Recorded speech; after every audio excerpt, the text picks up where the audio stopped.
Ghana Montie, Ghana Montie, Ghana Montie, Ghana Montie. Difficulties and the hurdles that prevent development, that prevent good decisions from being taken, that prevent good decisions from being implemented. Give him the wisdom from above. Father, we are looking up to you because only you can help us. And now we thank you for those in authority, in every sphere, in every department, in every area. Grant them wisdom and deliver our nation from wicked people in authority. Deliver us from evil men who will sit in places of authority and do evil things. Deliver us from vampires who will drink the blood of the nation and leave nothing behind. Bless our nation with good leaders. And for those that are there now, we thank you that you are helping them, that your grace and your wisdom is given to them to lead us forward into a good and a better situation. We give you thanks for your great wisdom that is now released into this nation. In Jesus' name, amen. Ghana Montie, Ghana Montie, Ghana Montie, Ghana Montie.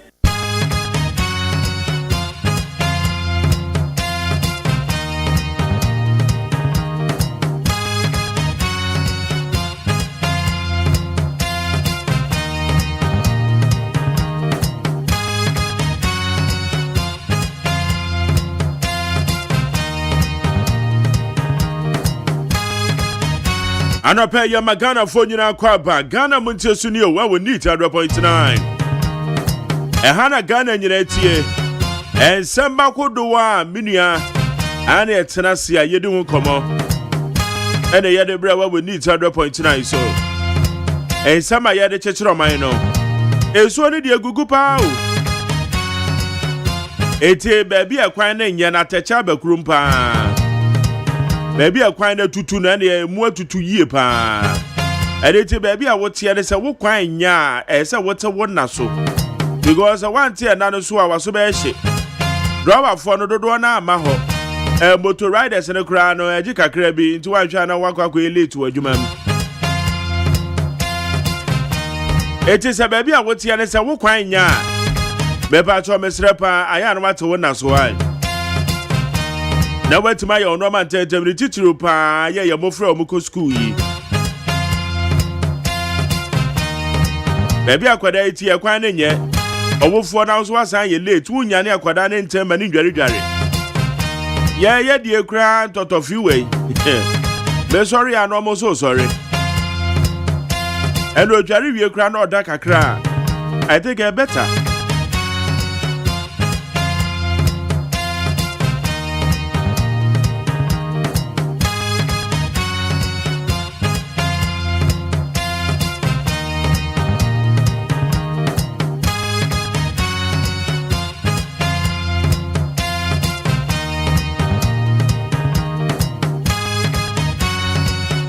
Ejebe pacho yere tell me sorry na yere tell me kwade mo mu jari awana papa ene tie so hia ne de fadware kwada no wo ye nsuo no wo ma na ye tese no so se nsuo no toto awi ammo ene tina da bia na metufu se kwada no school uniform na be ya bomode an se be ye 5 ye wo school bi o mo Friday wear wo mo Wednesday wear na other school uniform no wanya me ensa na de aka ho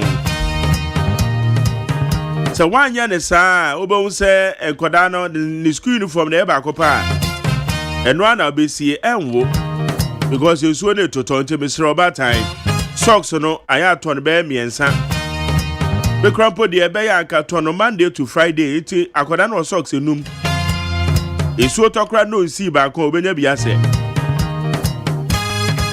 and a school bags no school bag in there at least onya mienu eye oh I don't know what we should invest in our kids ye mano ye invest o mo ho o mutra na ebire na ye de akasan ya na ebedie na akasan ya na ebedie mo me invest where your man education ho why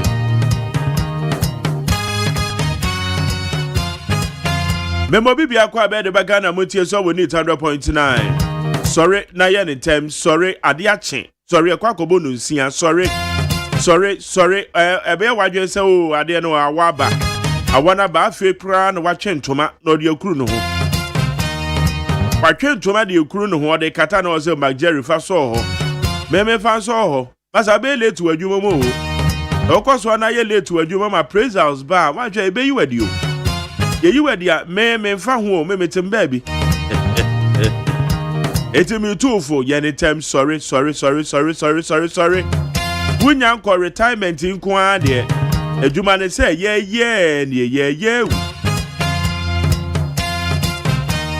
Nyame adom na kwaje wan home ya na afi no wada. Why? Na sabri ya wunya age wan home ne de mesre wa. Omede so be ono man tenten no tumadu adwuma mutam. Mofra no munjo adwaro mo tenten. Why? What's your need 100.9 adwuma de friend Ghana montie me de Magjerry OSEI AGYEMN. Evangelist King David or their rise and shine Jubilee House. Season when so cold wo mo panti and wash your nose mask why.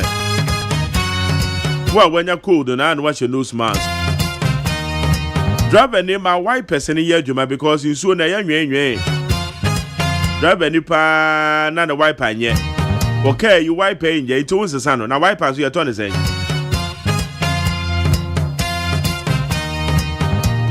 Oh yeah, also we there enre ya na say oboa.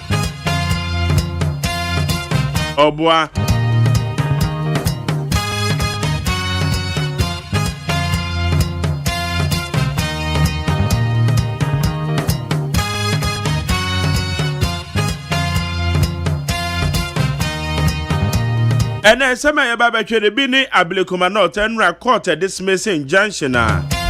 MPP parliamentary candidate over home. Honorable Naneke free or the call a court. And this is for the many abrepa womo elbon to our Ablekuma.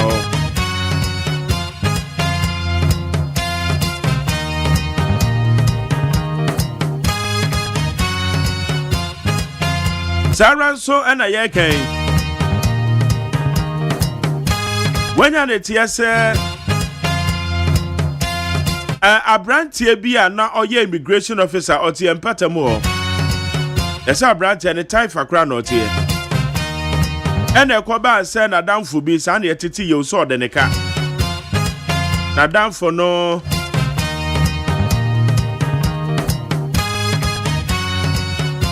Now down for no Ebomadia and I saw a friend.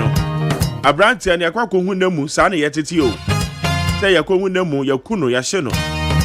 Ya samo. Echacha se nene uyo bi papa krana e dangerous.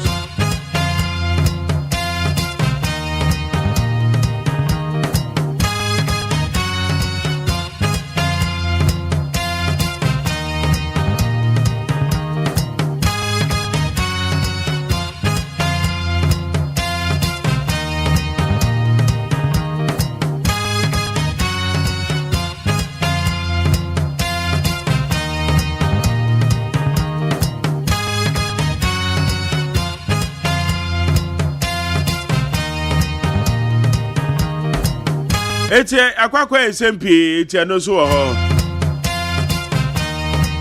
Eti say MPP ayade Ablekuma not elections ne de my boycott one say anya ne sa rerun no.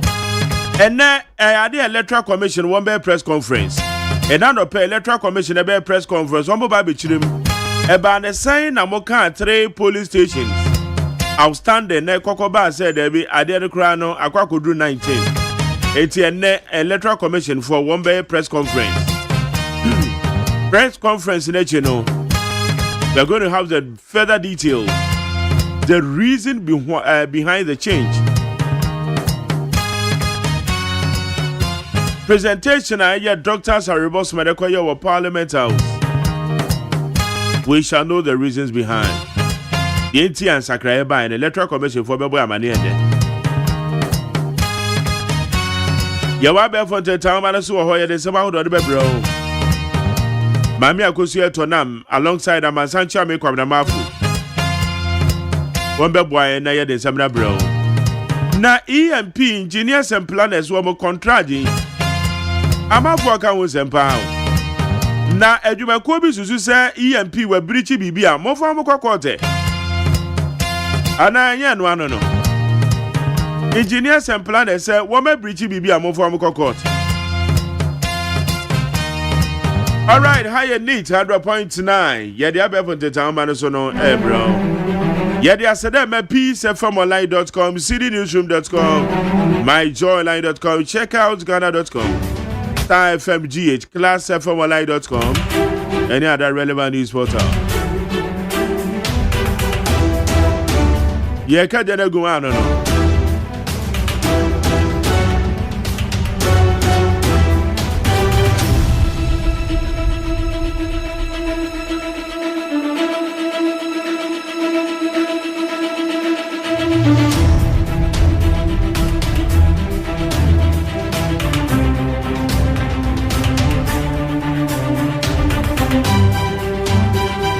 Okay, we say you quite many chance some go said the idea him wa be from town man so you shall see.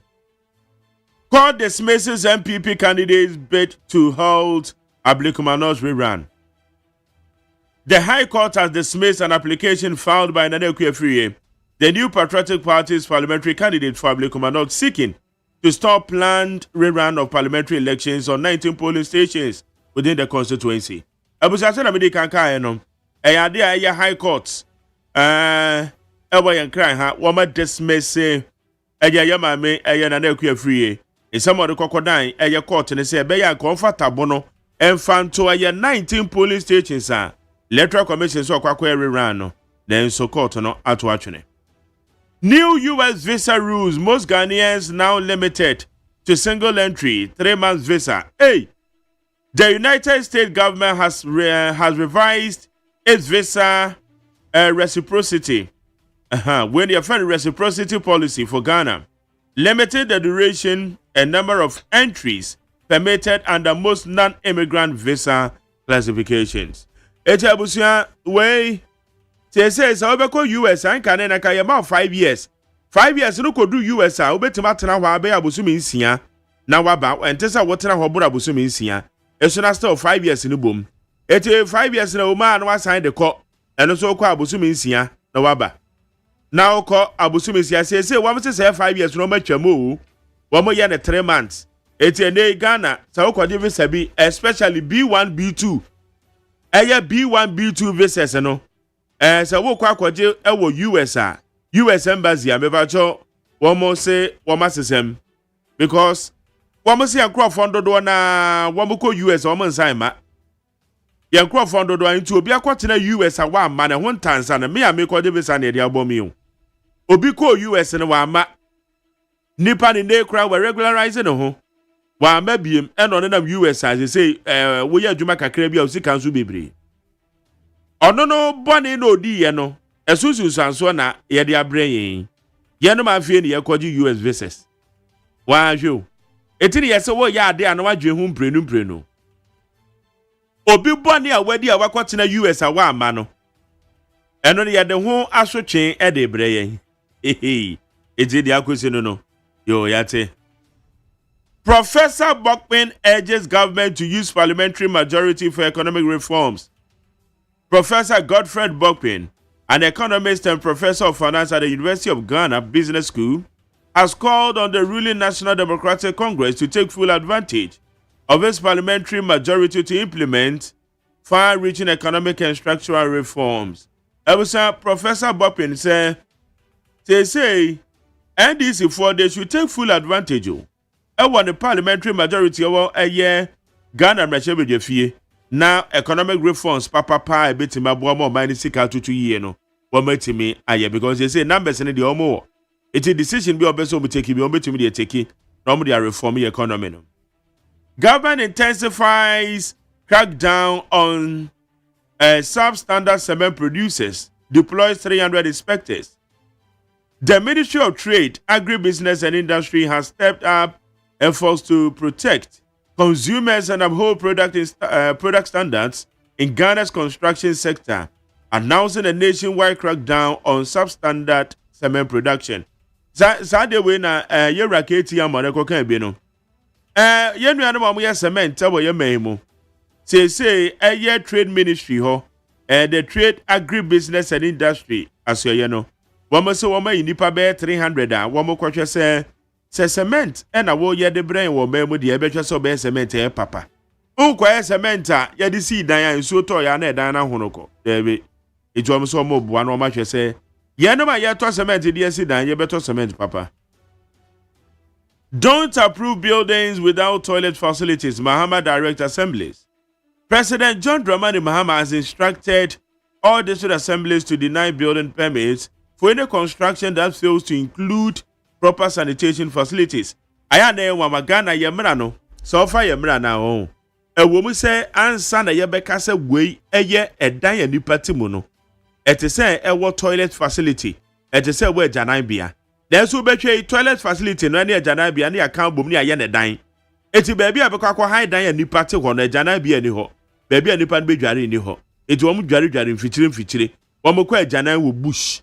Wo mo se wo mo kwa jana wo bush na mframa form to pe nra JDM president o se wo mo se wo mo ko wo mo kutukutu wiram na wo mo ko jana bia ne sa na aya na condition fa wo mo to pa. Eno na emra ne ma wo kwan santi JDM Akacha Assembly se say obia oba bede building permit na oni ni fie ho ni agyanan bia ni fie ho oni eye baabi ya obi bedware no beba cho emamo fa ma no ade we order that o Ghana de omra bebre o denso se be ya ye de be ya adwuma emra na doso ya nhye mra biem kra no ma ye betime bu ni sa be 2000 years ye betime akọ. Let's join forces to fix broken EC. Obaneboama to MPP. The Minister of Defense, Dr. Edward Obaneboama, has called on the New Patriotic Party to collaborate in efforts to reform the Electoral Commission and safeguard Ghana's democracy. Dr. Obaneboama, on Odia Tujay, or Yeswafo share a Bambo Musem, the Minister of Defense, or say MPP ni NDC muka mumbo na yisino, and maybe or and koye na your more reform, and I'm more reform is saying. Isi obokwe obi antimeka so kwa koyi na free ho. Eyemra kwan so na say ye fa na etimi de yi na free ho. Bia bibi na nkoyi na mbeka bomu na mahwa ya sakra mu dia. Fair enough. Obi antimi ya na dwen say ukoyi yisi ne na pamfo de o ma free ho. Eyemra. Eni na meka say chairman your friends chairman general esi edu ketia. National chairman of the NDC ne sam no kan no. Ono ana waka na boso asem. Na oni tumi bia so obetima kwa koyi EC de na free one less so what petition bi o de bema president na o ma establish your prima facie a wo mo de akwa come chief justice na o ma fa process ni mu na o mo de yi electoral commissioners de free. Thank you. MPP calls on the international community to intervene in Ablekuma North rerun. The Deputy General Secretary of the New Patriotic Party, Haruna Mohammed, has appealed to the international and diplomatic community to intervene in what the party described as an unlawful decision by the Electoral Commission to rerun parliamentary elections in the Ablekuma North constituency. Electoral Commission so bro. They say ayeka say MPP for channel, NDC for channel, and the Electoral Commission for a press conference. Bomu ye press conference na esamni chiremu bia obi on the babetudwa. Eti Deputy General Secretary de ma MPP no Electoral Commission and the jumedi enkoyie and it watu bi de ama eye amanonefo a wo mo Ghana ha omudi omjuma se wo mo mrem wo so fo ma no ntumu bi Electoral Commission adwuma oye no enso ani e wo Ghana ha ne titiriu Ablekuma North die mame faster than peacefmonline.com cdnewsroom.com myjoyonline.com check out ghana.com starfmg classfmonline.com Omadaro Maria Befonte Town and Suyede Samaudo Edebra with neat 100.9. Okay, Mame Akosia Etonam. I goes Martin. My Jerry Major so. Now what to say? Yamina dom now. Amekoye. Now all kwai mu what to say? Insu kwa. Insu ni ateche. Insu ni ateche kwa. Na me hone die ho no die insu no. Eto a ya na ha dwen kaka. What a glory wusu ni peso aso. Mete. Honorable glory wusu. Honorable Turubu. Trobu. Enti trobu mpeso aso na mewo. Yellow House. On say na no oka say wo de eho no akopie mu wo mrahye be fi say o me ha ye ho de ha adwen. Eho no say quota ni ho. Ti ateche no na wadwiri so nso. Na no ya ma mo badwiri so nti utim say ateche no aye fresh. Enti utie mu a na de wo ha. Sa na tie wo ye no fru ha. Ne die ni obi. No. Okay, atona me agwe. Ye kwa anim dia na de obokrata abadwa so no de edikan ede mamwache emamwakwa aba Daily Graphic de obokrata anim ha en wode wo mapanyi John Dramani Mahama mfonyini ababeto a en wo kasa en wo bo amane en wo se wo mu edi gold hu dwabone no se wo chi obi a wono ai na adwen se ye ka ho asem se wo man ne ani abre se ye lansese ene opese wuto gold anase wudi gold hu dwa de obeya ne se wo bebo homoden a na wakowaji tumi krata no waye no wo ka kire wo mu a ya pa wo mu foforo kra eye gold board tax force ne se nyame ya wa dom na koso obi chese ukochi obi na se nipa na ya na adwen se wono omfa kwan pa so endi gold hu dwade a na chese mo report wo mo pa mo fa mo mra na mra no eni wo mo eni nyunyu ya chese Daily Graphic do obokrata ebo ho amane a no de wo mampanyi John Dramani Mahama mfonyini ababeto ehase ye na Daily Graphic mu no a en wo bo amane na manebo a wo bo no en wo se trade ministry no aka wo ho abompa wo mu kiremu se wo mu national dialogue edikan ede efa agri policy hono anase agri business policy hono wo mba be hye ede hu juma Daily Graphic de obokrata enso bo ho amane na wo kookrata no animu a graphic animu ya en wo bo amane en wo se aban no ayi sika 4 billion se wode eba betua road contractors wo mo a na kire se wo mo aye kwan awodo e wo ma wemu a ese sikasam akwa bibia wo ma free site ni nyina no aban no atwa sika 4 billion se yemfa ne yemfa ntu omo kase de be ya wo metimi akoye adwuma awo ya kwan ahodo so a yenso ye ho betimi ahiane ya Daily Graphic nso eka ho asem na Daily Graphic ani hwa ya ene wo mampanyi akasa de ya konsem ede ama US aban ne nyina afa Texas ensuo yiri a ekoso a eha adwen no omampanyi ede ya konsem ede ama omo a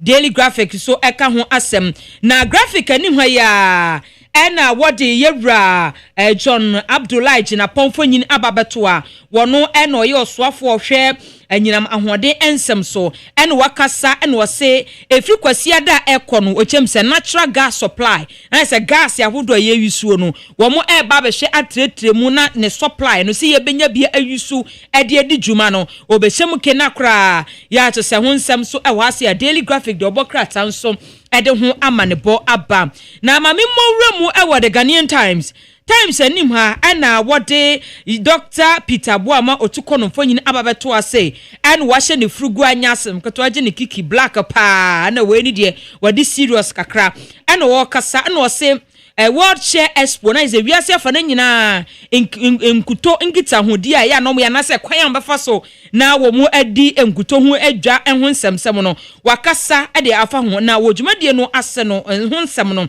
ana wo se aban no atagate o se 14 million US dollars na ye to a se timishe na nkuto hu dwa ye ka ho asem ye beboa papa ya wode ho nsem abahase a Ghanaian Times so ede ho amanebo abam na wode Ghanaian Times ko akrata no anim ha ya numu a ena wo bo amane na we afri Ghana Meteorological service na so wo mu meteorologist mum we meteorologist wo mu ehwe nsuo se nsuo beto se wia bebo omo ehwe ewiem bobre ensem no wo mu se bosumi we ye wo mu ene ne ebesi mu July ene August no nsuo beto pa edime pa cho se ya wukọ adwuma na ya na de umbrella be show bag mo chinie anaze ne obepe rubber bi na aja nsuo to na obehya ene no wabobo ho pa mu se nsuo no afe na ebe yiri mu pampe ya se ho nsem so da ha se wo mo hwe wiem bobre nsem no ene wo mo eka ho asem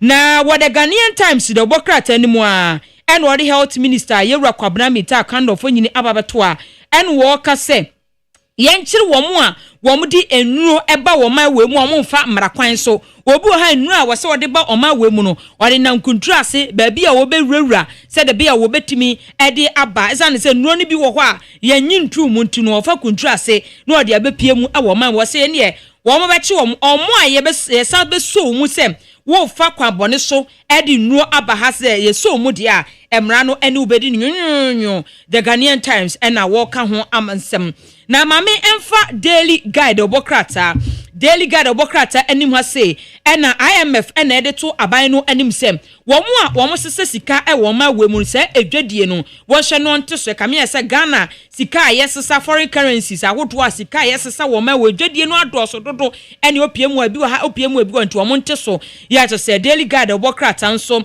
ebo ho amane e wo ase na daily guide enim ha ena wode ye maame akua osu afri ye mfonyin ababeto a ena wode ye ragari ni mako emafo nsu mfonyin ababeto a ena wose ablekuma not rerun election ayese abato 19 police stations no a we sise wokokohwe no akoto ho aba no ya yese MPP amonyoko no womo ede omode akopie mu court se court hwe na wanye ho bibi emfa wonfa injunction to so no mo siem se court a reject kra se yambie kwan mu ato se isi bekoso aye na dwuma daily guide obokrata ebo ho amane na daily guide anim ha en wo kasa na okabo amane bo a wo bo no wose nipa ensia ene ya chi wo mu we ebo apayo pa ya se wo magi obi ekra enkwa se wo mode kwakoye sikaduro je se wo mode kwakoye rituals enti rituals chronic de en ye wunya daily guide kwa krata katafa miensa no a emunsem ewo ho a hunsem so da hase a ye de bi ebremo na daily guide ani hase a en wo kasa en wo se sisi ane de wo hye ekwan a LGBTQ+ hunsem egusu a ekoso no ha dwen papa enti MP ni bi en wo de oto omampanyi John Dramani Mahamani so hwe na wonka ho asem na nimonimu ya ye betimi ahwe na mra no yashemu ekena daily guide obokrata nso ebo ho amane na mame mmowra mu ewo the chronicle ena wo bo amane no se enipa bi ena yede no akokotum emfie enan se judge signature wo foso afoje ese wa sheda judge signature ana wono a akwakosan ne ya se no nam so ama yede na kotum emfie enan ya chronicle the obokrata ebo ho amane na chronicle anim ha se ena wo bo amane na amane bo a wo bo no wose ekwan a adidome enipa bi mu etimi eboa pa ekokum obi no omonsem eda ha senti no my jerry atena se yebekọ peace ni akofa no nsia kase no ede abremo yeba Ghana montie dwumadie no yede nya kan nyina eba besomo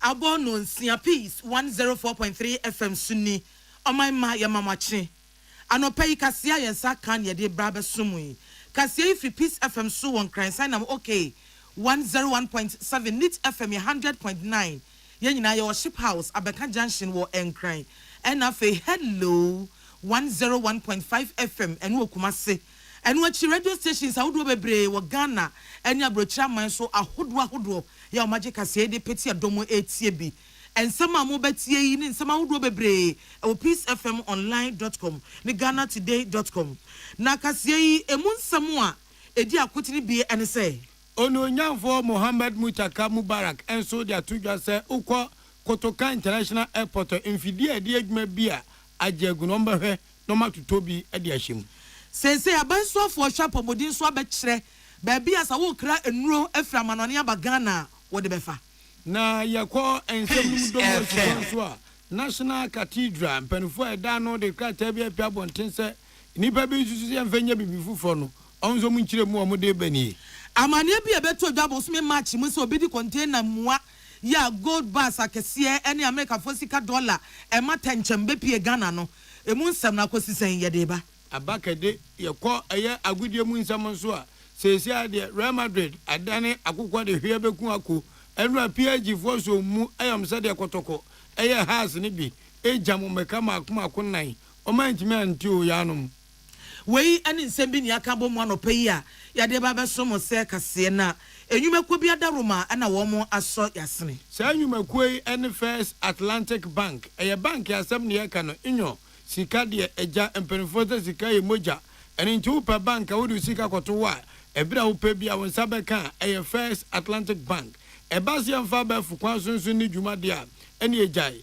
mprɛma ɔmagya toatoa so First Atlantic Bank bank wa no ho hare ɛwɔ saa kwan ne so tɔrɔfoɔ yɛ kanfo bank papa yɛ different ɛwɔ bank nyina mu a na First Atlantic Bank sɛ wodi ma fote ase a yadeɛ no to nkwanta mapai yadeɛ ya obi benya won so a defri yadeɛ enzo tuto nipa no fon ebi monom live soup nso enko yadeɛ no hia duro fa kɔ ɛyɛ dokota time da so no ma abere no ansa mu aduro sɛ na be a yadeɛ na edoko na haw no obetu ase hon na wa tɔw na ma ne 0244 774 282 and 0500 727215 enyumakuo nti ana mote ene adehye kasa ɛyɛ miu achenkwa na na menum bremu na na wo fedua asuna piesie na na wodi ankan kwa meyebo a na afi adwoa yebo a agye afi kase no nsɛm ankasa eni abansofo hwe manwe nsɛm so Minister of Interior Honorable Mohammed Taka Mubarak wɔno no wɔkasɛ wɔsan ɔdi nsɛm bi atodwa sɛ na anu asɛm bi ebepie so wɔ Ghana sa mo kayi a bosome miensa ne mu ya ti sɛ container emma obi di free baabi abepie Ghana yakobie so a godi ba akasia bebrebe and America for sika dollar bebre na Ghana city kra kakra so ta ekyire ya ho nsɛm bɛyɛ degye atwe na basane asrɛ na ye bo so gyeche bo sɛ nti hwan ba ne di sɛ adwuma yie hwan na ne dia na de no kwa ye papa ɛho asɛm na abetu yi dwa no ɔsoafo na yi ano sɛ saa dia no mu gusu hwehwem ɔmo nwieye eti enche kokoma so matoto ye ma ye hwehwemu na wie ade mu nsɛm ne mu mmoae no abetu dwa ma Ghana fo nyina ate wase sesia no eye gold board bedwa na ye wɔ Ghana no wɔn ne national security and America man no wɔn miensa nyina ka bom ya obia edi nsawoso ne yonko di nsawoso wɔn bɛ so mo hunu sɛ ade no mu hwehwemu na ekosi sɛn ade na ye papa ana daada kra kotobeku ma ana sɛ ye kro no ye gold kan ana ko bi di fa kuntrase na nkwade aba bedi ne dwuma sɛ na medical check bo so me match no wa fiye mu ɛna abanbɔfo no ensa so saade mu ɛwɔ enkran montene ɛso ɔsoafo no kyerɛsɛm no wɔ se sɛsi a yɛ kasa yi wɔn a wɔyɛ abenfo no osiahu no ɛwɔ sika mu hunu sɛ sika ɛda hɔ yi wɔyi ɛyɛ korɔgye ana sika wɔyi ɛyɛ daada kra saafo no bi fi America ɛna fei Bank of Ghana yɛ ɔman sika krabea batan ɛna afei national security ɔmo nyina ka bɔ mo hwɛ sɛ US dollars na ɛyɛ papa na ɛna gold bars ne so na egu container ne mu no afei na Ghana gold board ne ehwehwem sɛ ɛno nso so yɛ no kra ɛyɛ gold kan etu ɔmo yɛ adwumaden ɛnkyɛ kokoma so ɔmo awie ɛde mu mmuae no abeto Ghana for anim. In March 2025, security operatives acting on intelligence reports successfully intercepted suspected counterfeit US dollars and fraudulent gold bars stored in a shipping container located at Superman area. The Speaker, following established security protocols, the exhibits were securely protected. Later, in the interest of accountability, the media, an important partner in this effort, was invited to cover the story for reporting purposes. The national security is also collaborating with the United States Embassy to confirm the authenticity of the suspected counterfeit currencies. At the same time, there is a collaboration with the Bank of Ghana and the Ghana Gold Board to confirm the authenticity of the intercepted gold bar and Ghana cedis.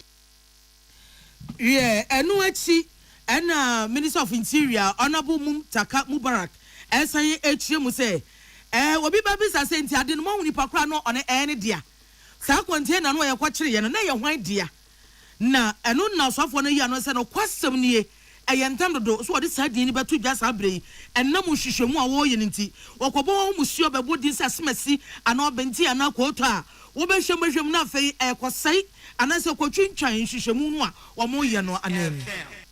Because of the nature of the operation, at this stage it's not possible to name the suspect because we are still trying to apprehend all those involved. But what I can tell you is that the lead person is not even a Ghanaian. But we believe that he has collaborators who are Ghanaians that are facilitating this kind of operation. So if you notice, I'm sure you may have some information. Where we find the containers, we've still left it in the same compound. We've only provided security men and women guarding to make sure that we ourselves don't even tamper with the content of the container. So you can be rest assured, once the investigation and the operations is over and we are able to apprehend all those involved, we'll put their names, definitely they will be before court and their names will be known. Thank you, Mr. Speaker. Yeah, the party can say, Yabanso for sure, Manuel Samso, Honorable Mohammed Muntaka Mubarak. Na yegusa Ghana mrashebe dwefie no nyamfo ne din ede Reverend John Intim Fodwo ono ya mrashebe dwene ma de hyewa sensa taba trompe so osadi kwehan epempem no nyamfo Mohammed Muntaka Mubarak se akra una awe so afo a wohwe manwen sam so ewo mamu na yebusa ukwo kutoka international port ne habone ade a envidi from says scanners ema so fa apra jepuo na zo otukwa akwa brochire na awase etimi scan na wes na atade a hyeni onfa akwadu nshem onfa mangu nshem onfa akwoke na ze wi enve hemu a envidi ade ye no dodo na asese ene wo ho nti akwa ba na ban yi fa so atima to video no foforo se kame se na nsen obi peso osi odi nubone edwane fa Ghana ha Kotoka International Airport eno mo tade fa ya chi amanfo ho pa eno no nyamfo Mohammed Muntaka Mubarak kase Monica sa atia bi sani agro obise be yiwa no na tua no ye ni sen eno sa no ye nya ne se eno kre se sia de omo de nkrama bi omo hwehwia ana akwa airport ntu do ba ti gwa no mba be hwia na ho ye hwia na ho ni on zampa akwai ko ken show suitum ana so si wudi bibia hyeme ye wi won ba chi usisi a eno so nkyira se evide na se so mayi omani omso ma hyase di nkomo toton krata enti enchebe mu hwie nkrata asem na won beto scanners no foforo e dia ba se dia be nipa boanfo am dia ka omonko no mu di wi ni kokeni du bone be fa Ghana airport ene habo no eto atwa eno so sei ene ononyamfo Mohammed Mubarak Muntaka ekai to procure advanced body and baggage scanners to enhance the operations of the agency at the airport. These scanners are essential not only for improving the ability of Narcotics Control Commission to detect and intercept illicit drugs, but also for aligning Ghana's counter-narcotic effort with international best practice in airport security and trade facilitation. Furthermore, Mr. Speaker, given the global security implication of narcotics trafficking, the Ministry, in collaboration with the Narcotics Control Commission, are actively engaging both local and international partners to mobilize additional donor support to expedite the procurement and deployment of these scanners. We no nyamfo Mohammed Muntaka Mubarak so afo hwe amanwen sam so o mamosan so ma so dwane ade chewo asonase abatompe so na say eno cafe and grammar no.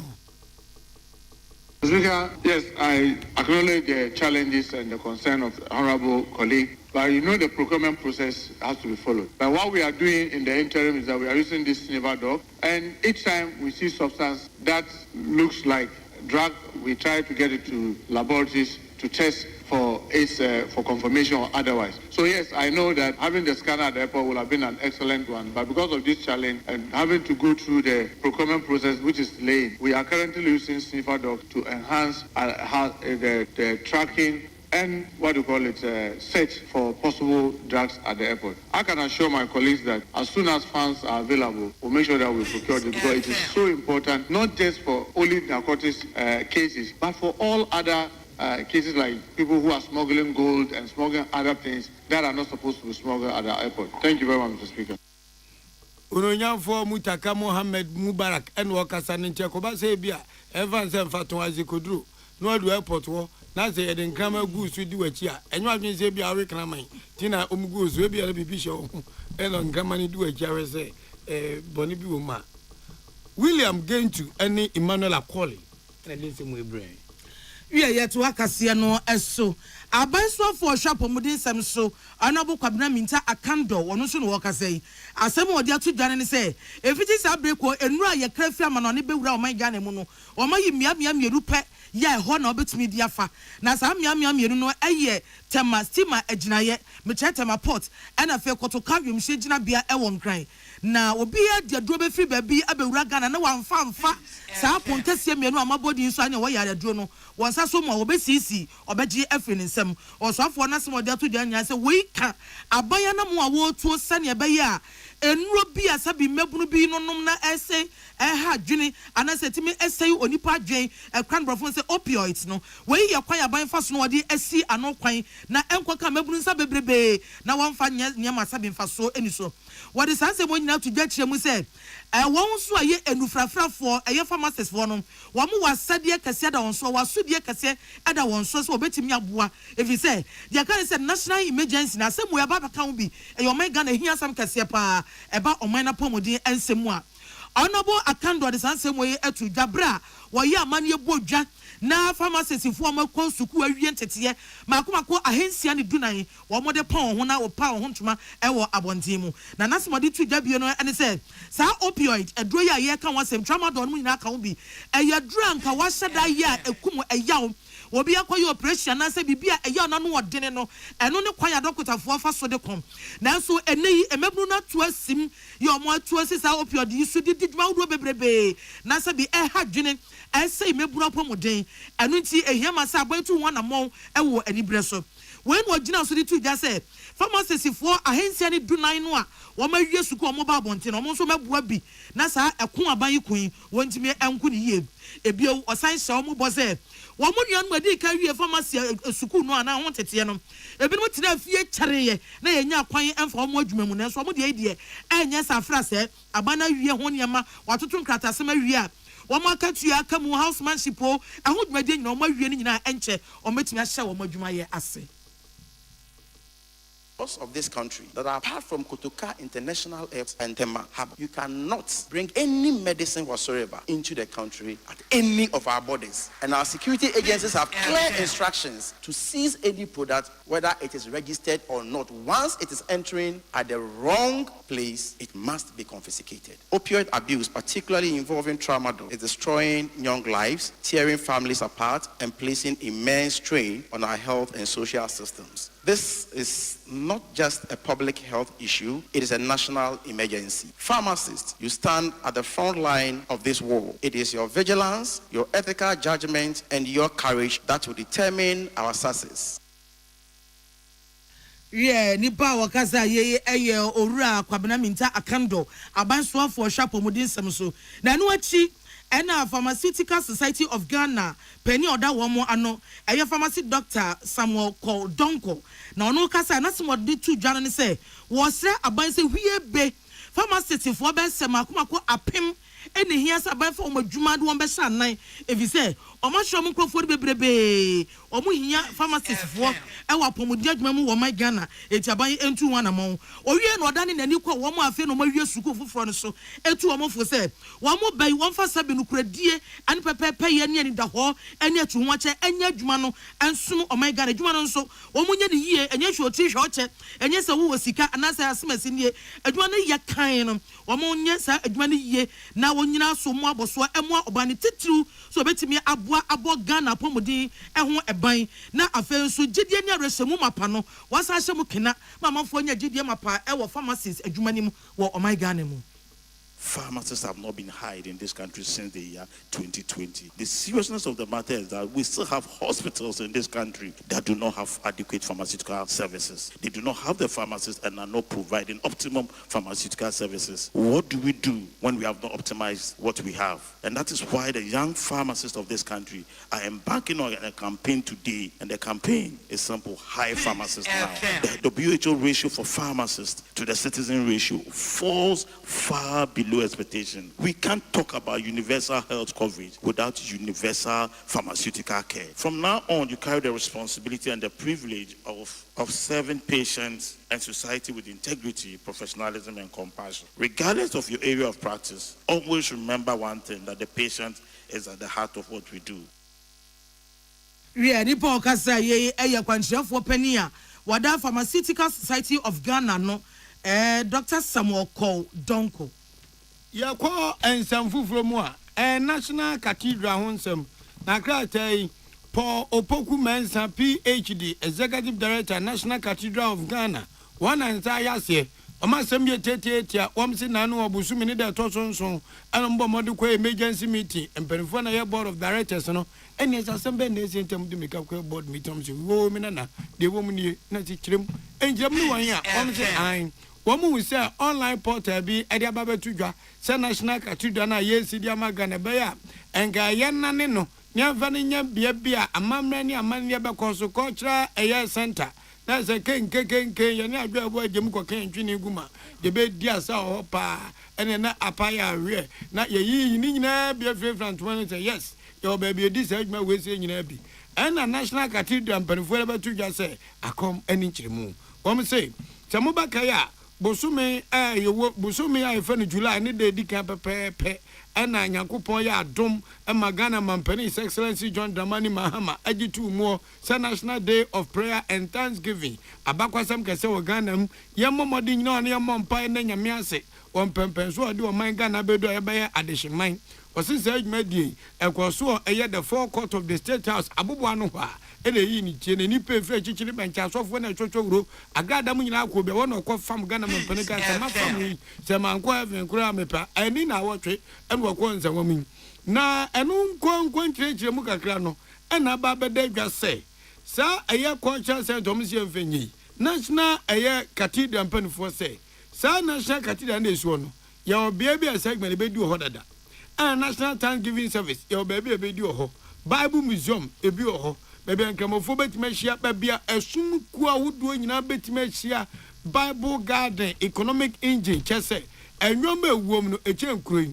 Baby Bet Maquatia, Dianigal, Michel Restaurant, and no a sitano, my Nipa Maku, a Hassania Dunum 350-seater restaurant, 10 year BD Bankune BD for Capintini, Aguesh, Nina, El Coso, oh, and you was so born no matter far.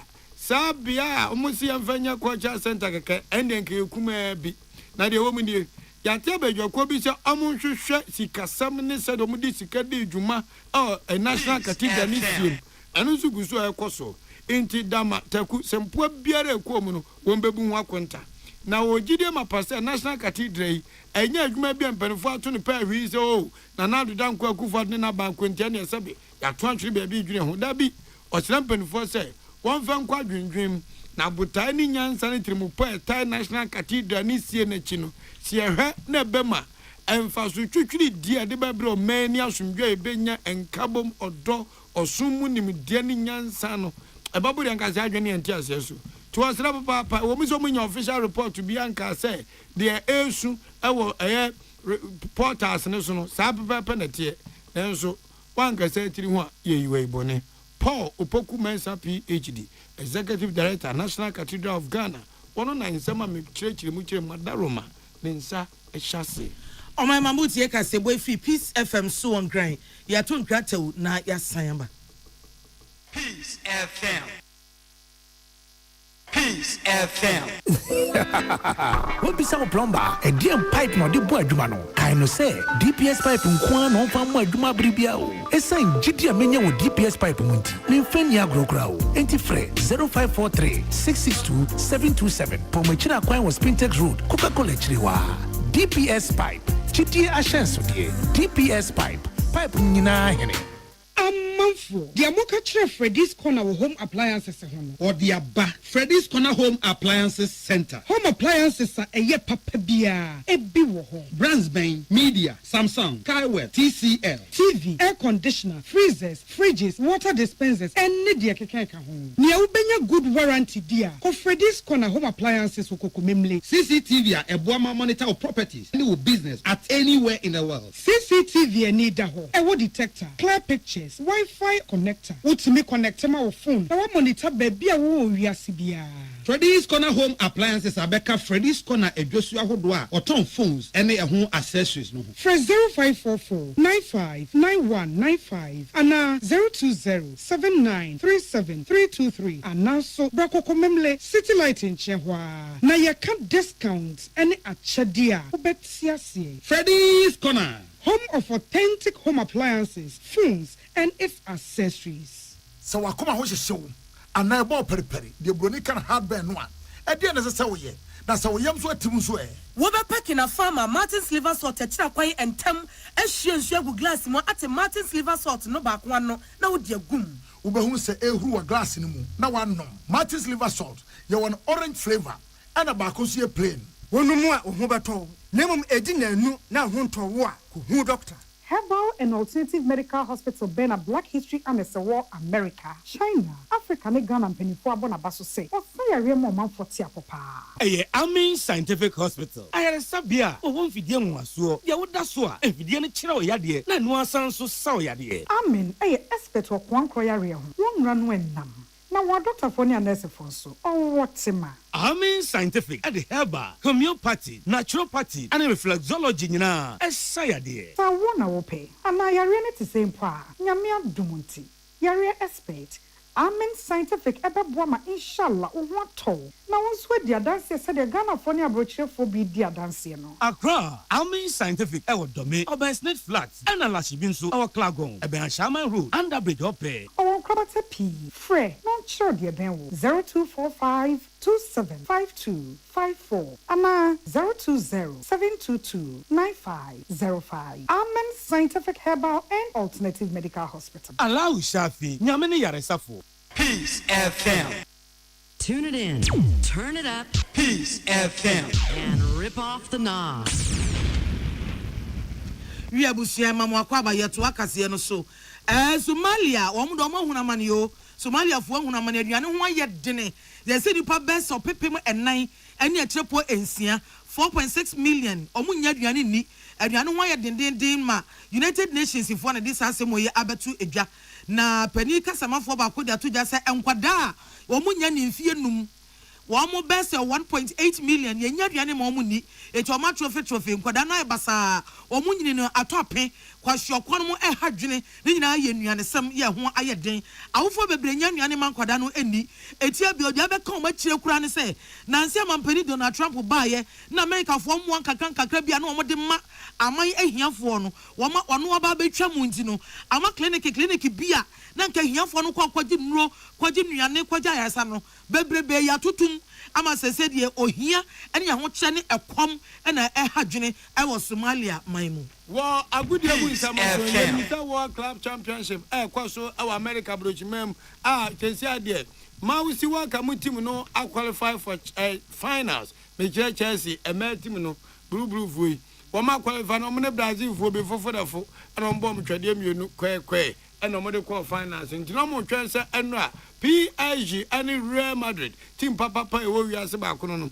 wo mo vensie ni wo mo di sie ni yanom akokɔ de hwe beku aku akwase sede nansen Kumasi Asante Kotoko hasofo ku no ene wo chi has ba bia panyan apu adwe hasofo eji omo ho gina wo Kotoko nsem papa na PSG samba kai nansen o chiwa wanya no fofofo kura wa anyi na abagye miensa Champions League kura wo mo chi Inter Milan fo kire Inter Milan fo say hey muna muyi Barca fo fi mo ya de papa sa Barca fo no o mo hye da anya de san so mo fa come on monye wo mo hye eye Inter Milan fo Vincent Champions FM maku enum 5 goals hey na ade me ha mo ti anu amune Madrid ma fa sa be cracker o mo de be cracker Madrid ti mi de say de nya cracker sa o e bobo matodwe ampani ampa womu so Madrid mu epo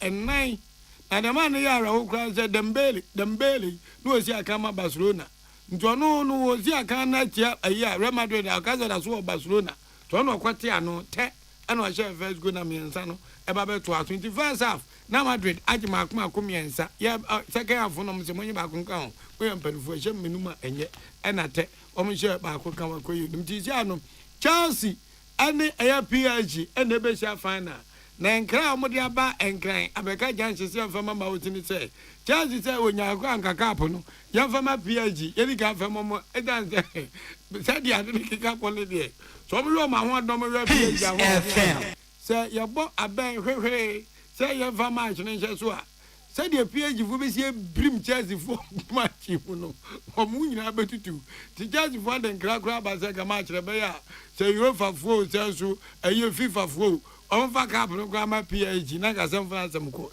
sanse nya me ma kwase da be Chelsea azembe to mo ye abusuafo kase bono asi agenganfo amote ye ne no pay e ya joa ye boa agei ena achenkwa na menu mbremu wodi ankan kwame ye boa asuna piesie nana edwumaku ata ye chinie na poso Say a midima for her ba.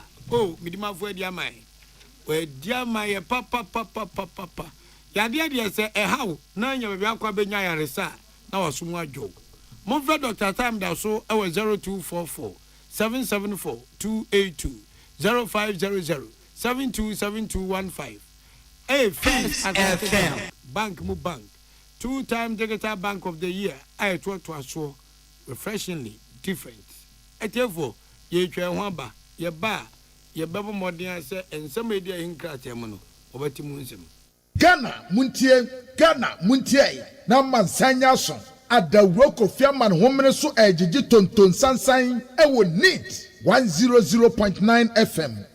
Ghana Muntie, Ghana Muntie, Ghana Muntie, Ghana Muntie.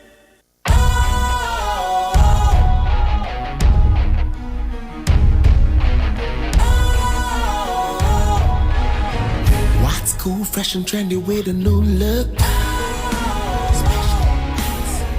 Makes you feel real good, that refreshing vibe. Satisfies you right just the way you like. Do you know? Do you know? Do you know?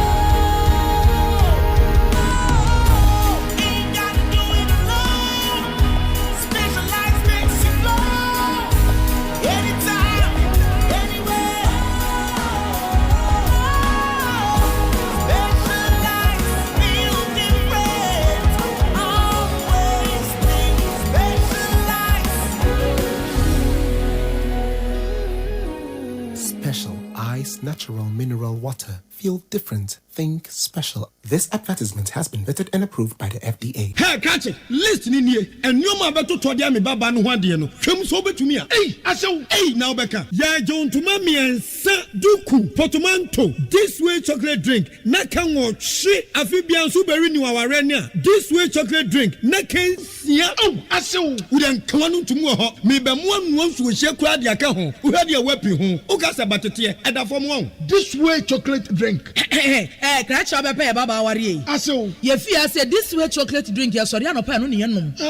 Ye bishop free gymnum no snack. Ye nya ho ho anu ye de serve womo. Ye did we ni e pebibia bogu ya de so a. This way chocolate drink in yenum. And this way no ti anu a, he se kire wom, kwakwo wom, brick wom, bibia wom, ade wo hia ni so se. This way chocolate drink. De wo hia ani so se. FDA ahwehwe se adwede nkratoe mo agye atum se eye. Ghana Muntie, Naman Sanyason, at the rock of Yaman Woman so edgy ton Sansan, I would need 100.9 FM. Ghana Muntie, Ghana Muntie, Ghana Muntie, Ghana Muntie.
Yama kwa bagana mutie studio woni 100.9 ene wo check ya yawada na wo hwe Canada ne so na time July ya tra se de obakrata musa bisama kodo ekoso ya my Ghana mo ya na yede musa be yede bremu ye bisa se so far o che said ya enoma ekoso Ablekuma not abato no to say MPP still almost over the match of from regardless of court no injunction a court about to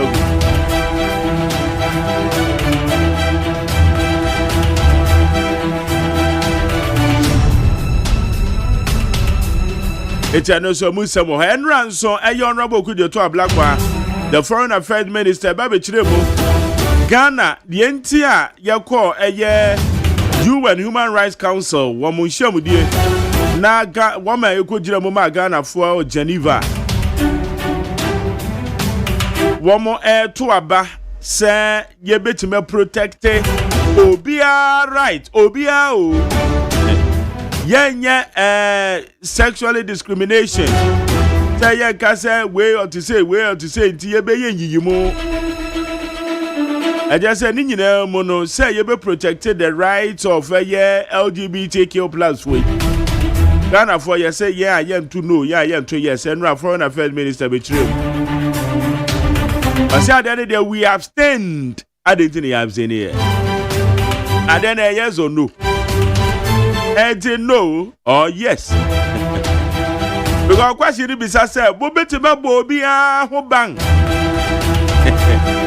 say nipa no yo ba so e be ma say nipa kro be na dwen say o ti say ye betuba boss afo yi ho ban ana adana ye dabi ane wose me de me amanka hwe no good to abla kwa ba betirim na we kran ka tire bu be de wom ya ane ana dabi ne ye kwa baby e Ghana ye abstain ye ka man ahodo miensa ye abstain ho ama ahodo miensa ene abstain ye o meto yes ato o meto no ato do for no maza say maza ye tibi mom ho ban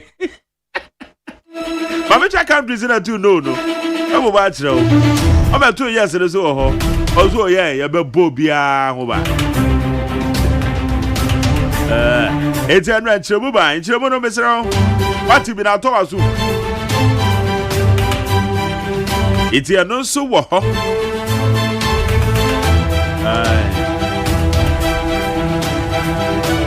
eti weni nyina na esemakodo ayebe hwe say gold board tax force no so mujumedie ekosen say de beko edi na ye hwe animu say won betimi ayede aboa etitru pa woma smuggle gold fakwati kwanzu tu form agudie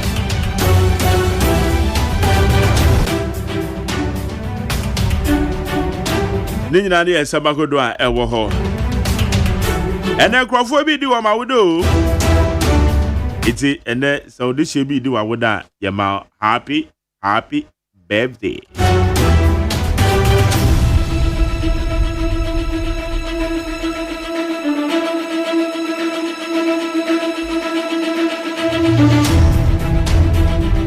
Mami akosu atonam alongside amasacha me kwabra for my crowd ye kajenegu. In fact, me nyonko bi a menene start radio live. You started your radio live here with Konongo, no Kings Radio, Mesonam Virgin City. And I'm in ba a live FM. You about live FM and cock off from no. Near that damn baku. And I just say you mutati or no copy more China. And the Jamiso media in the man, I'm a BPM one grind. Your friend or a Nanaya Dankwa, aka DJ Blackus. Blackus, my meda from Ewo, yeah. And cry heya Shoman Estate Musuku. Your friend of mine Gladys Udra 67 years. It's in a me out of my weekend, ye could ye mammy now watch that Ewo Musuku. It's a Blackus when they and your phone busan phone in your shede. Your mammy Gladys Udra, don't our friend or buy ya mammy, and now 1 city, your mammy. Usuku, a Shoman Estate, a ho, and not here, and we didn't queen. Weekend, ya, Memeda, you could in 1 week. A Mebusian shed. I'm a Sancha make a mafu. Atrase. Mame Akusuya etonam. Atra. Kobi! Martin is a Major Sona Unswe. I don't call. A common dear Saturn qua. Yeah, and I wear that non so. What I also said, I know. Panty. What I know your camera. What I need, ultimate damn and ye. Oh, and never found. Madame and ye, pa. But damn and now found.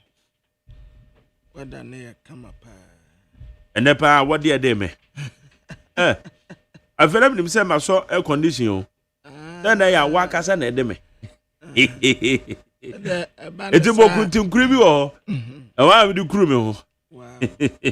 And the banners are known to my. Let me tell me who say, ah, Jawajo. Cadebia, what they to say, I thank you. A debia to say, Yanka, yapa. What? Oh, yeah. Come on. Okay. As if you book. Dabende. All right. Yanko anyway, na yanshare and krata no musa. Agos, mo akwa ba ho. Ma Jerry messenger osubiyo. No me ko yi o. Nyame na dum bia e boko. All right. Yanko anyway. Baby, you back at Yanko. Abusiafo ayamamwache esama mwakwa baba neat 100.9 so. Na they break again. The bakrata mede esa sie amamu aye the national inquiry. Na national inquiry ni muan what say trade minister na ekase yo. Wasema mpeni na nando danko akufuado. Wando state one factory no a ankosi agano. Woma scrap wafri wo motem. Esan say wando state one factory no a na yesuro gano. Woma ehu ade papa bia de baaye. Nti woma yi de afri ho. Esi ade His Excellency John Dramani Mahama ana wo gold board wabase. Wose esisi asidi no aya brantie. Watina ne nanso kama ehwo abasobo nyina wode boss amedamfi wase kwawu chieftaincy affair manso tie bi ekoso wakwawu ya yansa de hu wo hene potepa wote akunya so no Eastern Regional House of Chiefs adiaba and what say womu kesi sudia people say wo hene wo kwawu aya dasebre ekuamwa Japan ya wotosumienu wona ye o manhene wohene foforo bi a woka ho bi ade omunim no NHIA National Health Insurance Authority discover na enkofo a womudu womuka private hospitals any hospitals ya wodo eka ho no womusamunye 267 million Ghana cedis. Ani yasemu nyina Unfentiatia Muhua Kabi. A doctor Eduardo Manebuama, and was say, what the MPP fuase. Womunina Becabum, na electoral commission ya overhauling. Na initially, na NDC for car, MPP for fees who mokasadodo. Ma electoral commission no, one in na share for me no akano. Womuni mo say, no answer motetua no muasa electoral commission. Enti someone who say, SSL reforms cost electoral commission dia, sa pepe no mubabe. Interior Minister na probuwe. Ena ano ayamani sam dada se ye kohun sika bi wo mu se ye fake ene ye san kohun gold bars bi ana ka ho ebisi gold ne de ye papa na mom sika no ana bi ye fake but bebere nso ye papa na no na interior minister so oba be dom wasuko ne akwa akohwe sika no ba bi efre ena gold no nso nipa ye ne de the National Enquirer.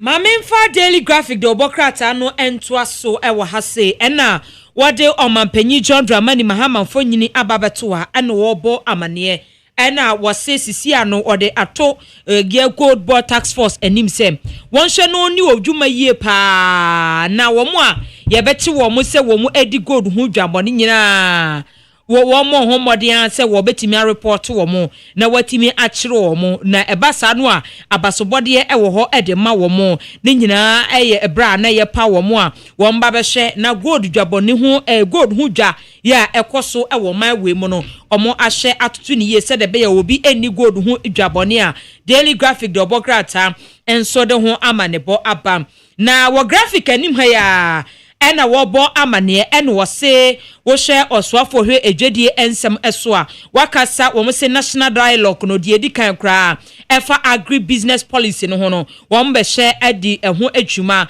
ya to se ho nsem so ewo ha na graphic anim ha ya ena wobo amane ena wose aban no atwasika 4 billion se wodi betua contractors ka wono a woye akwan ewo ma we mu ya chese esika 70 no wo ma free site wo mu agya adwuma no wo mu ye Emma Ghana for ye yusu ekwan ahodo a tese ye ho etire nyina o mesan so akwakoye adwuma abiom entisika yi ena aban no atwa 4 billion se Ghana cedis edikotua road contractors ka ehon nsem so ewo ha se na wo graphic ani ho ya ena wo mampanyi John Dramani Mahama de ya konsem edi ama US aban na nanu adafia da nyasem keto nsuo yiri ye ema nipa beboro oha atwa nanum ewansia da mu mofra nyasem keto akura nsuo nu edi bone ewo US ya se Texas na nyasem keto eno ena aban no omampanyi John Dramani Mahama de ya konsem edi ama abusua eni US aban se omonka fra pa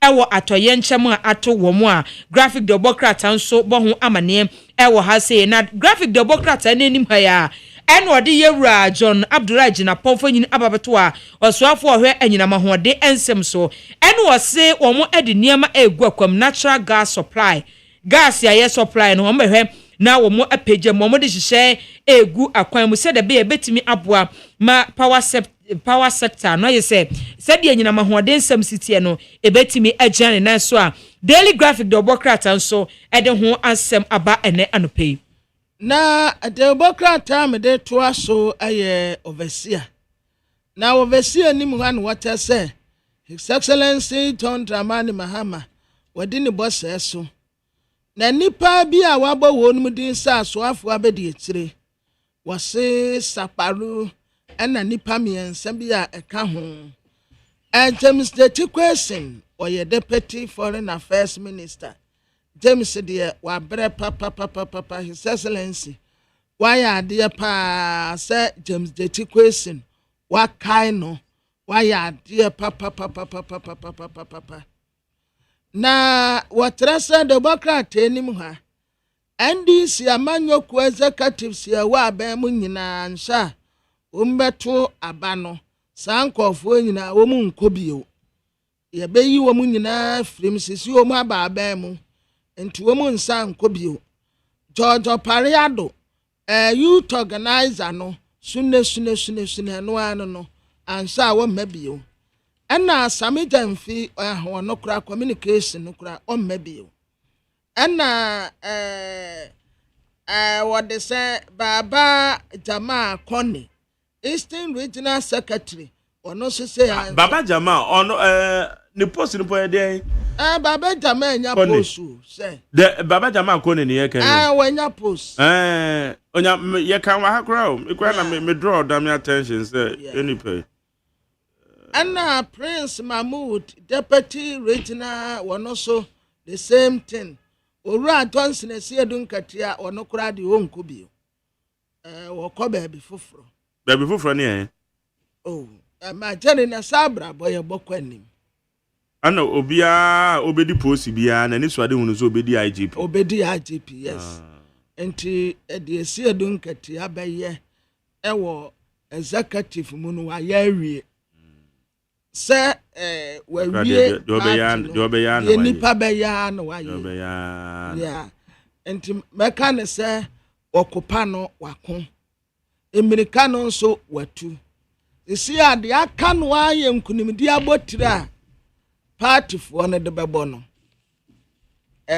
better days ahead but national chairman no de sɛ obetum frank ade ama party na yɛne yes ɛhɔ de etinye bia wabo amane ana etinye bia ni ana wa pick intel ma jenna wa hu se ma beka asem wa masaka aside wa nko chairman bio obekọ flag bearer they say why cry unti wa say executives no na just say party no send here another formidable group womba so handle party no yes especially the national chairman the general secretary na fifi kwete position be na dey ama no fifi nya position bi nti wo mo hwe akire yeah but me nim se fifi be ko national chairman dia yeah fifi be ko national chairman dia but Owura Esiedun Katia de se NDC bie kwan to wonom se omu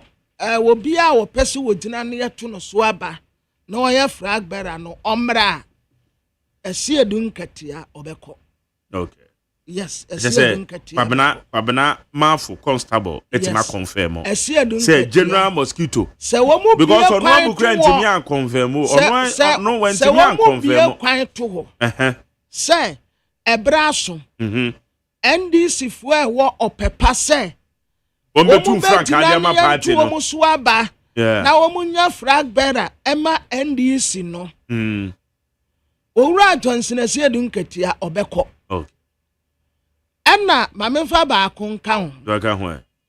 Owura Julius Debra. Ono so beko. Okay. Esiedun Katia Julius obeko. Na mom ayi Julius ho. Eno de akokɔ ntu bedo me amekɔ akɔka kire no. Said yen. Prophet bi oye old prophet. I said ne wa ben ohu ade. Dabi oh prophet ya na ni so ade hunu adum why dey why prophet ya anya tete adifo no mu na wo mo hu ade oh tete adifo ya tete adifo na ni so ade hunu no adum osesen mesre no se na me kate ne se mekɔ akɔka kire Julius wo kokoam sa old prophet no o ka bibia ma ne nyini Enra enkwamhye bia sa prophet no be hye di obetura ba ne pepa mu bia woboa wo de chen menya no wa no sa prophet no Julius no wan okay because my journey minim sa ai prophet enkofo a wodi wo mati wo nyina nim gu ase Enra na obi panyim bi efreme ofredo say na magjar also we pa o na me say ade che o say no ne honorable Julius the breeding komo ana pany ka so magjar de o ye be ba o hwehwe magjar me so ye be ba da na me say no say ye no wan so ka na me so oh sabre na no ye Eastern Regional Chairman no almost every weekend we are not to suffer memisiano go food ya. Wow. Na na me kwa na wasa so ma na makoto doko na nche na kenke bi omoton kenke bi wo mo down na me ni nyina edidi o ne ye bo abrabo mu nkomo do bi sam na radio no ye kosen radio kura me pese bi o na wo boss kura on kan che na me be partner no David no aka say David no bi a o any business on ka so hia partnership e be ba de say sabe na me wona fa ko live FM e be say no na me so ye me papa prekope ye kwa na ye te wo mo top wo your friend is say no more rooftop bi e wona ko te say rooftop bi sa baby I see regional NDC or my headquarters at that time na me so I check Ma Jerry, Honorable Julius Ebrahim will be a. In fact, now who and the humility, dear. Good. And you one touch. The humility, dear. Want to mean him free. Never. He's so humble. He's so humble. Sir, once I guess. Ma Jerry will be to say, who did he? Say, who did he? Yeah. Obey to me, no wedding. Oh, yes. Now, I'm fan on what say. Obi be castle. And na assume se no onye nipa nyimu and na oye very kind your castle will be a kind here your Julius Debra oye very kind oye humble and oye discipline. If it must be done well. The right thing must be done sana ni subantie ono mfa say penny and I said there be Obeka no said the tia pepe de atreo say ebe ya obeka enye ye nso a obeka woya ho brasiefo pa en wo bunipa nso enti but sa old prophet tidifo no anani so ade hunu adum no eno de akokɔ ntu badwam meka no kokoam ade atrɛ no because wonim sani ya mete na me nso menim ni nipa ban ya oye Chief, greetings this morning from Neat FM to you. With me, Amansan Tiame Kwabinamafo and Magdare was sad my mame Akosia Etonam and Odame. We bring you greetings from Neat FM, Simple Sabakanjansen, despite media. With the Jubilee House this morning, a security apparatus. They are all there surrounding the Jubilee House this morning. That's right. The military men at the gate. That they have packed cement. Yeah. 1, 2, 3, 4, 5 cement. 1, 2, 3, 4, 5 cement. From gate to the entrance. With this morning, with the greatest respect,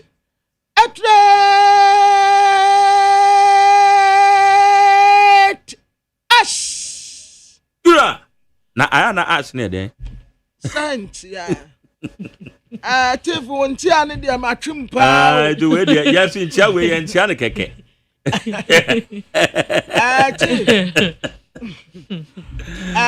Chief ntia we dia matwimpa. Normally mentanti antumusa. David. Metia ketua bi ni metaso. But we dey watchimpa. Metia tumusa.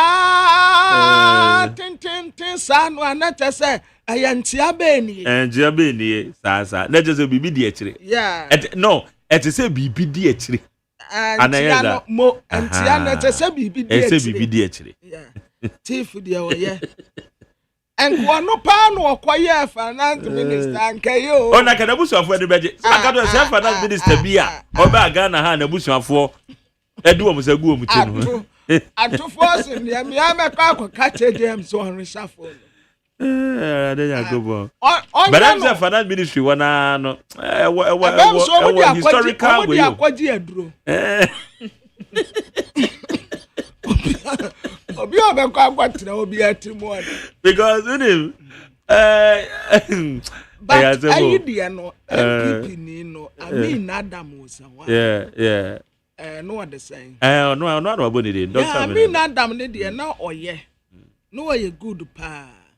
Ato mekwa akwasere ne say Oman Minister of State finance our presidency no one fan on tina Jubilee House actually we baby a mo park cars no one fan on kwatena wo no one pe obi a ne nsam go kakra no one ma wonu mu kwatena wo say atu say na say this morning yes yet ano o dem amenti ano. Greetings from Neat FM to you. And why not, Gianni? At 2,000. Nedia mention. Man, science, me, Quabanama. My today was such my Atonamo Dami. A nice ministry front there. Yeah. All the security and members, we greet you this morning with a great. Yeah. Yeah. At of us in China, you're trying to. But still, you're trying to salute. Yeah. Into salute in China. My daddy, I say, you won't call for be or how.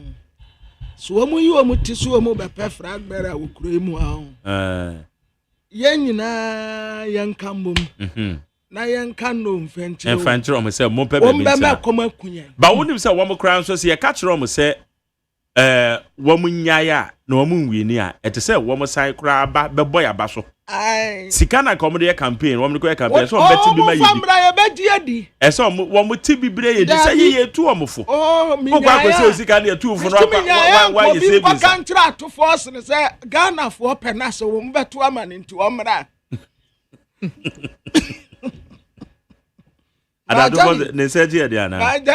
Yes. Na a holiday ben. Me say me wo feel. Enu owura esi edun katia. Me hu say wo frɛ. Na me ne Samuel kukura bonkoma ntina. Nti me hu General call na me so General. Boko de enu so kwabra. Na we na me simo so fafie. Ɛna me call. Ma Jerry. Messi nipa bi wo ho no mo awon anya se watam wiase ama wo yeah wantam wiase ma wo but dia wo ye nipa dodo kwabra yi wa ha emunie anwanie tono ka do so ano o hye ne konko aha na that we dia no ma me bag na bag ai en wo sama me anwa ena wo sama me kosua entina ne bayira wono ankase wo bedie no ebi gu ho no ma oye bi ena me si General na bayira no en wo so ofa bi ena me sa so abayira no me ensa edeka oye open won fa wasam nkodan esi edun katia na won pam wo se koda that makes the difference. Yeah. That makes the difference between nipa and nimpan. Owura se edun katia ye nipa dodo. Some nipa say ni fie say patam nyina ni fie ono mbu nsuo no. Se nipa say na so abedi president ya. What? Kakra wo no me say abato a ye ba kotwe. Wa utimu oten MPP o NDC o. Among whom you say obeba because sentia majeri sanko for no mempe wo asem ne se nipa nya wo mu ho mfaso nipa nya wo mu ho mfaso eye wo obi kra no enya nanim okoka eye so ya accountant ena okoka eye so ya finance okoka eye so accountant for the sa na wo mutie sa na musuba tie ntimo nsesa okay. Nipa ni bi ye nipa dodo. Nipa ni bi ye nipa dodo. Why say nipa when this mu nyina esi a obi e ka o kan si edun katia na waka Julius Debra. Why bi yo? So for edin mienu we pe na Matthew. Edin ni ye two pe. Esi edu Julius Debra. Yeah. And a friendly match. Do be winning that's all. Yeah, friendly match. Womu keka ka ho. Anom nkwatia. Wo say, na nka we nso na me se hwan nso. No ano nipa dodo asempo no ano wo ya fa wo kuro yim. Because matter say ebinom so boa mo ho aba. Oh, my Jerry with Twadrim. What about especially but womu a womu tiri mu aden no ho. Mo dia mo nkwa soso womu susu womu benwi ni. Next kan womu apegu ono womu mfamra. Na yanyindi. Both MPP NDC na MPP kura say me wa candidate bi womu a me nkama no ntum. So obedi president ya wa businessman fo wo krom anyi no mbedwane. I'm telling you, sasa nipa no bedi president so wo ma na kwanya e wo MPP amanyo kwom so wo ya flag bearer na wo mra bedi president ya ekura ye muntu da. Emuntu da. Na odi a chen wo mu tam nson ye. Musio mo na tam no nson. Ye nyina be ya campaign de etie nipa kro no. Esan say oya threat e de ma wo man. Hey. Yes. Why a threat ni subai ni ye ne niama why a threat at the more maya and you can see a man akwenya kura no be presidency. No kura na yen to mean country no. It's just a matter of time. We will tell them. Okay. All right, how you need 100.9. You go so I did somebody other bro interview so yeah the Bible to also. I used to cry on Kobio. Theophilus Tatachai. Theophilus Tatachai. Yes, so or your Greater Accra Regional Secretary. Yes. And Augustus Andrews Nanakwesi. Yeah, Ashanti Regional Chairman. Yeah, one also cry say and so on Kobio. And Eric AJ. Oh, Eric, I miss you. It's been a while. Yes. Oh. That's all that missing I saw about home. Eric Baha. I will call you TV. Oh. Eric your day. Yay. Eric the way nipa. My jelly and no pay my minty Eric day. Okay. So I want quite the petty communication in you. Or be focus will be our yet man. Oh, Eric. Eric, yay! Eric, a day. Hey, wait, Baba Jama Kone no, or your deputy director at your cocoa marketing company. Oh, hi. Say what no your chocolate no. Mamentia Eric, we am a betia. And one day a chocolate kumbono. Oh, Safi no. Eric, a day. This morning from NEET 100.9 to you. At your office. Gary Nemako so. It's me, I'm Sam Brand, Maminti. Anytime. It's me, I'm on Santiam, Quabinama for my Jerry, or Dame, Mamia Kosia at Tonam. Bring you greetings from NEET 100.9 to your doorsteps and your security men. The greatest at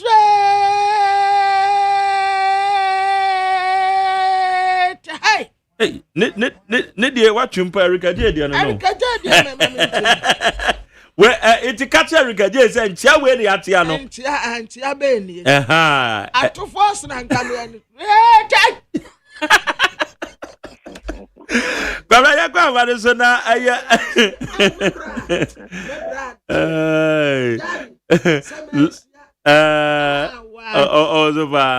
Lawyer Gary Makoma for Director of Legal Affairs said the man New Patriotic Party. Lawyer Martin say Yamado Boko, Yantiano Pebiana, na Entiano terms and conditions applied. Mamma, Bra, Ubenina, we are 21 pa. Bra, Ubenina, a radical mount, Quatentia, who didn't womb. When this was doing in our baby, we are the paddle. Okay. Yo, Lord, I didn't say we have a code there. Yeah, then Yako pass. Na enra de na si wo court injunction ananka mo pe tabo na ananka bosa mo de to rerun yi so de na si oh yo I'm chawo church for you know I'm so dey see ma de you mu ina mo de masem de nyina ni free Now, no election I call ya, and go fully go basa or collation center. And I'm sure EC couldn't complete collation. In a chocoma EC for say, okay, now, more complete collation. Complete collation, no, let the choir, no, or aunt me, I'm a more be a high court. So, the mandamus application about court. The court of Fatabono, then share easy for get the Omonco collation. In fact, now you're taking my staff, Tema Central, Gagway Central, Afano North, Obuasi East, and I'm saying, we come on. The current one, as one bay. The Koyano. Then I court share woman damage or some collation. And this for Bass, not case, no. They want to be part of the case because almost show interest in the outcome of the collation process. And the Supreme Court, Supreme Court, not Supreme Court for adding into the case. We came back to the higher court, and the higher court made the same order, the Monco, who collated and completed under security protection. And easy for comply with the court order in all the affected constituencies. I feel good through. I will come on far. Now, Papa, I said, the court time now. I can see the 2 police stations. Move and come home. The could be as you know.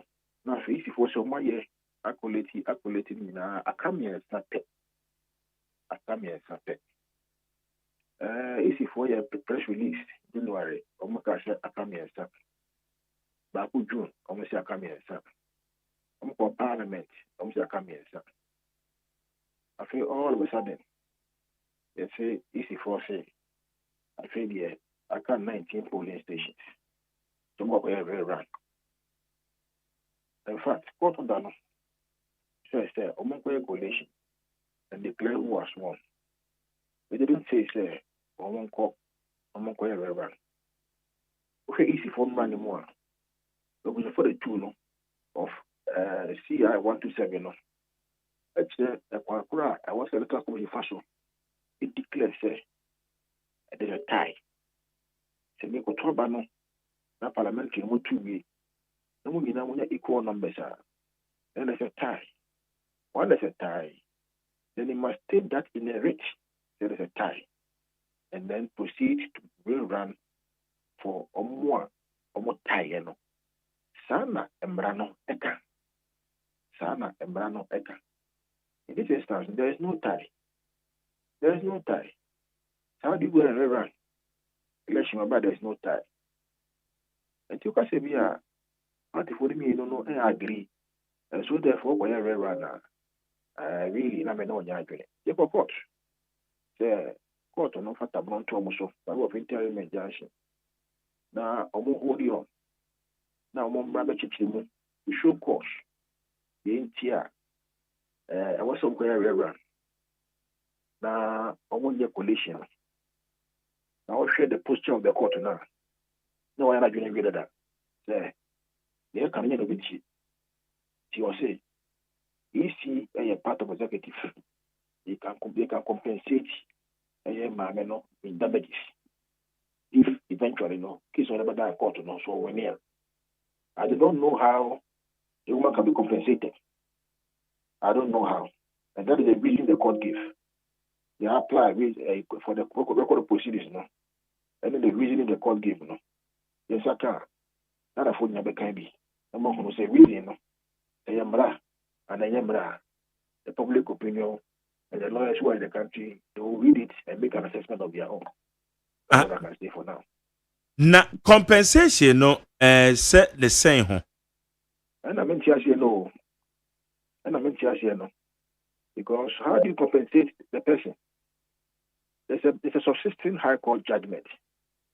I say, proceed to go and collate and declare who has won. That's the order of the High Court, differently constituted. Then another High Court judge, that was say, the woman can be compensated in damages if eventually case of the Federal Court was well win here. And so therefore, easy, the constitutional mandate to do it, to run elections. The question I ask, and I say, how is the woman going to be compensated? Is it the case they will let the other person leave the parliament as compensation? Is it the case they'll give them financial reward as compensation? Is it the case they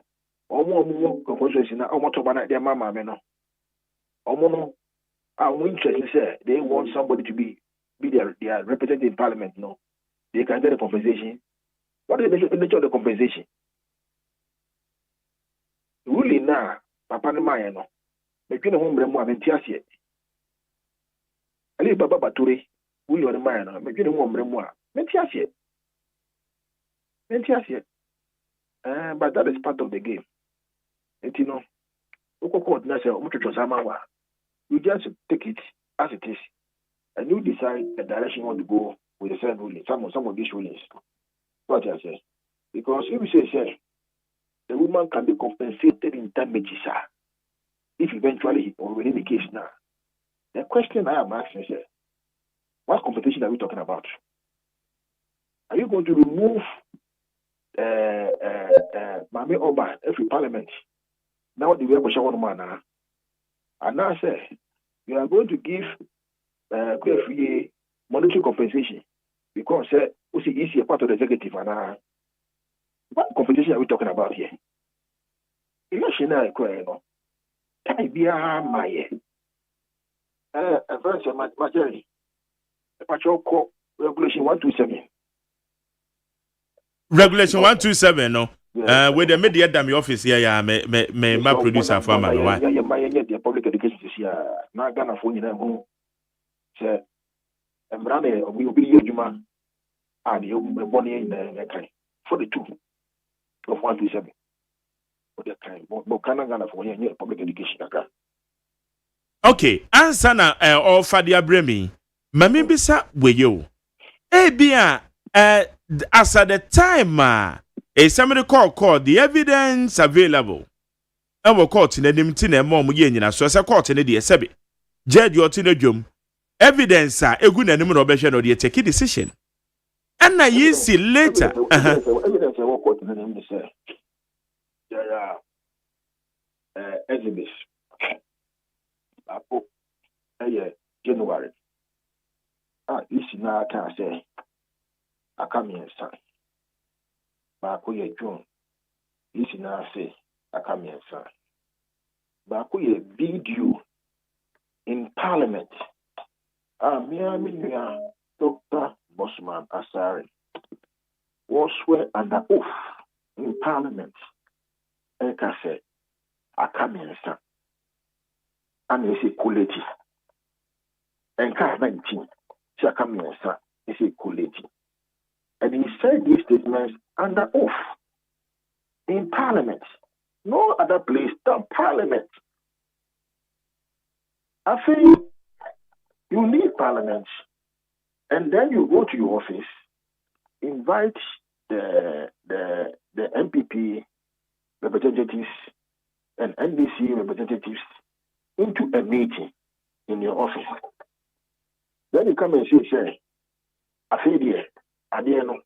I disagree. And you know, I feel here, I am 19. How the train can modify into 19? And this evidence, when you know, and when you move, and when you know, I keep saying, time is always a regular of truth. Time is always a regular of truth. Documents we at the one. Okay, law regulation 127, no. CI 127, right? Yes, CI 127. Regulation 42. Make up 42. 42. Okay. In that their work and yanshe in Yasuano ewo. The only basis easy. But to me, I proceeded to rerun is when there's a tie. And that tie, no, should be notified, should be put in a rate. So there's a tie of the elections. Here, there is no tie. How do you proceed to go and rerun when there is no tie? And man, I get people's personal emotions. And man, I am saying the lawyers who are in the country, who are looking at the legal analysis, no, they will criticize whatever you have said as a judge. Say, okay, no, and you give a ruling without any legal position. No law was in the ruling. No. Mame kan mrana na yen twese be to educate the public. Yo. Or say regulation 42 no.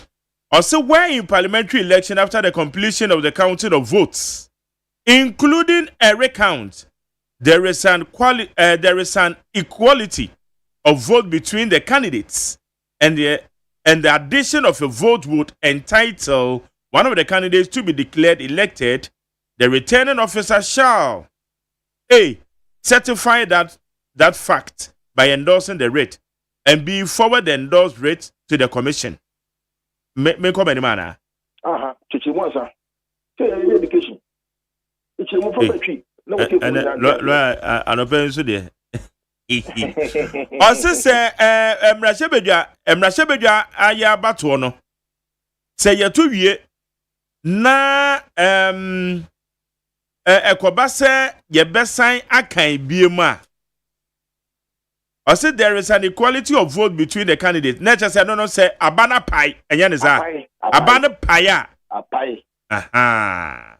And the addition of vote would entitle one of the candidates to be declared elected. Na et say yet to be declared obi say ono na we wini abato na. Eno no say returning officer no edikan the returning officer also certify the fact by endorsing the writ. Exactly. Ekwana as a Chinese say. As Chinese say. Yakwa Blekmanov. Yakwa Twaba. You put it together. Summation of all the polling station results together. You who say, "Imamia Grefie, when you have 200, Miameba, a Rabna Omai, when you have 200, it's in no a pie. The pie sadia. Well, we have a 10 officer no. Also, notify, now specify in an endorsement say, election no, a pie. Apai. It just says to be him. I say it's to be him. Now go ahead. Read the okay, now B no or say forward the endorsed writ to the commission. No, indicative paper. Now they are called Electoral Commission. Electoral Commission. No. I say my senior. Start to be him. Two no say the commission shall within 30 days after receipt of an endorsed writ in respect of a constituency conduct a second parliamentary election.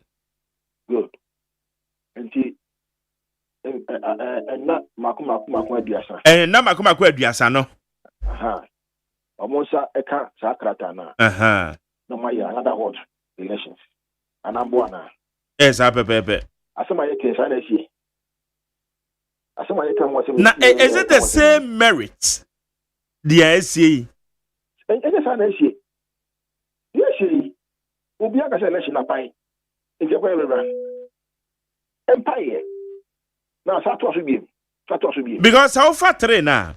Also, the candidates for election under Sub Regulation 2 shall be the candidates who obtained equal votes at the previous election, and the candidates who obtained the highest number of valid votes shall be declared elected.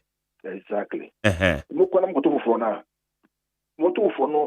Between Omukotayano. If you are a mention of candidates near more than 2, maybe a 3, maybe a 4. If you say a time between first two now, Omana be a rerun for me, no. But the way I can see, no, what the client say, or no, and I win it. As some I can watch me see, that is here. Then she's election, no. Empire. Now, I'm going to no. Ya quote to the actual war. Alibaba Bature, J. Now, see, what you're I could read that actually. Actually, I didn't empire. If you follow letters are Omo, a church January 1, Sakamian, sir, and the actual, and the one June, dear, and the actual, and the one but my boss, my local parliament, and the one what I say, what will we do in our home? Yet, we say, you're quite run. Okay. And none of pay information. Okay. I call Judge Biche, maybe I'll feel contempt. Sana Okruma. Aye. Sana Okruma. But with my Lukai. Oh, maybe sorry, me kai pa. Yeah, we baby call. Me what hapa na me kai. I call Judge Biche Kufurubia. What's watching the contempt? Sana Okruma. I'm in a junior, I'm in the senior Supreme Court. The Kuchuchamu. Sana Okruma. These things, no. So, yeah, sometimes we just don't want to say anything. We just want to keep quiet and look at the right process to challenge them. Because for me, in the absence of a tie between the two candidates, no, if he has no constitutional mandate to proceed to rerun the elections, they have no constitutional mandate to proceed to rerun. They have none. There ought to have been a tie, and in their own law, no. Or say, when there's a tie, that is when EC can do rerun. So, we no tie, now. There's no tie. And EC now say, I get a come they've been very consistent from January, Taka How then did they do a U-10, Taka 19? Okay, lawyer, yen beside the saying so. Are there information the table so no say enano pay Electoral Commission eba be press conference na me tell la mapekene say womo wo justification pa namra kwan so die nti akwakoba ne say nti ye twen say wo mbeye press conference na wie nne na mbo bibi so mama musa say omo justification ya te when they started saying Sakamia from January, no, Mukaka under oath in Parliament, Sakamia, just last year, in June, in Mukaka Parliament, you know. Say public statement, Sakamia, no. Sadina, no, Yomokano, Saturday, year, and I said they were rather throwing dust to the eyes of the public. Why the inconsistency by the Electoral Commission? I don't understand it. Because me and son cannot be 19. And don't forget, but Jerry, election no more no. Police station. So the election is complete. Election ya carry so it's complete. You cannot rerun a completed elections. The election is complete. Ya boy we ya carry we ya can't win wa. The rabbi oban win wa. The win wa. The election is complete. How do you rerun the completed election? The election is complete. And you have not shown that there's a tie. If you say the election is complete, yeah, that's fine. But election is complete. And what say, when you say, from all the polling stations, you have not shown that there's a tie. How do you go and rerun? I don't understand it. The thing doesn't make legal sense to me. It doesn't make legal sense to me. So if this is a justification now, what shall my year to now, Mr. Katrina to the Electoral Commission for no say? Is there any tie in the elections? There is no tie. How do you go against your OCI? Your OCI. Oh, I'm not the more Kumana. The man of Krakaka and then in the gra. No Krakaka name. The way no or China will be accounted for it. And I've been saying this thing constantly. The way no is a day for accountability. The day for accountability. If you shouldn't forget, say, yeah, now, you see, oh, you cannot account for it. No. The way no or China, you are going to account for it. That's the point I'm making. You're very careful. In a certain way, China, you are going to account for it. So how do you tell me, say, you are going to compensate the woman? How you compensate the woman for what? What was the compensation? Election one could be also one could be no what Ranchaya. Nature, my medical eco ina. No, only case now. We say, we go ye a rap now by a free parliament. Is that the compensation that he's talking about? No. Obama is as compensation. Is that the money? Is it money that she wants? The question is not to Obutabano. A man, no. Is it money that they are looking for from the woman? They want a representation in parliament. So let's be very, very, very, very careful when we are doing certain things in this country. Especially if you are a judge, like giving judicial decision. Because whatever you are saying, you back by law. And then you write a decision, no law. There's no law in the decision. Okay, la. Anyway. Na ebra MPP ni NDC for koko shia Electoral Commissioning. Yan show sequence of events no amasa de SCC wablikoma not. Ekwono na womuko hu say presiding officers be antimi authenticate 16 out of 34 polling stations. Results are na etese o more authenticate. Anything a ma decision we ekoba and say yo. Oh sir, edi kano me na me ni ho. Me chomoko ebia no na me ni ho. They will come and report the outcome of their meetings to some of us. But you see, when you are going to do collation now, NDC for NDP for so omu now mofa people na bakuma that is the party that should happen. Ofo bia agent editum we need to now objection no one raise objection. That is the particular thing that is done. You cannot go and do collation, one-sided collation.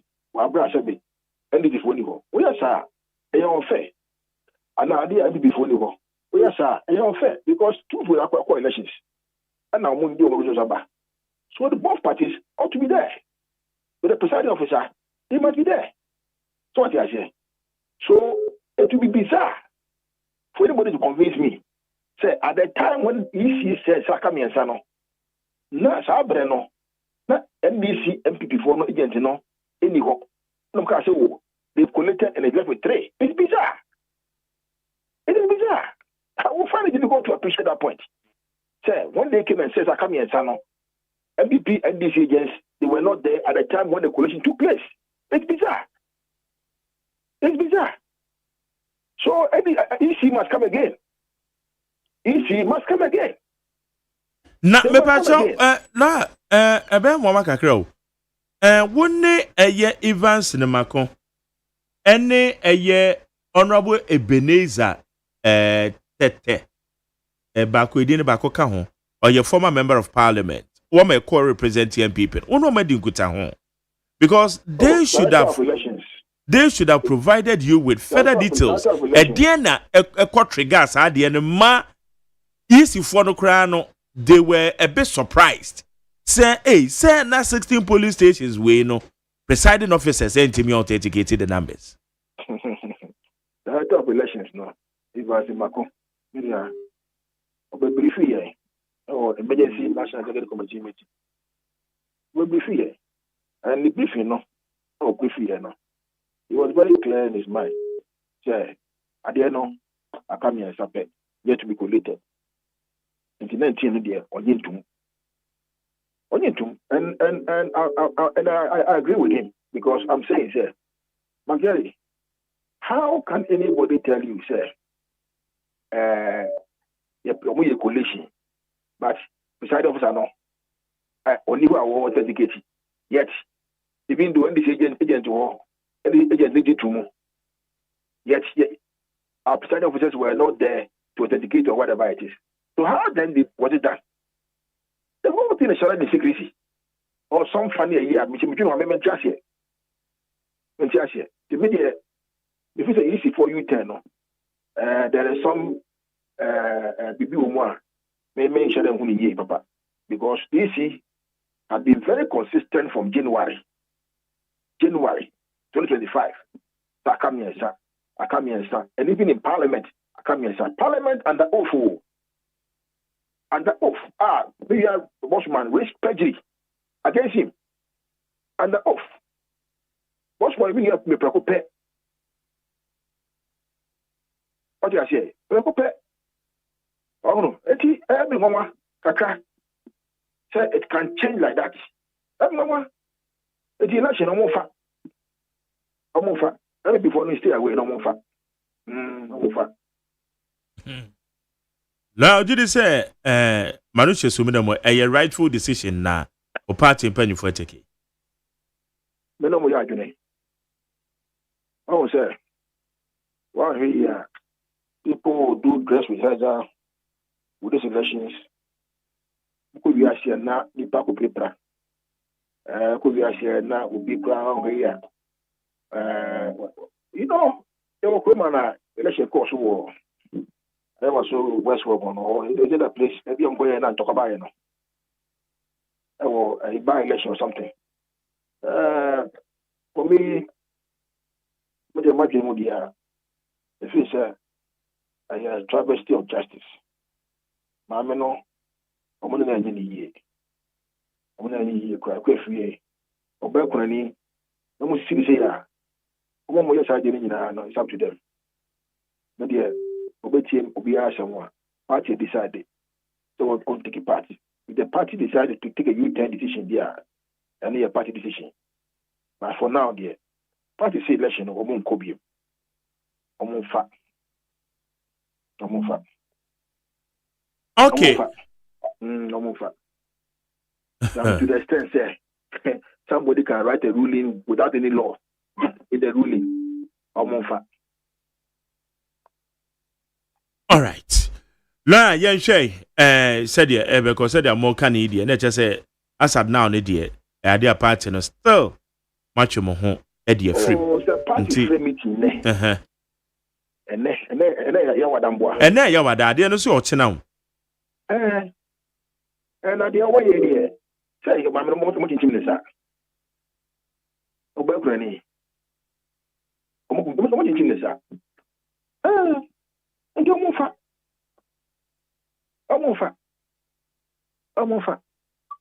But that's the view they will take it. So the woman can be compensated. What compensation? I mean, get a copy of the ruling and read it. What compensation? Compensated in damages. Bala, one woman swan say Kasa, including Dr. Manobuama. What should you continue Facebook say people mumba ka omo na isi no ehia reform one south na e kan dey no e yadwe. Acho question is abia. Question is say anamontu a yisi atu ya wono omo nya adwen a waka ho asem. Ene nipa ni bi kira adwen including Dr. Manobuama say or call it on mo MPP for say mo meka NDC for ho na muntime enhwe kwan a eye isi aso ye ho no nsakra ye bi betimi aba reform, so you see the word reform.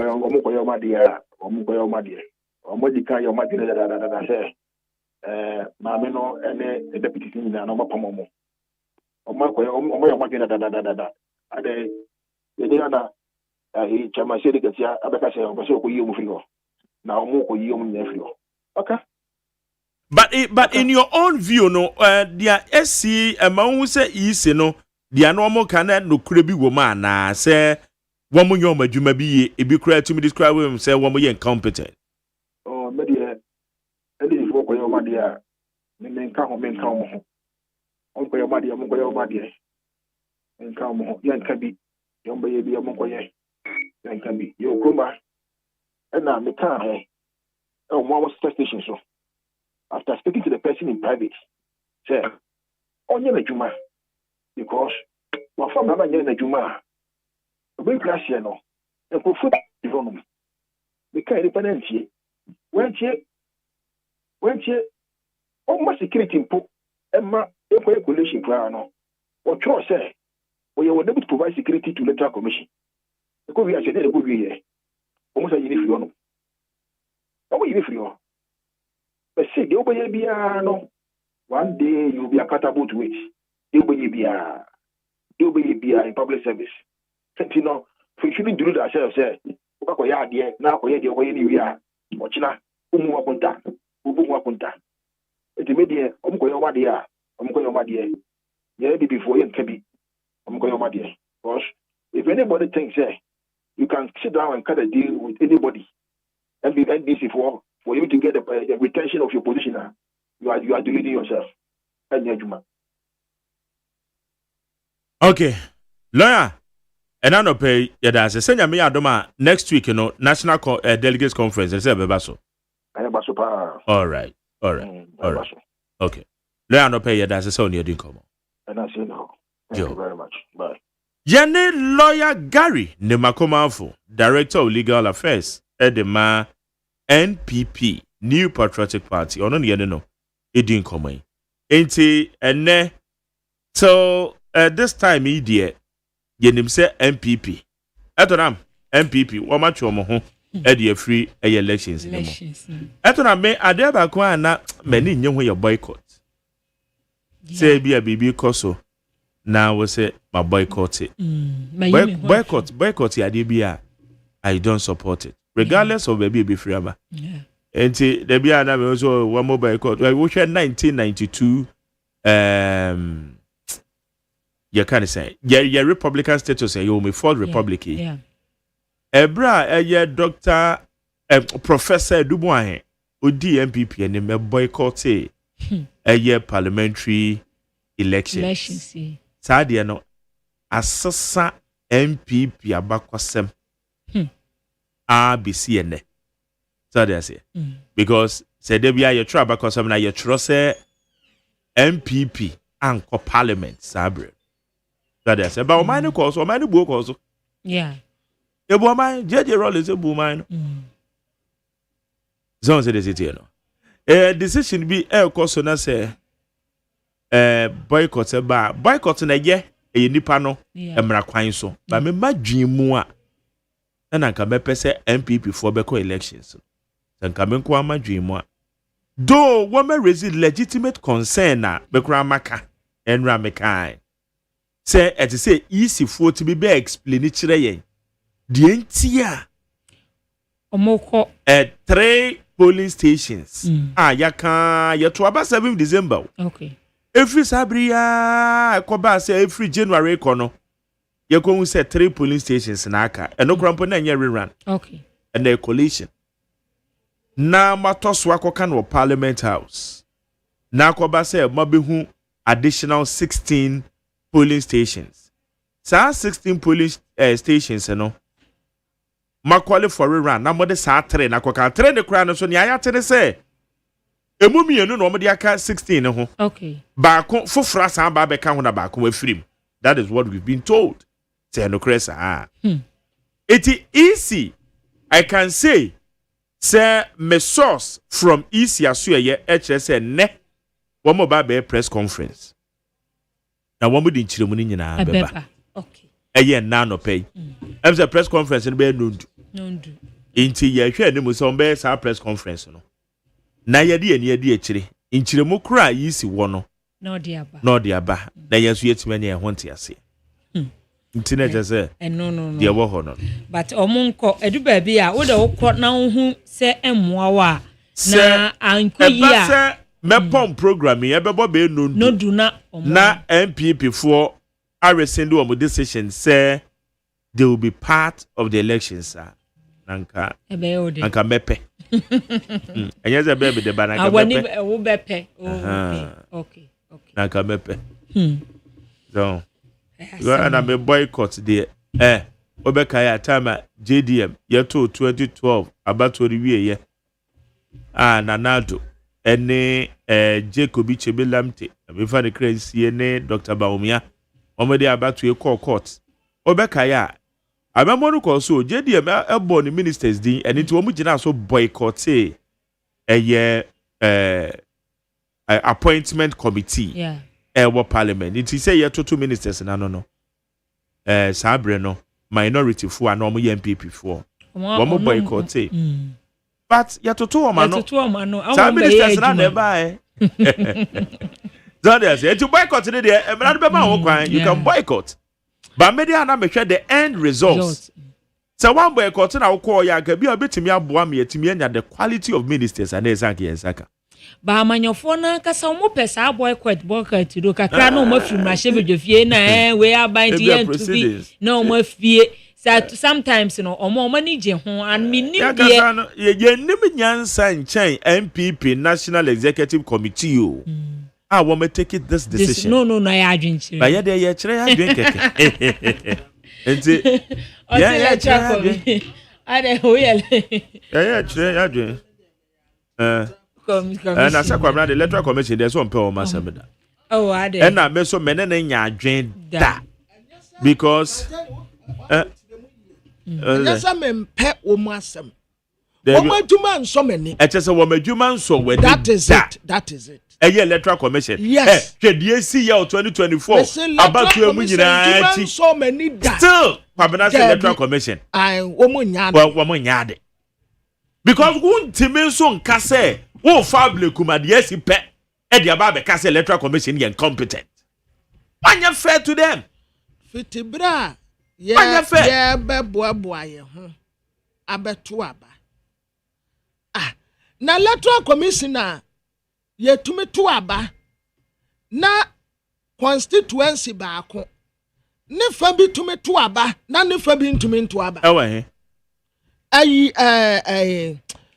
voter region anu yakọ baby ayi bedi MP what the say o kasa Peter Mewu constituency baako penwa edi Peter Mewu ba parliament no constituency ne fa bi to aba ne fa bi nto aba enye Saudi na wo kan na Saudi akra de mem was it a fa bi to aba na akra de enye nduru ho kra wono kra de ne de dante na as a Saudi akra ye kan sound so born in ye easy me Electoral Commission me say ba yo mo de so born boy easy Jemensa Bosman Asare tete omo ye incompetent times 10 omo sankofo we adanu mi bisa wo say nti omo gina ho fa Jemensa gina ho Bosman gina nenten na fa tete gina nenten na womu ankasa mark womu ho say womu deserve so womu Electoral Commission ade a ye kan nyina no kwabena ne etonam ene etiefu a etie yen ebia ne sa ablekuma not ye de so bo Electoral Commission ba me ba bia bi gina sawo de so bo Electoral Commission no holia necessary anya fair to them adentina make an sa enipa bonifuo bi akwa ballot boxes nipa bonifuo bi akwa ballot box eba ne say ballot box be patcho ma me kama se mi eba ne say ballot box why no betima justify say BBS it say akwa ballot box nyanse ni utirima na o man no person no say ma jadi eba ne say o person man no bo eba ne say no me provoke me say so we na juma ye anka nkoduru ho be patcho letter e die na den hwe say letter commission na juma ye anka nkoduru video we na jadi awo keka no dia make kan say letter commission ye na juma ye ya anka nkoduru na jadi say aha atonam me the video bi be kire wo hwede si ye wa blekuma noto video wo ho Ghana for ye nyina ya den say ya share your political lenses it ya pretend say BBNC mommy atira musa oye na duma ye ya nkan e dey na Electoral Commission ye Electoral Commission ka to obi so obi kwase ballot boxes duma ye ya wa wo de hwe it wa mampofo awoma kwase ballot boxes no kwabra ye ja wo asema MPP fo kan wo mo ka de wo Electoral Commission Bosman Nasare wa kwa gina parliament ehwa ye mrase be dafie mo say ehwa ye the House of Hands Adio said dey wa kwa gina House of Records wa kwa gina ho ye bisa wasem we ya no wo parliament free parliament ba ya one soon ya no need the other come parliament no assign different eba ne sen ne koba ne sa be bisa wa bon obi kwase ballot box ne de u bisa se eba ne sen na me so be bisa o se eba ne sen na boss man asare ekoka we na we di u10 aba e no ne de wo se wa bon wa so baby ya do this to ourselves so asuma si anwini obinti anwini ehwanum no asam ne po mesebra na mo pese ye electoral commission minim se na jadi na anwini a ehwanum anam abo ma jadi edi nkunim straight away ni yekọ na wo adwuma sesa wo ye no wonye na wo de kokwasa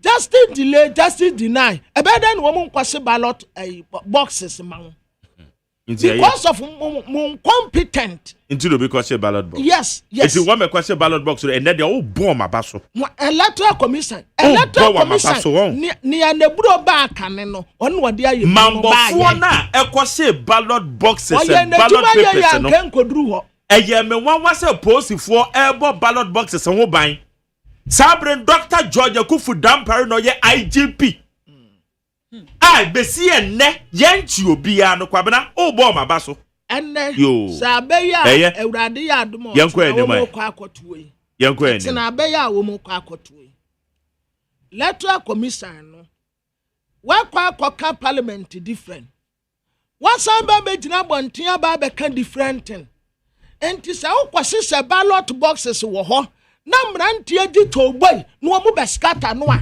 eya wanfom so a eya wa electoral commission wa yati wa watina se wo mo kwase se ballot box na problem bi ebesi wo bia free electoral commission na sa already electoral commission on kasa papa bi anfa mo hoda ndi wo ya meka o de no ma ya waka ebi ni electoral commission conduct elections ebi ni dia 2024 elections dia mekan me ne wo mienu na eteka na meka cho se kwabena 2024 elections yi asa eno mebesi no obi enti mfa so bo nko ka se electoral do be wi ni no obe wi ni to the extreme a do be lusu no onya asam nka yekoka de instead say ye de meme magere mebo beba me no ye ka se obi ye vigilant hypocrisy pa ejere nya gopo enkofo na ye vigilant yenko anim fankrata na yenko wotna abayi wo mo akoto bese fankrata na yenko na wotna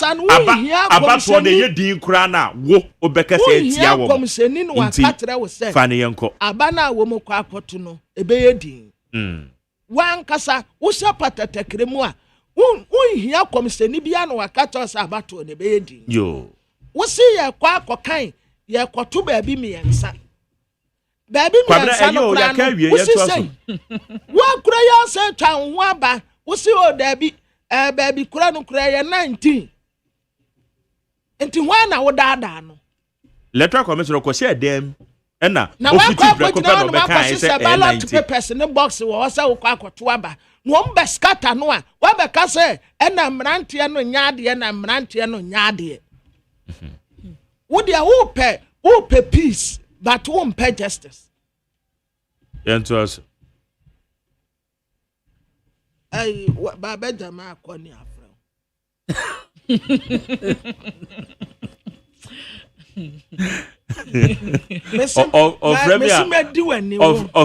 of Remy ana or the chocolate in every also the man on per chocolate oh man no more need chocolate oh there be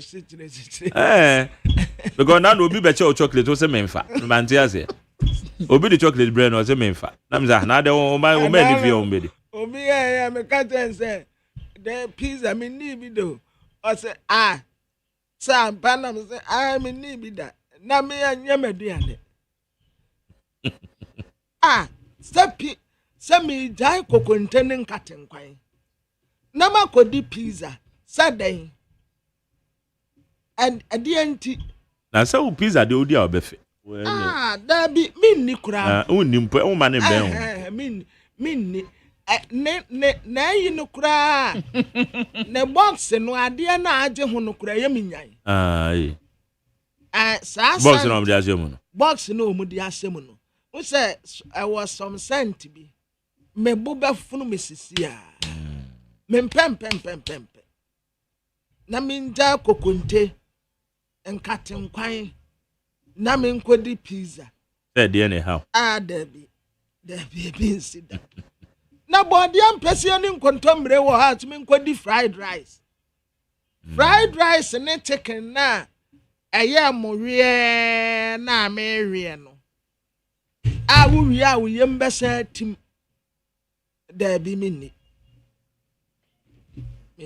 Abraham me more John Jinapo voice light there no na yentie there na all can here okay say it me eye na ye ginchiro mo bi dey free so so kwasi ada oh eno na omaimu ni nyina abekọ off ena omaimu ni nyina ya bekọ we dey maintain mpeni nsam dawo oh itimisi emergency kwasi itimisi include my yenti me yenti the opportunity to inform Ghanaians that this Sunday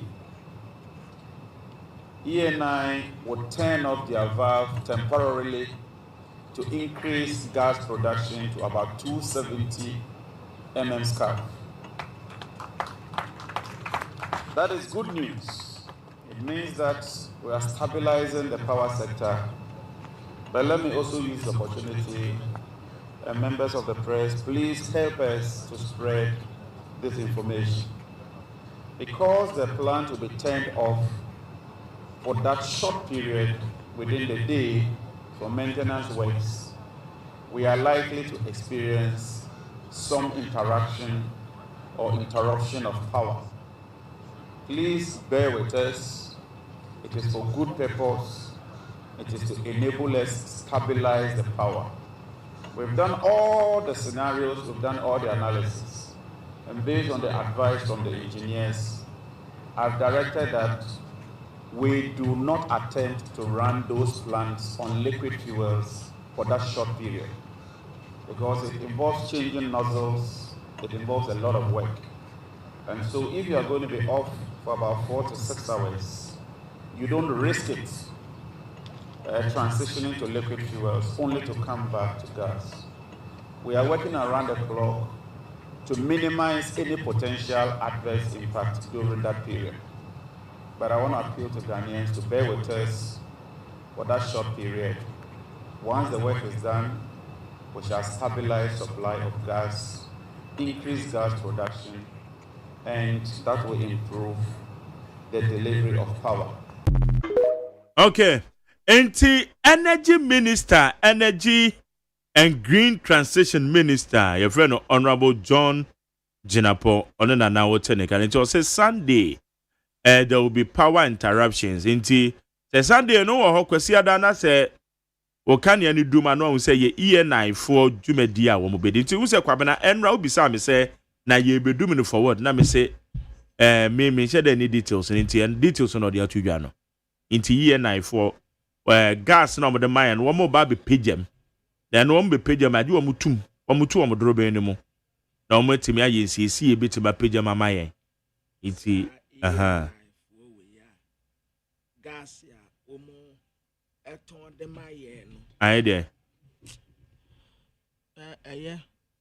nkama no ntum ejetonam gas ya moton ede maye basara be kwa sorry kwasiada me kwa sorry enya me pa ti matare no meto ato wan hwe ni abia na anopa na wo adwe so beto na anopa na anopa ne wo wa adwe so ta to atade a ya na asemato kwasiada no ampo e sha se to midnight ombabo nti so bedum na wonum na akwasiada kwase be sha se to midnight obedum na wonum na nti se wo bibia wo de anyinam kane ane be ya to ho a memeda na na wawiwi no enye sa obekasa homache obekasa adeche a adeche obesra no osia no na mo bekwa asore no yesterday ya sofo no se omo generator no omo mpe fa hu ni bi nsi ho de mekwa akodi power mekwa da but say enche so we the enche few hours also between asa weekend we crown so there me nko ba bia o What's your background? Kodipa. Ada. Oh yeah, that there, Bomadia. You soon I know. Because we can do it. Because na be dwendwen ho say we can do kra. Metete he me fine. Ti aye kra say o dey abebo. Confirmation no be ready admo. Be 4. And Bomadia na one by aware. Na we can do it me wa. My Jerry Bridget Fayosi and na birthday. Okay. Bridget Fayosi. Oh fa hin no. Student ewo 37 NMTC and no yeah Jama nurses and midwife okay yeah NMTC student midwife okay student midwife oh 37 yes 37 and then I would that okay Fayosi okay that's good. Yanema di Jubilee ba be di nkoma no wa send the documents bi di amame nti je o chire mo. Na quick one answer na no waka birthday na afia otiwa apiaje. Owo eye Sherestad Green Montessori e wa masaman. Ono so wanya 10 years ende. Nti from ne maame ene me wafa bi o Germany kwa no tie pa brother. Wafa Germany. O Germany ne ebusuafo ni nyina omo wo hia ye na afia otiwa apiaje. Sherestad Green Montessori, happy birthday. Pabra kwa amano so na meni ma de Jubilee eni nkomo. Deputy Director of Elections Edema National Democratic Congress. Madi mache. Majale mejuso. Na what to say? Majale me adom me huye. Ye de nyakopan ase. Na ye de nkomo ya no say wa send me documentations bi. Bo amena me educate me na unze we na amani so nwonwan. Mahusta. Edia. Dedi kama with people and pay. Etia photos.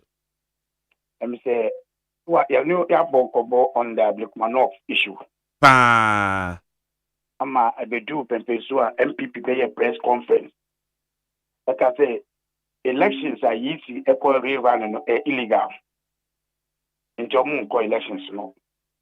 Omu ko court say omu di injunction better so. Kaisa mkachira wo say ade MPP ye no e abro e na mo ye na omu nim pefe say electoral commission e na e wo to me to run the election and they are also new so they cannot injunct the elections no bro on document am de ma wo no last mkachira wo say yisi SND ye letter say yemfa ye agent embra at the printing house Original so Juma and say document I'm the buy any General Secretary of MPP receive document no. And draw and I'm printing ballot papers and I'm the call region no more. Which document no last copy no. Why not? For Ben signing document no. Meba on mamen kai. Or say certificate where your buck press. Yes. Certificate of destruction. Statement of agreement for the destruction of Ablikuma North rerun parliamentary ballot paper, waste, plates, and ballot for Gloryland Hotel or Doko 1. We, the undersigned, participate in the destruction of the Blukuma North rerun parliamentary ballot sheets, waste, plates, 9 pieces, and ballot papers for Gloryland Hotel or Doko 1 at the end of the printing process. It also has signed Asante Kizo. Kisi. Hey, Asante Kisi, Electoral Commission. The number krawa ha. George Nkrumah MPP. Also number wa ha. Theophilus Korte NDC. ASP Raymond Hiame Ghana Police Service. And now when so ye Dennis Anan FPU. Stroke GTV. GTV that we mad. Okay. I said me GTV be FPU ni GTV. Police for mo we. We ni bia. Okay. It is dated 9 July. 9 July no so yenre ya o. Anti and distraction MPP rep ho. It shock you. I'm sure say we document I shock you.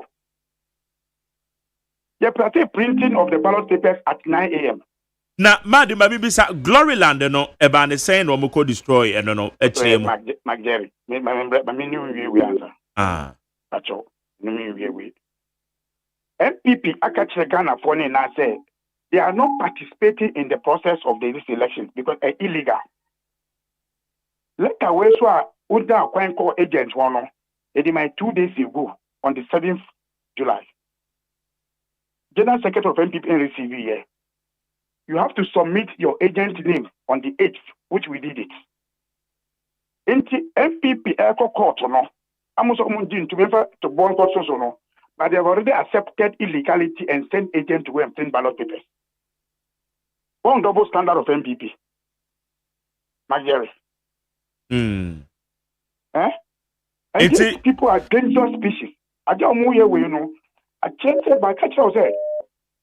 The question I from Electoral Commission on the scan document, you know, MPP ni say Electoral Commission. Omo mu push 2034 but if the catcher say if I due to mo say ampa yanye 16 scan document defense and validation. If I that's what catcher say. Then Nanka Jake, Evans here. One be press conference, no can catch us. Magere. What can be such? Because if you don't agree with easy, I'm not a court, say Muko theater mono. But then you have already sent your agent at the printing house. Printing way says at 9 a.m. And the agents no could do before 9 a.m. Meboa. Eh? But that time we and court. So what were they doing in court? So assuming said injunction no, MPP has aided illegality that injunction has been put on. What kind of double standard is this?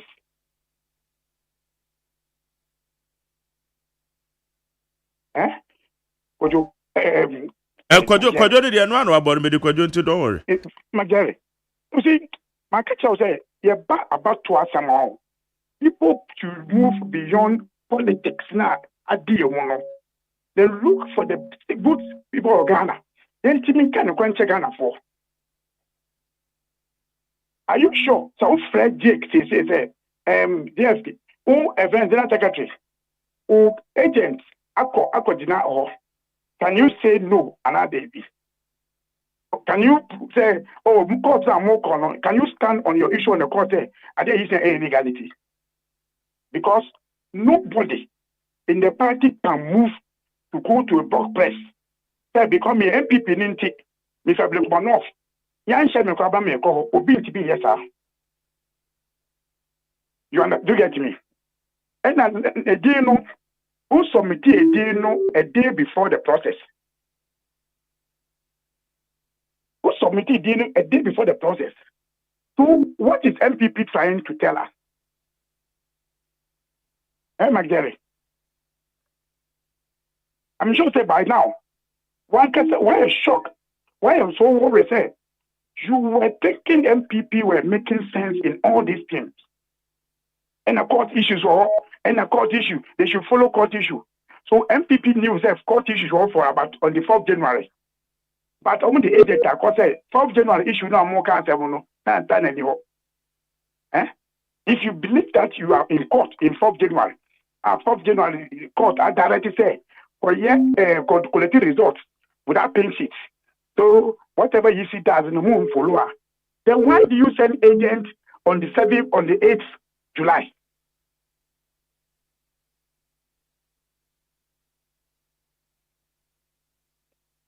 Okay, it's who dia who na agwagwa say MPP for no high double standards. See, I told you say. But Madi, say obi kwa part of destruction of ballot papers and more or less electoral materials, you know. Doesn't mean anybody no play a major role to be part of the elections. Your printed ballot papers, sir. Obi so be our branta. Your printed ballot papers we. Now mo printed document be a encounter. No say where the na polling station no more. You destroy it. You supervise the destruction. Inti ombetro na ma sign say that document we are destroying no. Enti won't be who no public bio. Okay, I say 2024 elections. Western region ballot paper. And as Eastern region. I say, you know, I'm going to destroy you. Okay. Okay. You could destroy, you know, agents and everybody are there and sign to it. And it is because they participated in printing from the beginning. That is why they can sign for destruction. Do you get me? Yeah. Yes, because only system, only one, you cannot participate in destruction. This is one document. There's a document that agents you could do our science maba. Because when you say almost 20 ballot papers, you know, almost 20 house in a security installation area. And you only permit to go there. The yeast more can say, General Secretary, I did letter about say one beba. So George, Nkrumah no about no, Jake, or no a press conference illegal no, or no a man letter say moon faded to go.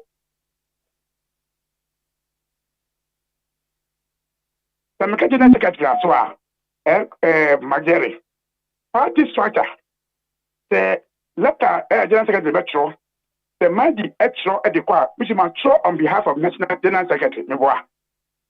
So it makes it bound the national party. And it will say, EC received these names a day before on the 8th. That is why they were allowed to enter Bokplex.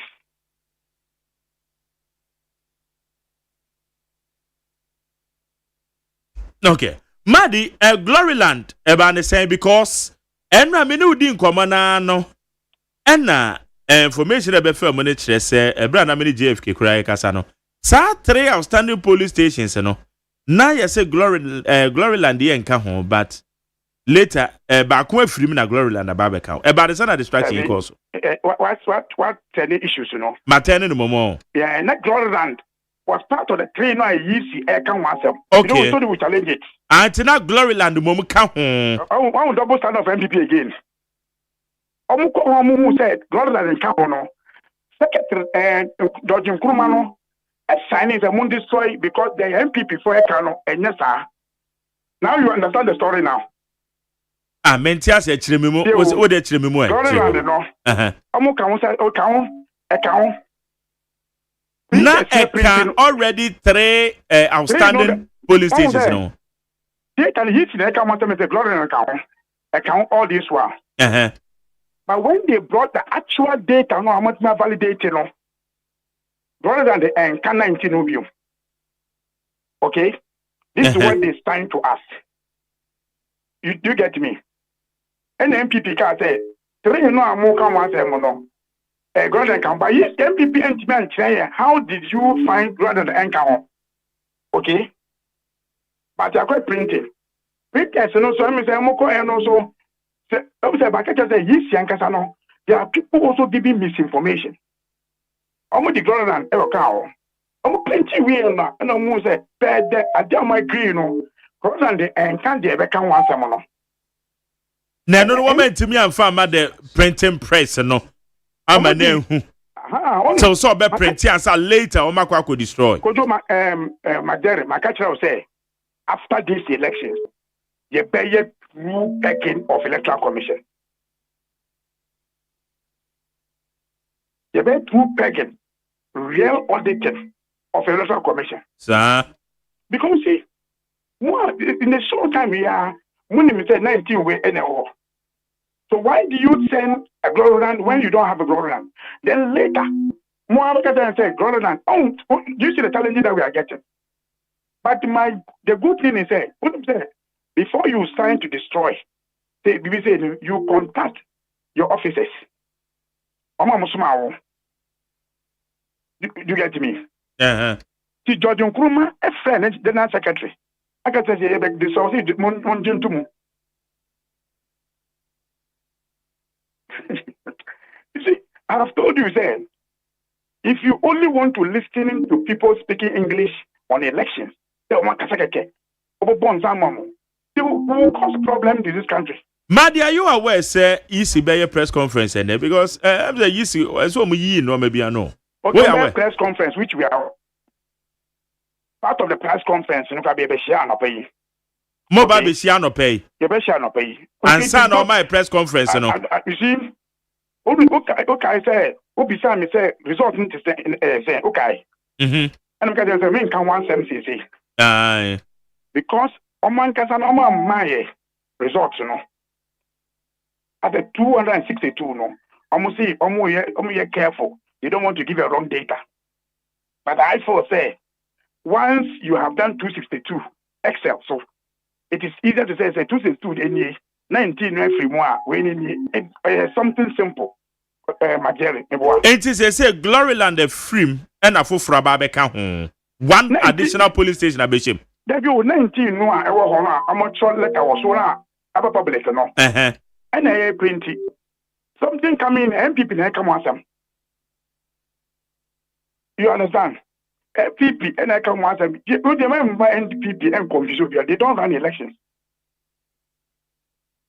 Because as I think you see, I was signing a document, you know, where deputy election electoral service, deputy, the director of electoral service or electoral commission. He will not sign the thing that he doesn't know. What you say?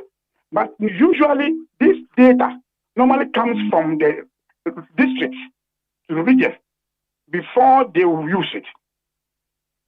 So, Madi, my minimum for any of your phone as you. Dear baby son say Gloryland, no. Gloryland Hotel or Doko. What must say and on the ballot papers. Is that correct? Yes, Yes, yes. Good. Gloryland a ban saying and one more I say the ballot papers. Say police stations require 18 na. That be 19 no I say 19 no this is letter was no. MPP never press conference can say omu die omu side in the Gloryland account the 19 no. Meba Madi meba George Nkrumah the signature ewo krata so no waba o so. Ma menji nchiremu fanfiri no clarify bibi mai. John memo ache. Yeah, I promise to say. Nyankopa do meba cho me ho ye na so e. Yesu adom.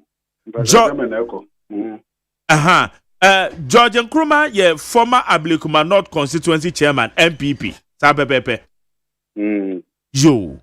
Mepacho wo party na epa wo se kojinem ewo eye back press ebra wo mo print eye ballot papers or china wo mo de bedu djuma wo mo peso anu so ana ebre ben na wo party no epa wo se kojinem gina party na nemo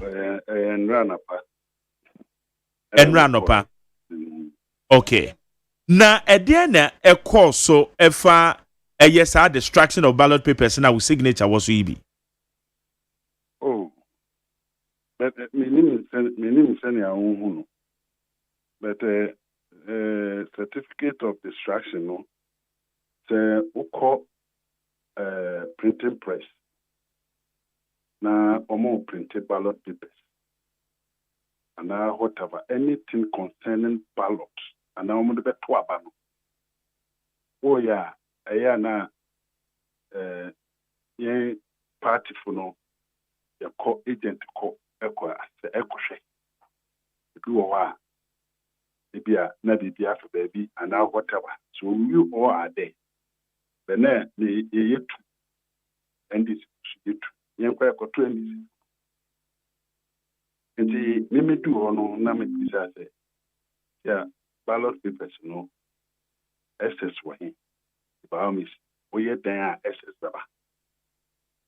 Well, no more issue, Syria Nomes, Nina, we are SS Baba, a bit say. The Nina no keep, but almost we ballot reprint a baggy ABPA, and then SS na akano. Ana near I say, and I do also say, but a normal, but maybe na Syria no menisu, police station no menisu. The Nina near Kabum near spread it. Nobody a question machine, no more that. The machine was near the job to near so. And see, no, we now we are your plate, no, print ballot paper, no. plate no so ɛso mbɛhyɛ no na de sɛ agye bia ɛfa no ballot no anaa ballot paper no asɛe. So nobody can go and print another one. The no about no, and then we go according to the view we are near Fukofawi, the Kofawi were near Besseno, the Kofawi near Straiten of and a year plate in the Sudi account. If you print in normal year certificate mine, say, Daniel Mana in a day, the call off. It will be more good to my day, I print the account. Okay. Reason why I offer man pay. And there is a reason. There is a reason. Wadarimo. And it said the many for na hwefo nyina betimanya proper understanding. Na maybe so. Election ya wo party ya twem ho afiri election hwen. And na wamutu say kwana kwhwe. Say ye printed ballot papers. Ye kwhye bia say. Eno de saka mo ade mo se mo nka ho biem. Nana musimu sen. And your national, your region, and your constituency. National, me to Kankaka, maybe me test of my press conference. But me and a plain amateurs also we have press conference say, or more but bra George. What say as at the time Enra Anopa Oko back press. Eko jire moma o party na wonte say o party aye press conference say wo match o mo ho afrim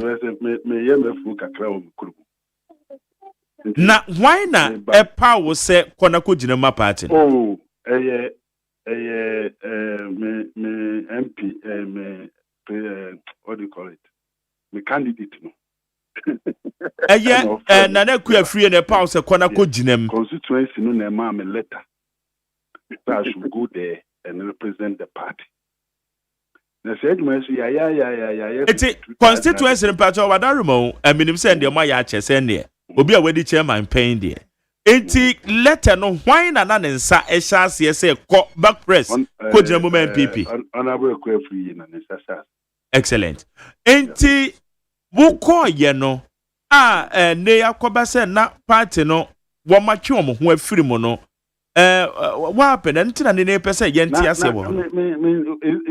Beef and I say a party this on here nani pana content no be ya. Is it a crime? Young one papa because a bra press conference and a koso no na honorable akua free agent hobby. Never NDC for a bida.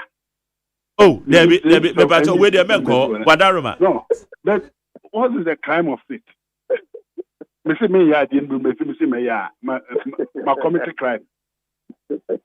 Okay, it is say honorable akua free agent to me elections and do obeko. Yeah, your turn be contest. Hey sir. Yeah. Yeah, no the beef. Omo beef ni say or turn contest. Really? Yes, a question.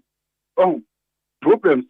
Me ba it is a national decision o meteki and as soon the regional constituency meteki. Master, my brother. Me ba your friend me Mark Jerry OSEI AGYEMN. What do you call it? Neat FM and one wakano Neat FM morning show host. Okay, I wait you more for the Cabrama. Oh, Metiano pa Meto Grama and papa. And the next is a miniano because Meso Mofa no. Me offer pa. Okay. You need to cry. That's right. Nipanis or Bepa. Mimi who say, yeah, as the media, I say 7 when you want. Ebia, I topic of the day. Me na me contest. But me say what you want. Me say me ko. To problem man. There's no problem. There's no problem. Look, I break my nose since 92. Now and this young parliament no money. Up to date, omunya seat in that. What I said, but no man can be any. Yeah, can you mean a coffaba? Yes. Now, Osha Batrono or say, and a young corner. Fine. ya court so say yen konkoye ne yen konkoye na me contest na me say mokwa ade obi danka bi atue where do you say problem there and yet topic of the day the only thing I say tell you to about whoever wins that's all my to about 2024 na me say my mini 414 na me say Montie ase ma share pink sheet mo fa mo de embra ma say mo fa ma makodi na makoyi mu meetings ni no mani o me bebre yese be to aba na yese be ko so program be na ewu me na to me fo be me ko didi me si me ko didi o se mami ndi o se papa say mami ndi o mami ndi is there for a crime a crime ma ana me wa dia wo kan a ma ye din a me ne metie fo tie wo no na kan ye crime but honorable akuya free party mo party mpanyimfo aba ne pesua so aba ba ye central fo nhia mu a ogina hobi and the general secretary ono no de eye ensamo a national executive committee ekosia putupuru mu e de aba betu dwa se wo ma twe omo ho e de free eye abatuo ne mo mene general secretary kasa enra ono kropo de waka to the extent say electoral commission nim na ode honorable akuya free yemfoni eba ballot paper no so a won be siu no court because abatuo no mo nka ho bi etiebe de be nwanwa say ye bete say honorable akuya free yi atro krata de ama menua George Nkroma sekọ na kogina mu ma no ewa biaye a ye printed ballot paper etwetwe aso kakra etwetwe aso say because se party take a decision na candidate no so ewo no any decision that say party no coordination be ni mo yeah contest we are going to contest sir contest yes but na to 19 police station and there's a problem you are and the okay more information yeah mebacho honorable akwa free mebacho ye frame McJerry Neat FM on show sunie. Hello, honorable. Yes, sir. Election no won't call. And answer won't call Yami Adomochina. The person may call election no Yabatuaba. Uba, Ube was said, Domus Yawaha. Yeah, MPP for United Ayamu. Ewa Blekuma not. Say, Yatuaba me winning. Enti onyankopon adom wo mo se o nyina besan ya to ama me enti election no obia wo NDC fo na mo ka cha nkrofo se kwafiesi wonko kwafiesi wonko pa don be hu nim ne me picture wo ballot paper no so enti ya to aba pa o be ba no na me wo ballot paper no so na wo nyankopon akasa hu se ampa ekuya wini ye Yo, it's when ya what decision and now your party decision. Okay, wakate no. Enti now it is confirmed. George. George, menu we wie. Say adewa confirm mo ama me. Enti we dey menu we wie. Ada bibi wo ha be ka kira Blekuma not for mu tie mo o. Ka bibi kira mo. Yeah, anape asema metuma ka kira Blekuma no for no say. Ekwa free or the ballot box no so. Ballot paper no so. Ballot paper no sorry. Or that so. Trim. Kwashibu. Yameche. Or Tati. Takama. Omina sorry. Omon sorry. Omoko to abano. And for my honorable Ekua Owusu Efriji. Ono ye MPA or the development back Abrikumanov. Osi hospital ewo Adamami. Ewo Awushi. Womo sorry Wakra. DVL police station. NSC do police station. Womo koto. Boom and for my question, no hospital name. Yo, George Nkroma anopay. Yeah, that's it. Na say so ma pretty bibi awie. I be all better. I mean, easy to too much. Oh, okay. All right. Okay, Jordan. Mark, we that's it. Also, me that's it. Me poor me for why. Mate. Okay, me that's it. Okay. Ma DJ bro. Jerry. Debi say wo no edikai asem bi a debi ana me ka say ma DJ bro. Apart from what diabolics are now ye me no. What politics na udi no kre. Many we see in free bibre me man wu na me beka we yasi o.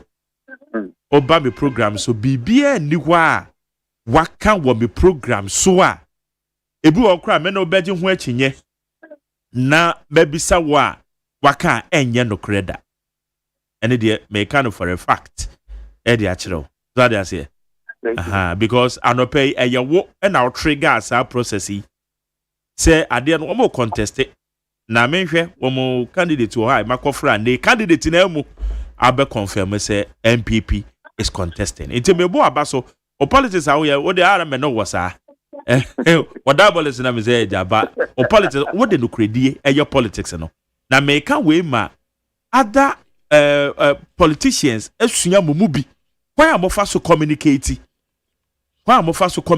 already so mo ka asem na ubo akire hwe eti wo ka asem no kure wom enti there was a time make am so mad Jibril there in fact wo any some few politicians bi aminem bijimudi mo ka asem bijimudi enti mad abasobode na me dem ma ansa me no beto bibia so mad kwabra o bibi kana mad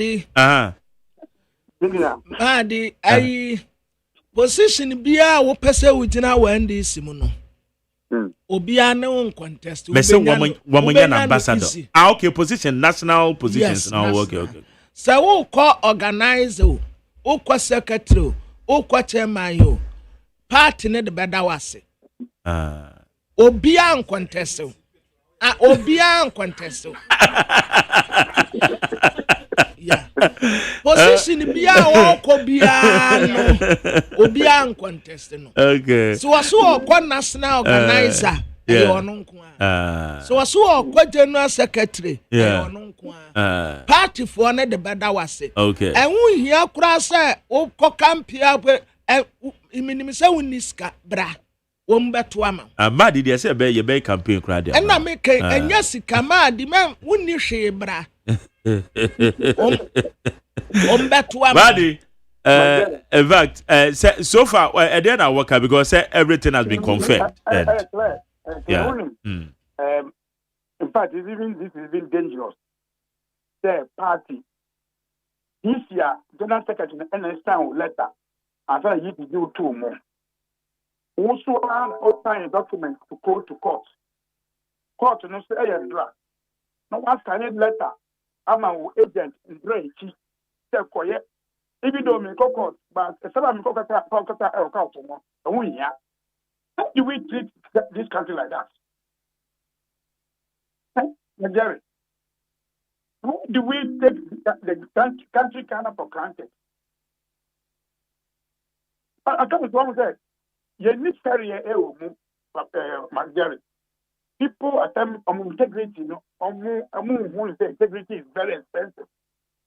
But I wish all of us well. Watching that this year, I got to about now, George, can say hospital we are buying 80 through the candidate. John Maham and the president say DCMC ANDC. Minister ANDC. It is easier for NDC MP to push for completion of the project of any project in Abukumano, both being in hospital in India. And for now, Mupia go to Aba, the Sremo. Buying our what page put to a banner. You were teaming out man, simple NDC candidate. Number 2 for Ballot also. And the rest of the we are assuring people that it will be peaceful in Abukumano because violence doesn't help in our electoral process. Majority. Yeah. Yo. Madi anano pay better say. Now then I will say from Kojo. Me bought jackpot. Jackpot in a two, yeah. But that's out of way. Oh, okay. Oh,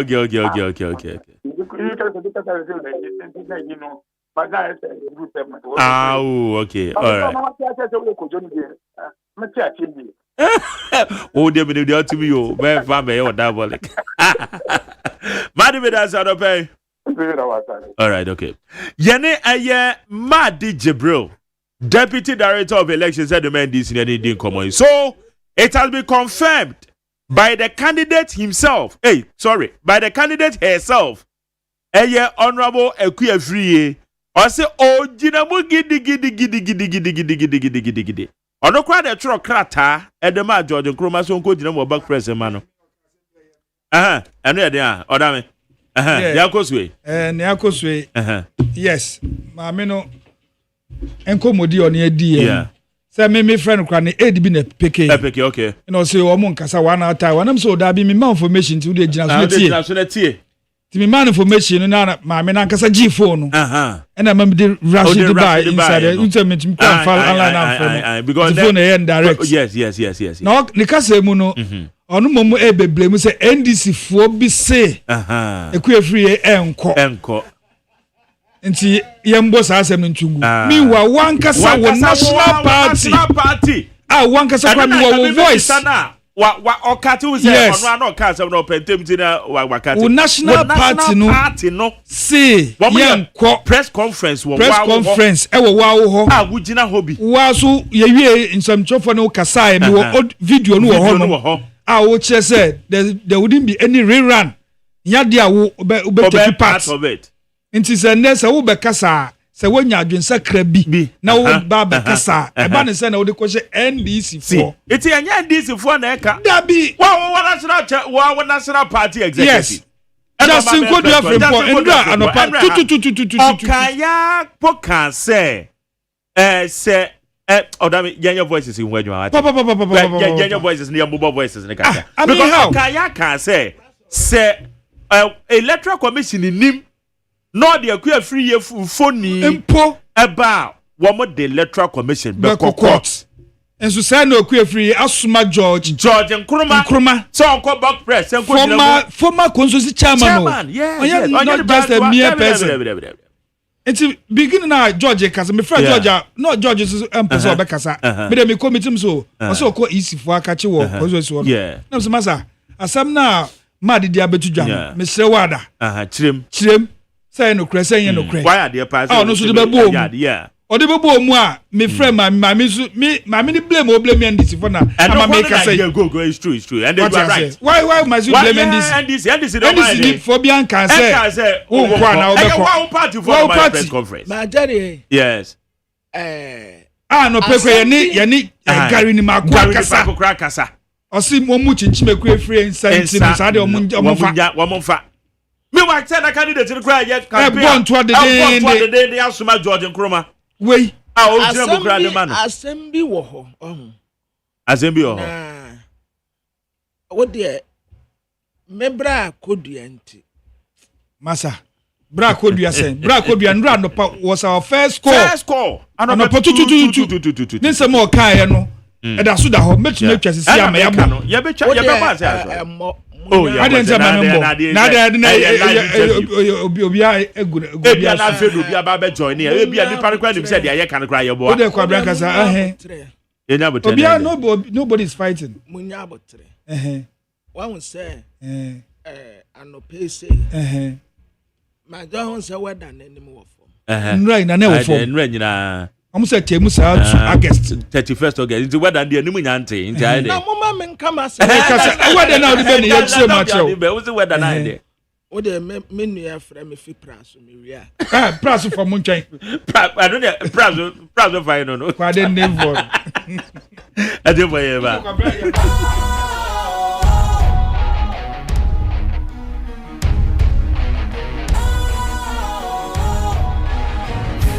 Cool, fresh and trendy with a new look. Makes you feel real good. That refreshing vibe. Satisfies satisfies you right just the way you like. Do you know? Do you know? Do you know? Ain't gotta do it alone. Specialized makes you glow. Anytime, anywhere. Specialized feel different. Always think specialized. Special Ice Natural Mineral Water. Feel different. Think special. This advertisement has been vetted and approved by the FDA. Hey, catch it. Listen in here. And you ma beto to dia me baba no hwade no. Hwem so betumi a. Hey, asew. Hey, now beka. Ya John to mami ensa duku portmanteau. This way chocolate drink. Na kan wo hwe afibia so beri ni waware ni a. This way chocolate drink. Na kan sia. Oh, asew. Wo den kan no ntumu ho. Me be mo anu nsu wo hye kura dia ka ho. Wo hwade e wapi ho. Wo ka sa batete e da fom wo. This way chocolate drink. Crash up a pair, Baba Warrior. Aso, ye fear said this way chocolate drink, your Soriano pan on yenum. Ye bishop free gymnum no snack. Ye yaho who I don't yet serve womo. Ye did really a pebibia bog we had yasua. This way chocolate drink in yanum. And at this one, what's Yanua? Has such a wom, cocoa wom, prick wom, bibia wom. I don't hear any social. This way chocolate drink. You hear any social. FDA, I just said you didn't crack to more to say a ye.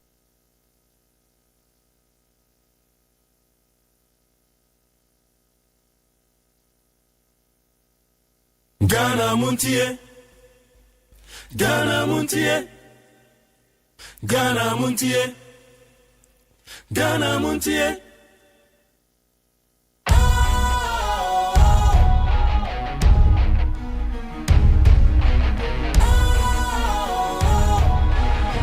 What's cool, fresh and trendy with a new look? Makes you feel real good, that refreshing vibe. Satisfies you right just the way you like. Do you know? Do you know? Do you know? Ain't gotta do it alone. Specialized makes you glow. Anytime, anywhere. Specialized feel different. Always think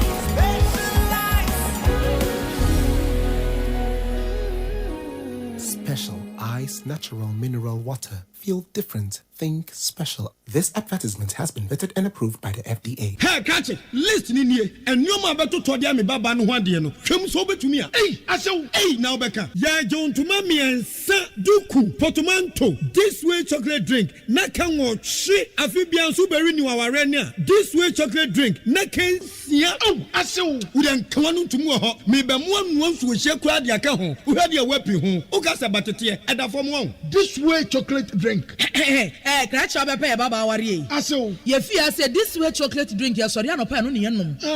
Ye bishop free gymnum no snack. Ye yaho who I don't yet serve womo. Ye did really a pebibia bog we had yasua. This way chocolate drink in yanum. And at this one, what's Yanua? Has such a wom, cocoa wom, prick wom, bibia wom. I don't hear any social.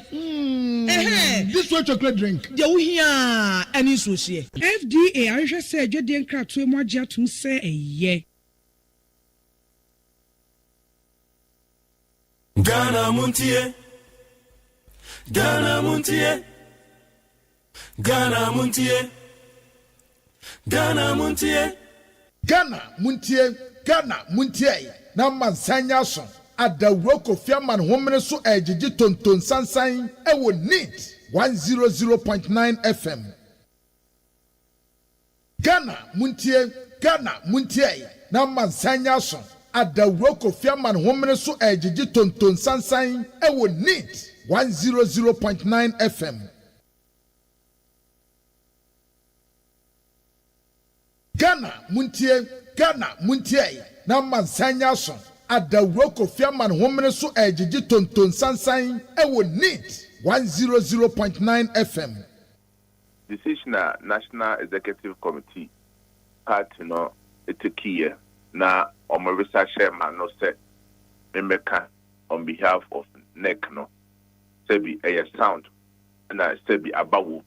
Okay, for way a year enra interviewer yene eye JFK eye Justin Frimpong Kodua eye General Secretary lawyer at the New Patriotic Party na sign interview no ena yetiefo ye pese yebo na onso wuti bi because no ena enam so ane eye honorable Akuafie wa confirm wo ye ha na all kind no can say NDC fuo binom say on economy ade no ene ga say ade na party fuo etinye ya first interview ayeye wa ha no eno ena ye boma etiefo monso matibie no ade kwamna wo say sisi a wona osum me fama de akwa ofa David na so so say David ofa do de betu we no ade ma Jerry yes me mpani ya mabisa o endo mani ede me obi a me emotionally strong hey inti they say the crack and say ma Jerry yes one will say me catch Monday no say Tuesday say NDC ba power a woman say His Excellency John Dramani Mahama or yebi yeah but ablekuma hono ablekuma not yeah bisa wo say o ma ba kosem no wo say eye once pe na NDC yeah etumi awini enti MPP na awini sa all this why me say initially that day no ana me ka kire wo no ablekuma hono dan ya extraordinary they should put themselves together and go for the election. Yes. Me that one. I will say about was I was about Kosemua. Yeah. A free JB Dankwa Breso. Yeah, Mampeni Nanado, no offer. And Buzia. That time na papa Kufuor crack. Papa Kufuor kan Jekubete Bilamte Dr. Kwame Adokofuor There's open so what you saying na mama nunsi anso bote me se be penta ma bote po na betiefo mama nunsi nunsi oh na JH Mensa the late nyame mfa ne kransie ma jare wo musie no he me pato minim because man kwa ye ni bi so bu go si ono ni kuro ewo kuro ben kuro ni de me ref kuro no ejim bisa wo fada kabre attachment ya won attachment ya enti sa wo ka se wo kwachi no wa abam said that time krana osaje for Dr. Kwame Nkrumah okay osaje for Dr. Kwame Nkrumah ye be ko ni museum o de mayente we mra etasum so Marguerite ewiasi wo sebio kasebu eya every say Oshe Ablekuma North constituency ebra sebi de pabone for eyo madre say ballot papers ya to aberia yedi akosi school bi electoral commission akosi school bi dem sebi say asem kra de chineba ebetimi akohwe na ya recount na de pabone for ekotwa jatum na wo hwe say ye collation ewo Ablekuma North na nipa bɔne for etete electoral commission pin sheet mo na nkɔfo sort electoral commission officers na nam saa so nti collation ni ntimi wie yɛde asɛm kɔda court 4th January court no share sɛ Ablekuma North court no catch easy sɛ easy ɛnkɔ no nkɔ wie collation no na afei so police for mbɔ ho ban na cast to 2 polling stations no kaka sa ana electoral commission any parties no MPP NDC na ye man be car 3 polling stations 3 polling stations bra you adam pare ho yes no isi for the kan so oma babo fombra se be ya with me recollation no abaso ana yira you wonu so beto aso and I treated was for bare 4 or 5 months. Eti, a mamitro kata koma Ghana police, a satro kata koma Electoral Commission for say, you pursue who Ablukumanov, maybe a just say, and a yoke in them no, the NSA, a bit maybe coalition. Ebeya, Nipa mo Ablukumanov so, Omenya Mershibigania, Obejina no Thomas na mom. Ghana police responded said, Omot said NDC for the injunction be out to Ablukumanov, about to an assembly court. Into almost show say omode police for qua a better contempt of court. Into omode train attorney general say more advice. Cybertron's future is near. Ghana Montie. Ghana Montie. Force response they say omode omadwuma nyina amana kosise aka 3 polling stations. No do my krado 3 polling stations no. The bambo for a bomb ban or maybe a coalition for the 3 polling stations. No more me who power within Kunim or Ablukumanov. I'm a letter commission, almost cat and crown, almost as she can I say. Only police force she and probably now police force can say almost see NDC force at the assembly court. But dear, assembly any court every say assembly court gave us 7 more rate nibi. And to the only assembly court a prevent Ghana police force say omode and rantebe banase amophobe baromet maybe coalition. 12 June. Electoral Commission signed political parties this year. A catcher was said, Omodi, 3 polling stations, and Aka. And this was there be inquiry rerun. Electoral Commission there be Omodi, Yaya, Bibia Manaka 3 polling stations.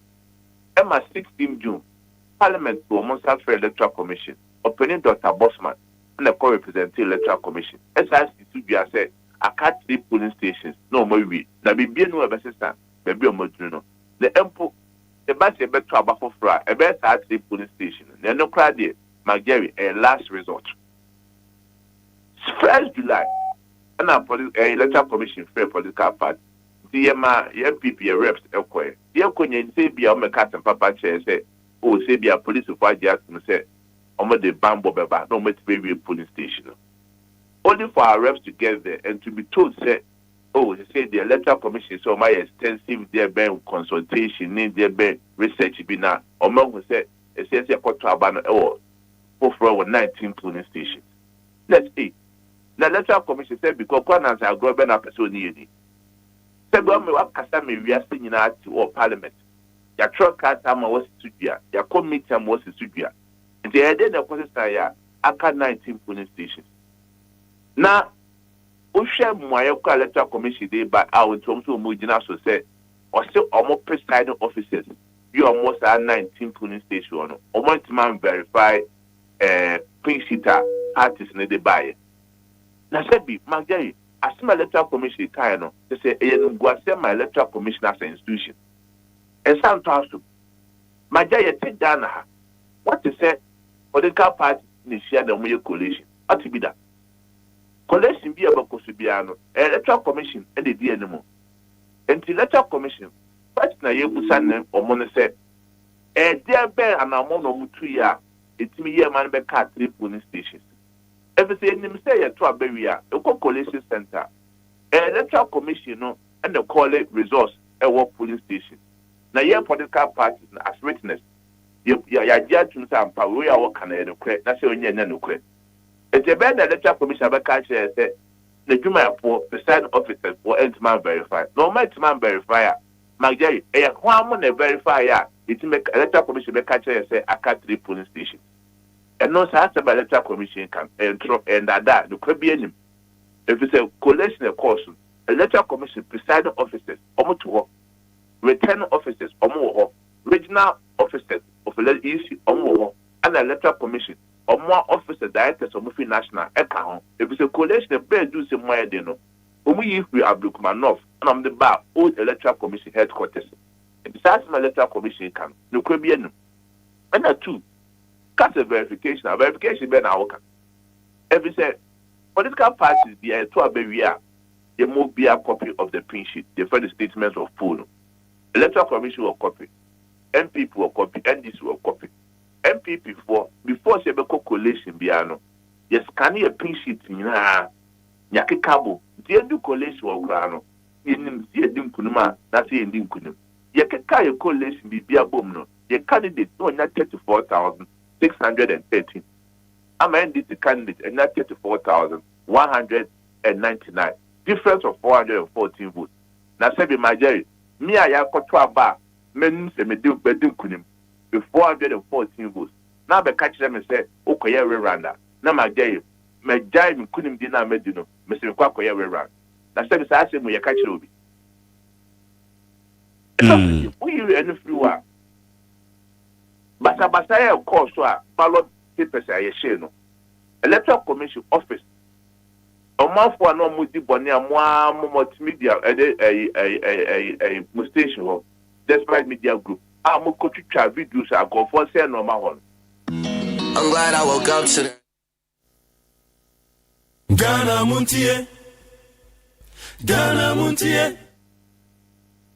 videos ni na wa mu nkofo a omo yes ade na na kache omo chi na magya say do akwa abato no adi nkunuma ba kwhye ballot papers what about to do the Kunuma? About say electoral commission Japade. About the pin sheet. The question you put say, and this is for also pin sheet way. So much of the Kunuma, they should produce their pin sheet. Omi on pin sheet no so among can results or munyae. Na sebi, establish na electoral commission for so much no member. The majority the electoral commission catch Ghana for and say, omunya principle. On kind of play. If you say, sa no more mutuno. And I'm on Bonia, said the elections piano, said, oh, you never to miss your memoir. And then the opposite much saying, said, they are two about constituency. Now, if you don't to me now, it's a man telling them about our more day. I'm going to electoral commission properties. I'm going to electoral commission collection center. No, I'm going to Basa, I'm going to electoral commission for almost your moving sheet. If you say, a cockney real clear, the Becca says, I'm going to a manifest from. Now, my day is 30% no memoir. And just some electoral commission kind of, yeah. MPP, your neck, say you're no money adrin. Now, see, I didn't feel party, you're more being 5, 6, and 9. And not dear, you're about to keep part in the rerun. People no shed their court to kind 4th January 2025. Court say electoral commission. For collate and declare the winner of Abdulkumanov election. Can go and do a rerun. Also, collate. Say, who issues or challenges are. 7 days or year. Go back to the court. No catch a court say, but you must catch him say, Minko coalition. Now, some could be a considered Mamma and to Miss Abamo for a varied order. That's what to now I'll do to me at Nasaka so Rerun. And to a chance, your control baby, the electoral commission at Nasaka, so Michelle McDerry and Nima said, we won't affect Tabacrano as a portrait of Fofro. And the electoral commission vessel catch it. Now, didn't I call to her? That 2 minute electoral commission first of all every round. When he said to me, and yeah, yes, I'm for 2 quarters. You're filing for injunction. Yes, I started electoral commission for contempt. Now, my Jerry, yes, chef being a judge with me, Nakuju. Not my kind of crest, as the man not have a electoral commission into no, and I'm on papa. I do you never bro man. Now, Sebi, say you're not a judge, not a judiciary. I'm on them to me, Nakuju and car. Then I'm sorry, I'm afraid for this country. Okay. Justin, they are okay. Question about Kuma baby son say. And some by ye no, yenim said 3 outstanding police stations there at the Hodada. Now, 16 additional police stations, you know. And now they are person with some rapper or co meeting a year Evans the Macon. And a year honorable Ebenezer Tatiana Ebenezer Nati. One call ye. At the end, demonstration and electoral commission and demonstrated who the entire 16 additional police stations, you know. About Beckham, we're very electoral commission for the woman who say presiding officers and to me authenticated our results. Magay, on my say, baby, and now see a call meeting. I'm call meeting 1st July. No, I'm catch on and say 19 police stations do ha. As a Kotraba. If you meet no 19 police stations, I'm going to my country. A idea rather, and I'm mutual release her. Almost these 19 police stations. No, a shame. Now, Mark, there, and one walk around and say, 3 police stations there. NPPO, NDC, Electoral Commission ya agi to me say or sa collation in the intiminya and to okra there and let's say bia said as my Electoral Commission they can the presiding officer be quite verify and so makushampu and okra dey no because all year 19 no take a mark and take a 3 police stations ne ka o me boa abana yes eh 16 and a 3 ne ka ho na man 19 me say what they say sir 3 na ka o ka no yeah wa answer me what say take a 3 ne ka na 19 me boa yes nanso so and 3 ne ka 2 pen account Gloryland Hotel and ka ho oh okay the question mark there you Electoral Commission say that Gloryland Hotel no one the collation no and then with our results na on saying omon kan kire because they new collation and now we 19 so that Gloryland Hotel no enka mo the no quite Electoral Commission said be adwuma mo ye na nso ani if it's normal mo ye no e ma ye nya adwumi say and this national chairman you were sure the here e ko try join news or 30 Electoral Commission for kasa mo say yam pam mo no e hu et no mo ye there and this for e pam mo because I was a 19 police station. We are expecting that. Looking to level up your life and business game? Ghana Montie. Ghana Montie. The police station I stand obedience I stand no. It's in account. Eden a 2 pen account na ba so account. And to start Gloryland Hotel no. Magay, the Electoral Commission for the buso almost said that be no mo share your collation no. Na magay say be yet Ghana. No Electoral Commission too and I'm born and I'm sebi and fatati ni yesheneta. Okay. It is a say yeah can more court interlocutory injunction ma file say it is effectual it say to me yeah because they say and then Wednesday Friday about on a baso. Yeah, Mark, it's a matter of principle. You be court no. Say court be guarantee injunction no. Guarantee injunction no. So betu ya semakuno so meet you. Say be Ghana for court of public opinion. Ghana for Mundia dance. Okay. Ghana for India dance was sabi a kwanya Electoral Commission afaso. Ghana for so be dia dance say court judge obetna asem so asem obeka Ghana for be dia dance. Na sabi MPP party no igina on principle. Igina on principle say sabi yen tansi ama yen koto abani edim kunim. No be friend who e me catch say encourage abe edim kunim. You said the judge be count, said the Electoral Commission be count, said be posterity with judges for. It is a kobase. Ablekuma not for because yeah, obi she prison crowd to win elections. Ablekuma not for koto aba. Na wama de ma eyam candidate honorable eku free ya. Would you accept it? Mo be dia tum. Abano kwere nkojina bi ena de ye kwa rerun bi so we are telling the Electoral Commission say abano tie njina bi nto ni tu ni kwa so de picture beba ballot papers no so hey ana baby amokeka kwa dem sa no yahio eti ente sa won de akua free ye picture eba so na abaton ye nko bia de picture ba so abede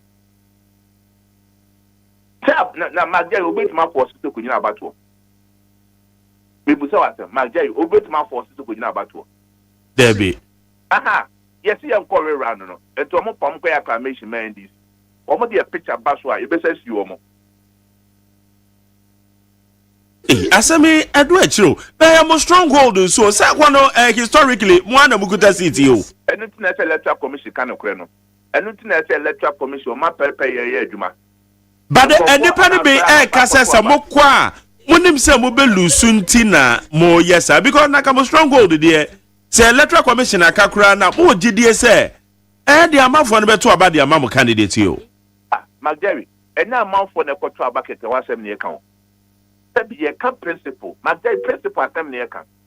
The Magdari person chere say o am strong nti. Ni akoto aba na dim kunim. No be charge echinchi mi sa ka chem say me san kwa aba to bia was so strong to so yakọ. What lies your principle? And the China be no kwa about to answer winia. And I'm saying they do a blukuma no no. They said we do bantu bit masa kasabi. If the one or check our mouth. Yes, let our principle and integrity stand. No portray exams what pass the results are bro. Ya say track they said there be. Ta portray exams na for. Amagde ya 7 na yeke. Esa ba ne pesi twa no mema. Enti me ba officially mon notify Electoral Commission say one more farm candidate picture and farm rerun so. The Electoral Commission I catch yes yen ka ho rerun no yen ko bi. Almost yen fa agent bra en ko baabi on betin ballot papers agent bia en ko baabi a and na the MPP ye take part in the rerun. Electoral Commission almost me for a picture and bra so because en come on picture bia. Officially mon notify omo. Me say Magdari MPP na the rerun. Electoral Commission what say yen bra meeting yen ba what yen fa agent bra yen fa ma. Meeting the course no bia request bia yen fa ma. Nti yes yen ka rerun ho. On person koya commission man this. MPP is not part of the rerun. Information available indicate say ebra meeting the course wa enye ya mami Jemen satina mu bi omutimi identify sa additional 16 police stations no. Obisai one mo jitu mu obisai say why na one mo concern but obi ankasa. It's never true. O pass very reps the wo. You also go events na makodi to that one number. Pre ebenzanati omo omo ye meet ni wie no atuma ma me ne kan e ka chance official omo Neutrality mre letter no ka mantem omo ye mu release wie omo de omo 19 police stations ne buy anta na omo de letter ne bre from day one enye proposal no ma bo mu tin for say anamon say no metu na sa no mo kwakotu anamon no so they didn't even need our input because NDC for every man so omo ka say enko rerun no Ghana Montie na nyia Electoral Commission ka say yes ankomra and na we the proposals ne back and the paper mu a ka beka so parties mo kodwene ho ne essential view ba ko buy o ka wasem wi ade chen na the release ba to koto 19 police stations na the NDC for the omo room for us to continue to engage each other na PPD e three or so there o se there be enquire rerun ade chen na the notification aba Ade na mususu say Electoral Commission is under influence say the title general chairman the national chairman of the NDC ni sabo kan ye na ema mususu say e kan be na influence o mo decision how e say asem ye kana dance in wa it me try asem na the ya dance before say register the case here can what was the position of Electoral Commission Nigeria Electoral Commission position here there some ta katri police station me boa Nkesi de kosi se wi certificate ya beka sa wi de e na mo se ekoye rerun. Well. Abusanti way aye interviewer mene aye Justin Frimpong Kodua oye general secretary edema aye New Patriotic Party mene no aye enti nsem na waka no se rerun kra de se court ni decision kra be ko hiun se be kon hion woman ko for rerun ena na candidate na confirm ye ha se o gina mu gidigidi nipa kura no etwa ahia ne ho okay enti ye bedi ho enkomo na mom yan kan so say abato no court and before the court and wo ko siki interlocutory injunction ena court na bo atuago so that might also inform a candidate in decision say obesan contest BM. But the point is, what is the decision of the National Council as compared to the decision of a year candidate at Ojinamo Ediama Party? No, any other one. Felix Mante, director of communication, said the man Progressive People's Party. Felix Mante, Yenua offer. Jerry. OSEI AGYEMN. Better say where they come about there. First seat. Okay. That be able go there. Jerry nyame dom yeah. Yeah. Ma na yeti heidi. Ma yemfa nchi akese. Mfa ma wetiefo. Etiefo. And then they go pem na ba. Yo. Ekwapem na bapa. Ekwapem na ba say dem as o be wade bi no. Some minimum. Minimum. Ure ba be come no. It is a lecturer. Ojina the students dem tro ma de. Onu mo bia di obi antimi. Eti na wa chance ekwapem me. Yo. Ba bi je ekwapem mai. My Jerry. Oh, my means something I come in. As a minimum. Minimum can you.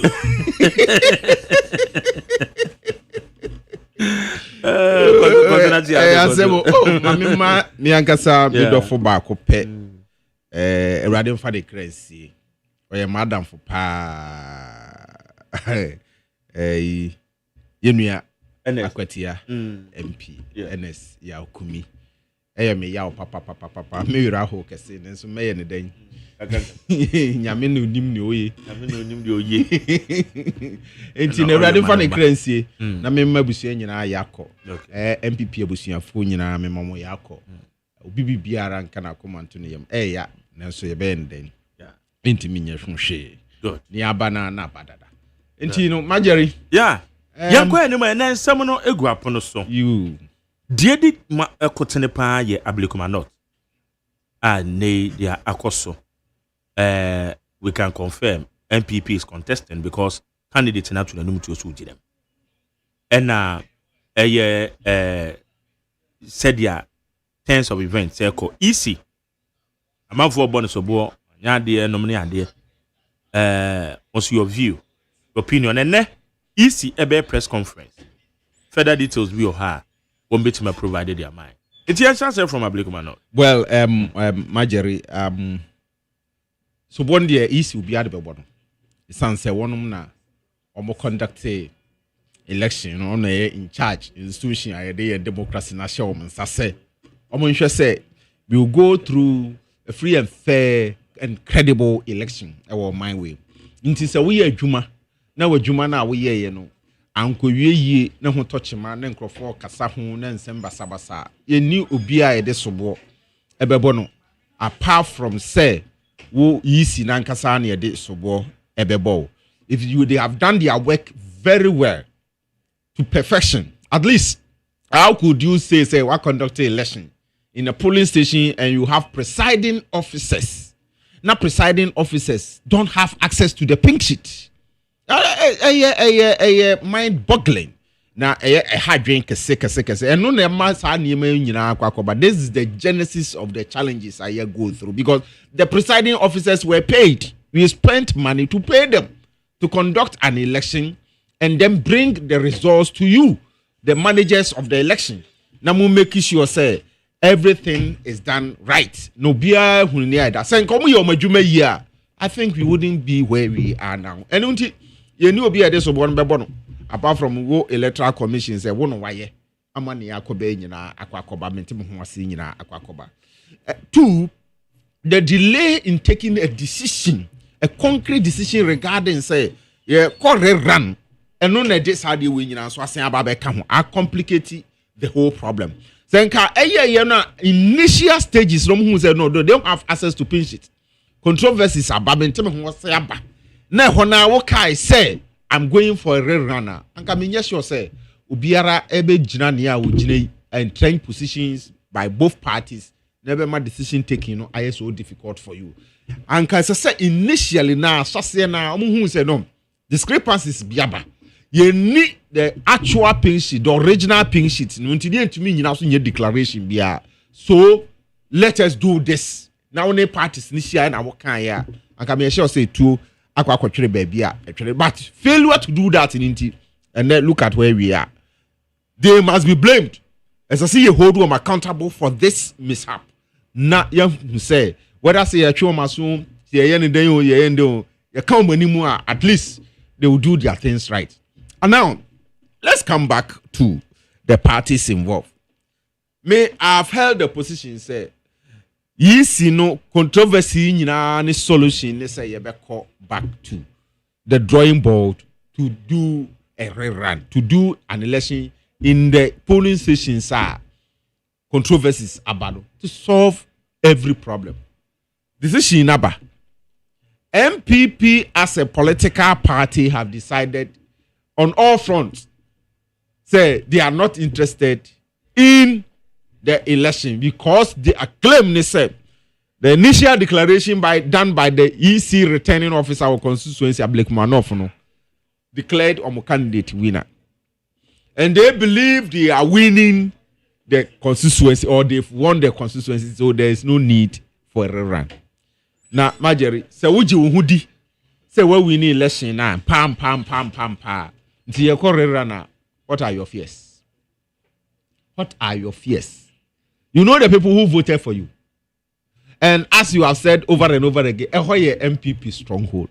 And the MPP for the question is, a dear pa na musro enunti mo say election no mo mpese participate.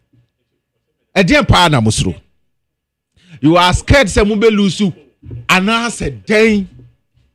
This is not about the emotions and it's not about mempre. Yeah, idea a election a kono yen democracy. But don't you also think, sir, it might be one of the strategies? This is not a strategy. It's to lose. Debbie, to do what? The Paribecas, men call Babette when no. At the end of the day, voters will never decide. We who know when voters want what convince them already say on to. What's a woman? Now, who may him more and because what declare say you are not coming. Until if they know they are going, they should just be fair. Marco court abagu. The best thing is to go to the constituency. It's just 9 polling stations. Reach out to the people. Polling stations on your electoral area. Marjorie. And your polling stations. Yeah. And it may happen say Nina Akra one electoral area. Yeah. 19. So it is a 1 electoral area and that's a 2 electoral areas na Nina Wakrampa. Mutimo swam mpanyim fu ikugu was more reaching out to the people to convince them to vote for you. Wouldn't that work? So what is their fear? What are their fears? The apprehension of war pan and any day. MPP. And so they gave a reason, say, easy. It's untenable. Inconsistencies. Marjorie, untenable. Easy initially decided, say, on your election or run bill. Yeah. Yes, you need to know about parliament.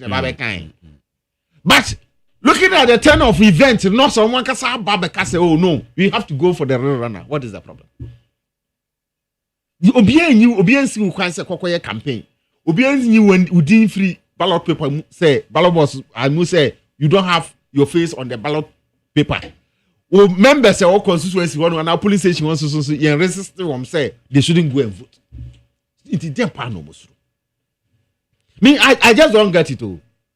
I one thing. One training year, I never will be able to conclude. Why do you want to promote some chaos in the system? Say, and you made this, you made this to the end. No, I think say the leadership of MPP, they are not helping the party. For me, frankly speaking, decisions are taking. And what party? I assume he said, and Katebu not any, and MPP what power. It is election on Beko and Omongo. And run, would they support it or they will not support it? I think say it is time you call a spade a spade. The country MPP. Justin, please. Say in Kabia say we chairman crowd in Teninka. Into no anyone in have that also. And so please, when you are taking the decision now, take a decision here, bend near to the benefit of the party and your followers. That's the reason why the party is there. Take a decision that will near to the benefit of your democracy. Because here to me, Jabi and Fema say MPP for no NDC for omunye. No, it won't help anybody. And this is not an opposition idea. I say we are entrenched on it. This is go and then present yourself. Let the people decide. Invariably, Marjorie. More than 6 months near NASA, 6 months near NDC bar Abemu. I want to say be to be because it's as if they are rather putting in place structures. If you are putting oh yeah, this is a germane. This is a new thing you have brought into the system. No, it be in your mind. So you still have your grounds. You still have a case to make. You still have to communicate your position to the people, to the voters, to convince them, say, if you do this, your membership now will continue to dwindle them. Oh, yes, of course. Because people will just sit back and watch you. Because it seems that they are not finding their feet on the ground well. Or they've still not determined their position in this their loss of the 2024 election.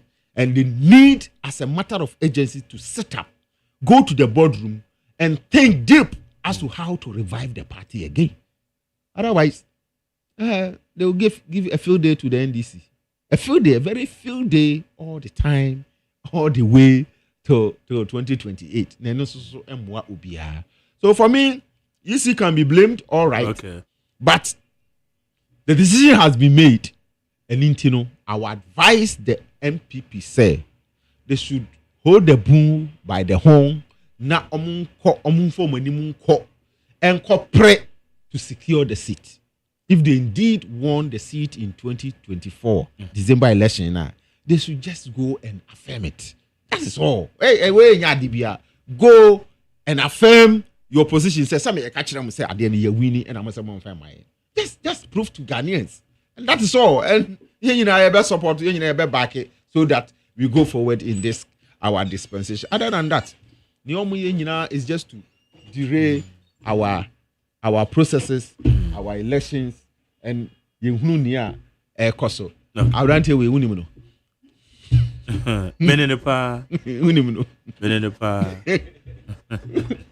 Yo, akwaba. And for me, my advice is one pay. Okay. Say, omuma kwai. No one can take part. Okay. So even candidates nankasa declare say obe contest. Yes, candidates. They should just support the candidates. It's as simple as that. They cannot leave her on high seas. No one can say young, no more trumpet. No, they should rescind their decision. I'm expecting say maybe say easy by it's a lesson in Ochna. Easy by presser today. And I'm not paying. I'm not paying. We believe say by evening time, MPP for so by press. Okay. To declare say okay, my men also work election. I don't know so big. So also we support her to go and do. And I think that one will serve the purpose for which the party stands as a political party. Other than that, almost failing to go for this election, they are doomed forever. Okay. Neat 100.9. Felix maintain out in Kano. Sanfa lose yours. Hey, senior. Sanfa Kasama NDC or part of the National Communication Bureau. What to say? Senior be able to patron swear. Nyamia don't boko. Ablekuma not money abere ho. Yeah, election. Yeah, kwa. I was a muye gidi pa. Yeah, kwa ablekuma. Campaign pa. Yeah. Na who say basin telling and crowd cry and then motor bike esi.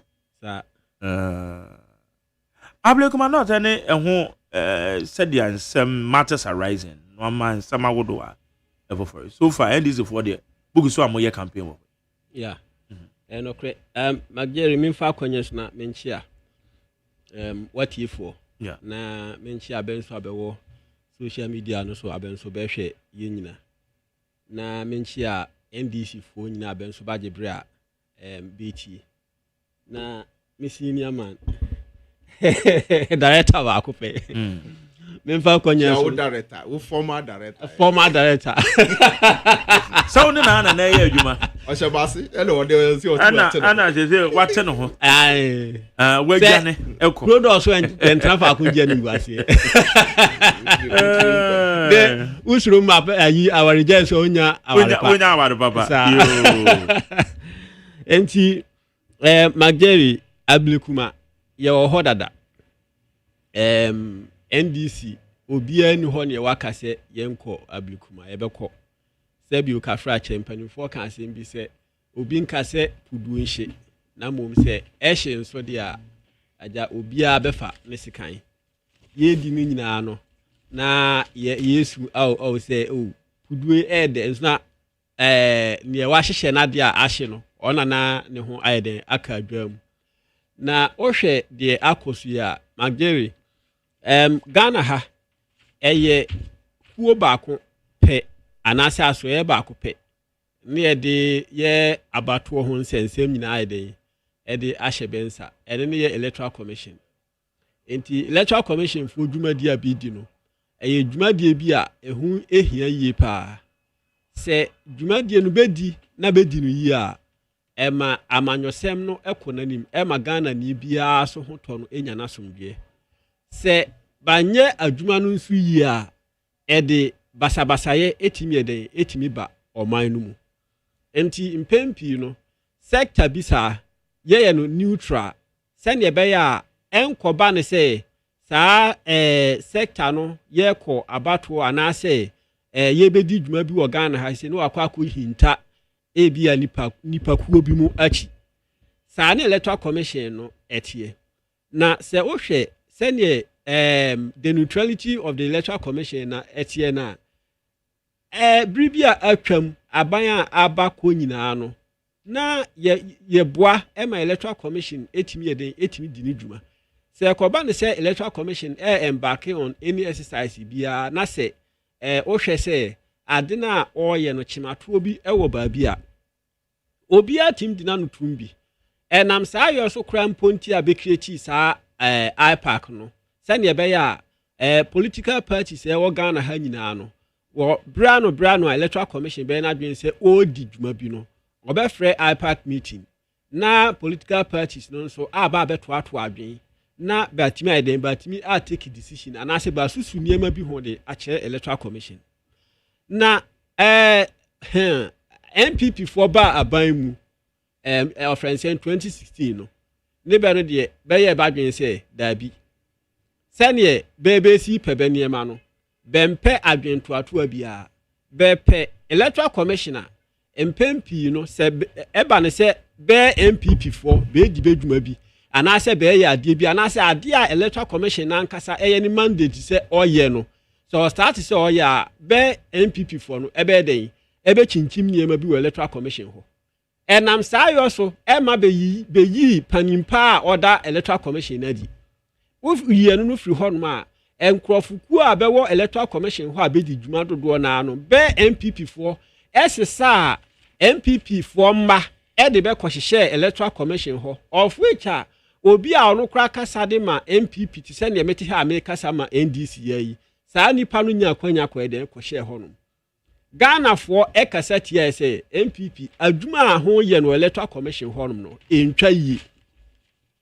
yɛngya Electoral Commission na bɛnyɛ den bɛn remain neutral sɛnea na yɛnim bɛ na MPP for le da sɛ kɔba ne sɛ ɛyɛ registration ne yɛyɛ a MPP for ɛbɛka sɛ Electoral Commission yɛ bibi ɛwɔ registration no ne ka sɛ o ɛnkɔ yɛ MPP for le ɛkɔ yie sɛ yɛ elections ne bɛbɛyɛ a ɛnkɔ yie na akɔka MPP for le ɛkɔ yie enti sɛnea yɛyɛ bɛhu sɛ dabi Electoral Commission no nneɛma bi ntwa yie ɛnhyɛ da nyɛ that credible because ɔbɛfa 2020 elections a na maami ɛba bɛbobɔ elections or the figure way ɛbɛto hɔ ɔkyena na ɔde different figure aba bɛto hɔ the next day na ɔde different figure aba bɛto hɔ figures nko ɛkɔ bɛyɛ ayi 6 enti nanado kora ɔdi credit man no sɛ ɔno ne yɛ ayi ɔfrɛnsɛn president no sɛ obi sanse figure bɛn ne na ɔde bɛwe ne yɛ kora ɔhu nsɛm wei nyinaa yɛ ka ɔso saa deɛ ɔmutumi ka ha mani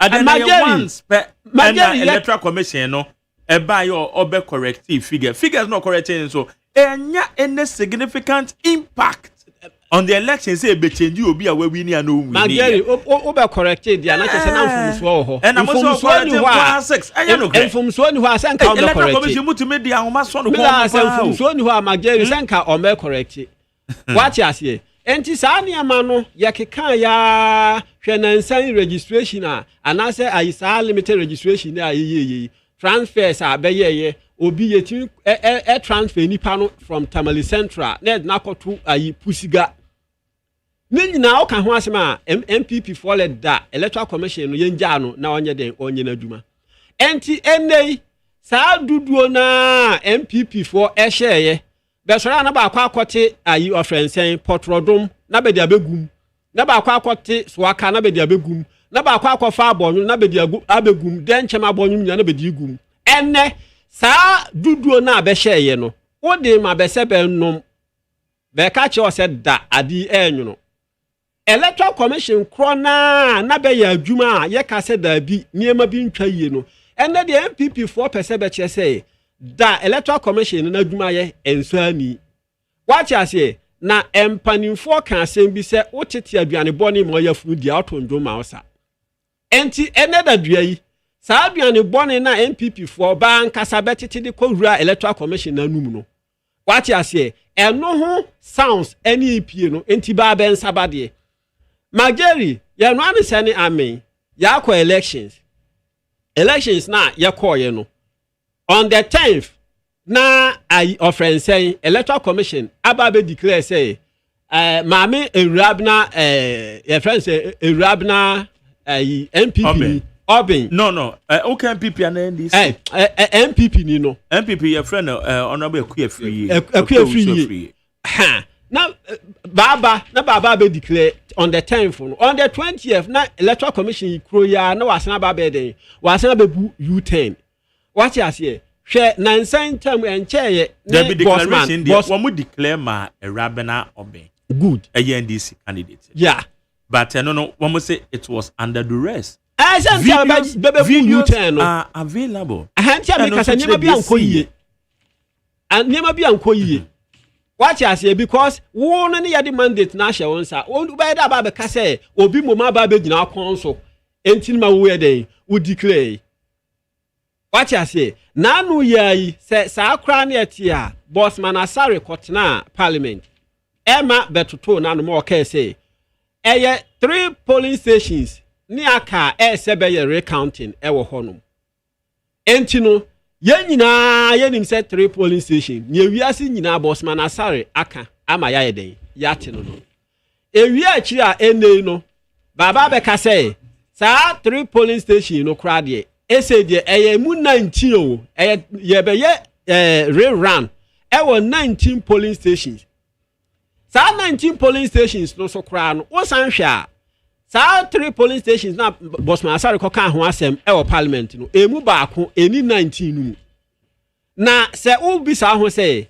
wa ole aka 3 a ba be recounting na se o ba be collate na sa 3 no se se wa collate na se unyan collate no o ba be rerun emu 2 no de akoye den o de akoka 16 no ho amana ba be emu wa ba be no 19 which means says 3 no emu baako nyeden emu baako enim enti sometimes no wo tena se bi sa ho say dan ne be ma sector bi aye ni nnwuma sa you see electoral commission ye nipa ne ya adwuma wo honom nipa so de inform so bata nipa ho enti se obi ya adwuma that is why ye make room say obetimi ato adwen enti enei sa kwa amwasu na MPP for esun wo krom haisi no se be ma ho kwan ni Ghana for enyina timi den eche anase toato abadwen ewo electoral commission no ni nwumadi a ni nwumadi a odi no Ghana ha ya means ni say enka ne ya ba beduru ba bi a ya duri what you say MPP for krona ne ayeden akofa sa ni ma we aba enei belemme be ka kire say elections na ebe no ablekuma no benko na me mitie wo ne general secretary no interview ubisa ne say ba ma electoral commission no ba ma no notice say bebe ko anase benko wantimi anka sisu dua say ba ma no notice wantimi anka what you say eni ntinu mekura be hu ne say be kura no benye mema because oye be ma empanifo kan asem bi say be ma ne numadura enwuno enti no wole onko elections ye bi sa say electoral commission na no kwa akoye rerun no wa bo na mane say elections no be ko anase wonko wo ka say electoral commission no so the wo picture eko ballot paper no so a wo be siu no because why been say onko elections no na say wo be ko elections anase onko elections no ye nyina ye nim say sa ayi seat no MPP NDC contested enti ende no ya rerun automatically no sa parties no mienu no nyina no ebeba ballot ayi paper no so enti se wo feel se onkwa then e se oye enya nka ya ne se oyi anase asotire ne se oyi commission no say enya de a meko one nam dan chemu no wo keka wonsem enti awia che no aba beka say wo mob o kan say onko elections no ni electoral commission edi wide edi aba paper no so enti wo be siu no sometimes no odwen be ho a wonti ase minim se sa ayi ofrensen 2024 elections na yɛkɔɛ no ɛho shock ni ama ene no bɛyɛ bɛ nneɛma basabasa saa deɛ kora mpo a medwene ho a mente aseɛ but adeɛ baako a mɛka ɛyɛ sɛ ene no even though democracy ni yɛ rane ate aseɛ enti no anya hwee kora no constituency bia ɛsɛ onya rep ɛwɔ parliament enti no ablekuma ɛsɛ nso bɛyɛ den bɛnya rep yɛn kase yɛ ba bɛdi MPP fo akyi sɛ bɛ mo ba ne gye electoral commission fo ɛyɛ ho anaasɛ bɛnyɛ ho ne akase o ane ɛyɛ twɛn sɛ ne bɛyɛ no ɔsaa no what aseɛ for 4 years na saa any rep wɔ parliament ne bɛsan enjoy abambɔne ɛka ho ɛnɛ no sɛ ablekuma kura any rep a wotu sɛ nneɛma yɛ den nneɛma ɛkɔ yie saa exchange rate a ɛnɛ ayɛ stable no be enjoy ɛnɛ nneɛma boɔ ayɛfo transport ya tete so fu ɔboɔ akofam na sefo no be enjoy enti no once a be enjoy abampapa no ɛsɛ still as betimi yɛ den betimi nya offense rep ɛwɔ parliament what you say enti medi MPP fo akyi ye nim sɛ ɛnɛ ya ye kasa no MPP party no de agu what you say na ɛho atase ne ayɛden akabe enti mageri meno de me metimi aka about ablekuma eno no enti na ablekuma akufo nyina polling stations na aka no nyina no de afa ni e ba be rerun no benyi pi na benkoto enye MPP for be no de kra de this time ben hyedan ka ho se ba start ya hu se oh yenko elections a 2028 ben fa nko 2028 no ben ka se ba boycott elections no and because one who say elections be how it boycotted ya the general one no na ben boycott ono nso na ye hwɛ sɛ ne obesi asi enti no me no de meka acha ablekuma polling stations aka ye ba be rerun nyina sɛ ben nyina benye den ben kɔto na ye ntimi nya rep ɛwɔ parliament because one nya rep as a constituency a obebre o voice a nsɛm bia ɛsɛ osu utimi ye den utimi ka wo school dan ope nsu a ope akwan a bia ope sɛ yi no honom niema bia mpuntuduma a ope sɛ ekɔ honom no anhwɛ a onsa nye den onsa enka what I say the general one say bia ye exchange rate ho adwuma ye di niema egu akwan policies papa eba 24-hour economy mu nyina ebe ba ma watimi anya bi aye no sɛ woyi enu no mom efiri honom a obefa ayi constituency no nko na sɛ wankonya ayi rep ɛwɔ parliament a anhwɛ yi a niema nya de niema entwa yi emfa ma as a constituency ubewie na anhwɛ ya na oba beblemi president na also anase party a also na so enyo onu mom ne ayeden aye nti mageri medan say it is some far Lucius NDC communication bureau team member and I would tell you kano set of Ababekayo, member of the MPP. Set and Bekana Seme. Are we saying, say, party national level decision on Muteki, constituency level, almost a decision on Mafa. Contradictions be a womb. That's it, sir. What does it mean? Set of Ablekuma North and matters arising. Sir, my candidate, you know what an encounter you have. But you know. Okay. I'm in chair at your four. At your four, Joseph. Elections in this country. I think, say, over the years, there have been some concerns raised, which I believe, say, given the happenings over the years, you know, especially in the 2024 general elections. You know, Maza, a lot on the lighter side. Felix Manti. Now, I don't know why you so steady. So do I show what soon? Felix, today. What's up, brother? Just also, guys. No, why effect? So what the one Sabah question? Actually, Mama de la Galisa. Ana. No way. Ana one probia. One no more quite fufro. Ana, it doesn't one probia. You know what I want probia. And no me person be cafe. And if you me ever know to. That we are no here, no here. Daddy wa moya man. I congratulate you. Ah, obi am ko binka obi. Oh, but I know obi di bibi eja. Sadove gasa ni enko. Ara the wicked you watching crofo akoma. Sadove gasa ni enko. On camera dey make. With you. Yeah. You see, like I was saying, you know, especially 2024 general elections, actually never be brave. You say we never shegua, and now who said you be see I show never esiafa, and Kwasiano say, yedemi yonko ni endeme. Share happenings during the elections in 2024 about 2 year course here. Before I even come to the substantive issue, you know, here were series of events now acquired dress rehearsals for the actual day operations and activities. But I think the political actors and the key stakeholders, you know, and from Wabianko. In our previous elections, you know, we didn't only use the police in the security affairs of the elections. They used police, the military, immigration, almost all the services in the country. Because Mejidi said, Mpanyinfoka said, Benuswa, Emia. And during elections, you know, you don't leave any stone unturned. Reason is that so share preparations are a core abatum before, during, and after. Obi anyhow call elections are found on a lighter note.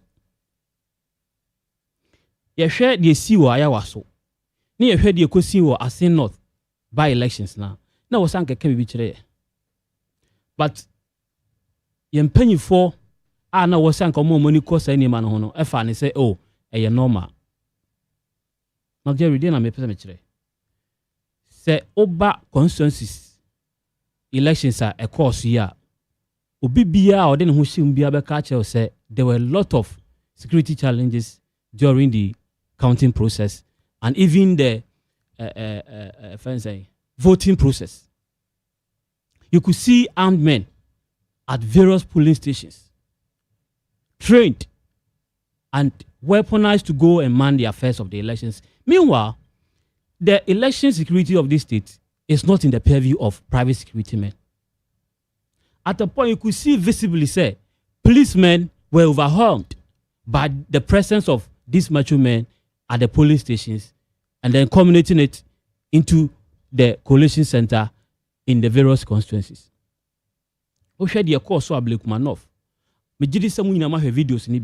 At a point, you could see honorable members of parliament intimidating the returning officer to declare elections in the favor of somebody. The Tran who didn't find say a normal, or because there had been a change of government. Jerry, kakram pesa me say ye person man ye dia. That partisan approach asabe asemba ye behwe ni aka no kure wom na because say a favor nkrofobinti ni aka ya no atum no or say ehwe ni ye. Na wo hwe de course yi na sanyenya me na fa afia. You could see that people could have taken the law into their hands and reacted in the same manner. Abdulkumanov elections, and as a rerun of the 19 polling stations specifically, you know. I think, sir, last week I was of the view, sir, the party shouldn't allow this process to go on. Whatever it takes to prevent it, I said it over here.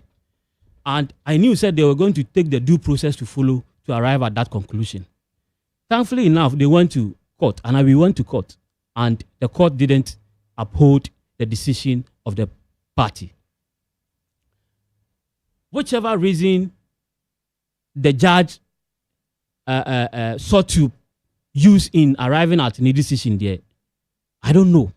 But carefully reading and watching the activities that characterized the pronouncement at the end of the day, and I could see, say, he was more political than a judge.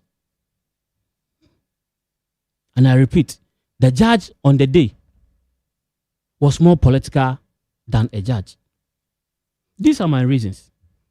Political party at the Assembly between akoti the regulations that govern our elections in this country. CR 127. And I was so happy said this morning, Magdalene Wankas how kind regulation 42, 43, and even 41. A instances when elections can be rerun.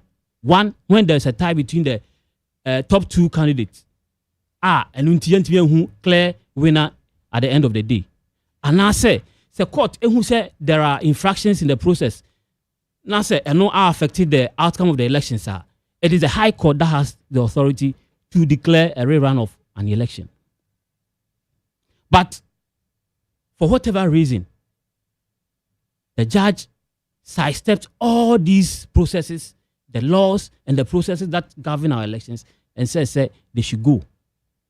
And that if the candidate involved, who had brought the issue to the court, is affected, she will be compensated. Now, Jerry, me person be a question. In your election process, compensation when a candidate, apart from the person winning. Has there been any form of compensation? Me na mark na o han me really so our experience champion cross krampa me jina because we politics one na me wura. A what be the communication director. Compensation ben ye ma candidates when they go for elections, apart from say winning. Has there been any form of compensation in our political history apart from the person winning the elections? How dare me bisa? Mbutia bo amia. Anu kwasa anope ye bisa. So I don't know what the judge meant. The filing fee, one the filing fee, yeah, you get a certain percentage. Your filing fee is right. You see, it's so ridiculous to legal jurisprudence in our country. Maybe that's the. You see, I don't know why sometimes you even kind of claim financial penny because they see themselves as untouchable.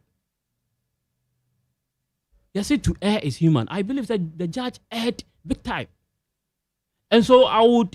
Even if the candidate has decided, say, Obeko for elections now, I still believe, say, this issue should not be left unattended to. They should pursue it at the appeals court and even to the highest level. Because we are setting a very bad precedent for our political history. That should be in Chima, a bear margin say, now quite about to now, when I will lose what the Obeyan say, Kogada or mature men. Not quite disruptive process, no. Because at the end of the day, you have a judge like and radio or deliver judgment, no catch or say go back and that you be compensated. Compensation by parliamentarians or public office holders who are vying for positions through elections, apart from they winning or losing. Is it a reset President Mahama was talking about?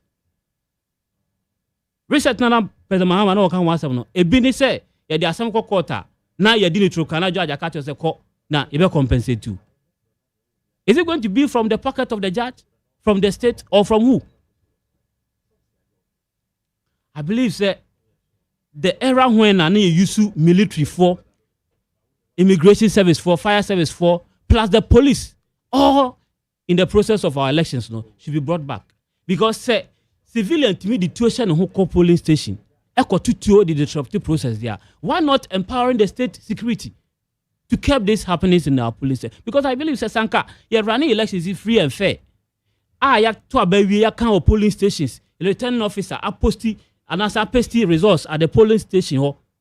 Na ye evidence of the end of the elections. Na okwabrane edina ho den akọ disruptive process.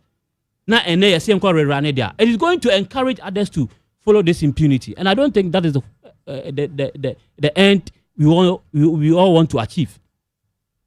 So I believe that this process should be an eye-opener to the NPP as a political party.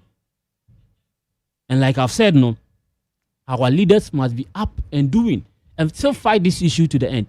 It doesn't matter, winning elections because of what has happened. I think the law must take its course. Because they need to say, because you're winning, let it go. A classic example. Even when Chachuchikata was given a pardon by the president, he still fought to the end to exonerate himself. So I believe say even if Madam Okwefriye are winning elections here, still the legal process must go through to ascertain the facts in the issue, so that this happening will not be continued in the near future, because 2028 is pregnant. Looking at the happenings in Ablekmanov. Medan say, Mama Keka message meba. I make a message in the na me adi ekran eko off. Yeah for the tell. My mom time na dey hobi. Mesha Kasante said, "Hey, so who gave the wrong advice to Mama Gedru Tokono to proceed to ECOWAS court? It means she does not believe in the institution which she is part of it, even has presided before. She has rather worsened her case, because even if she is allowed to go back as CJ, which people is she going to work with, since she sees all her colleagues, judges, as biased towards her? What kind of wrong move is that? And let me tell her that nothing good is going to come out from her case. She's just wasting her own time, since her legal advisor is Godfrey Dame. He has never won any case internally, even when he was Attorney General." Mesha Kasante Amasama. When say good morning. The okay, say Janukre. Say Janukre. Say Godfrey Dame win case in Ghana. That's not fact though. So public education is very important. When you say good morning, McJerry, and come, I say, na my bro. That's a I remember. Sometimes when you allow this propaganda to fester, it gives credence to some of these. When you say good morning, McJerry, and come, from Uncle. I say NDC Malabed branch organized by it. Something is happening in Graphic Communication Group Limited. Yesterday, I went to the newsstand to buy Daily Graphic, and they told me that it will not come out. And this is not the first time. It will not come out. Okay, Enra, you cry, yeah, Daily Graphic. Let me name the reason. Enra Daily Graphic, I'm on. Because Enra, I was surprised, said Daily Graphic. When you say Lamtekin Rashid Gulf City, I say good morning to Mark Jerry, talking about Blikumanot elections. Even though out of the 19 polling stations which EC have decided to rerun, the NPP control over 13 polling stations. But principle is principle, Mark Jerry.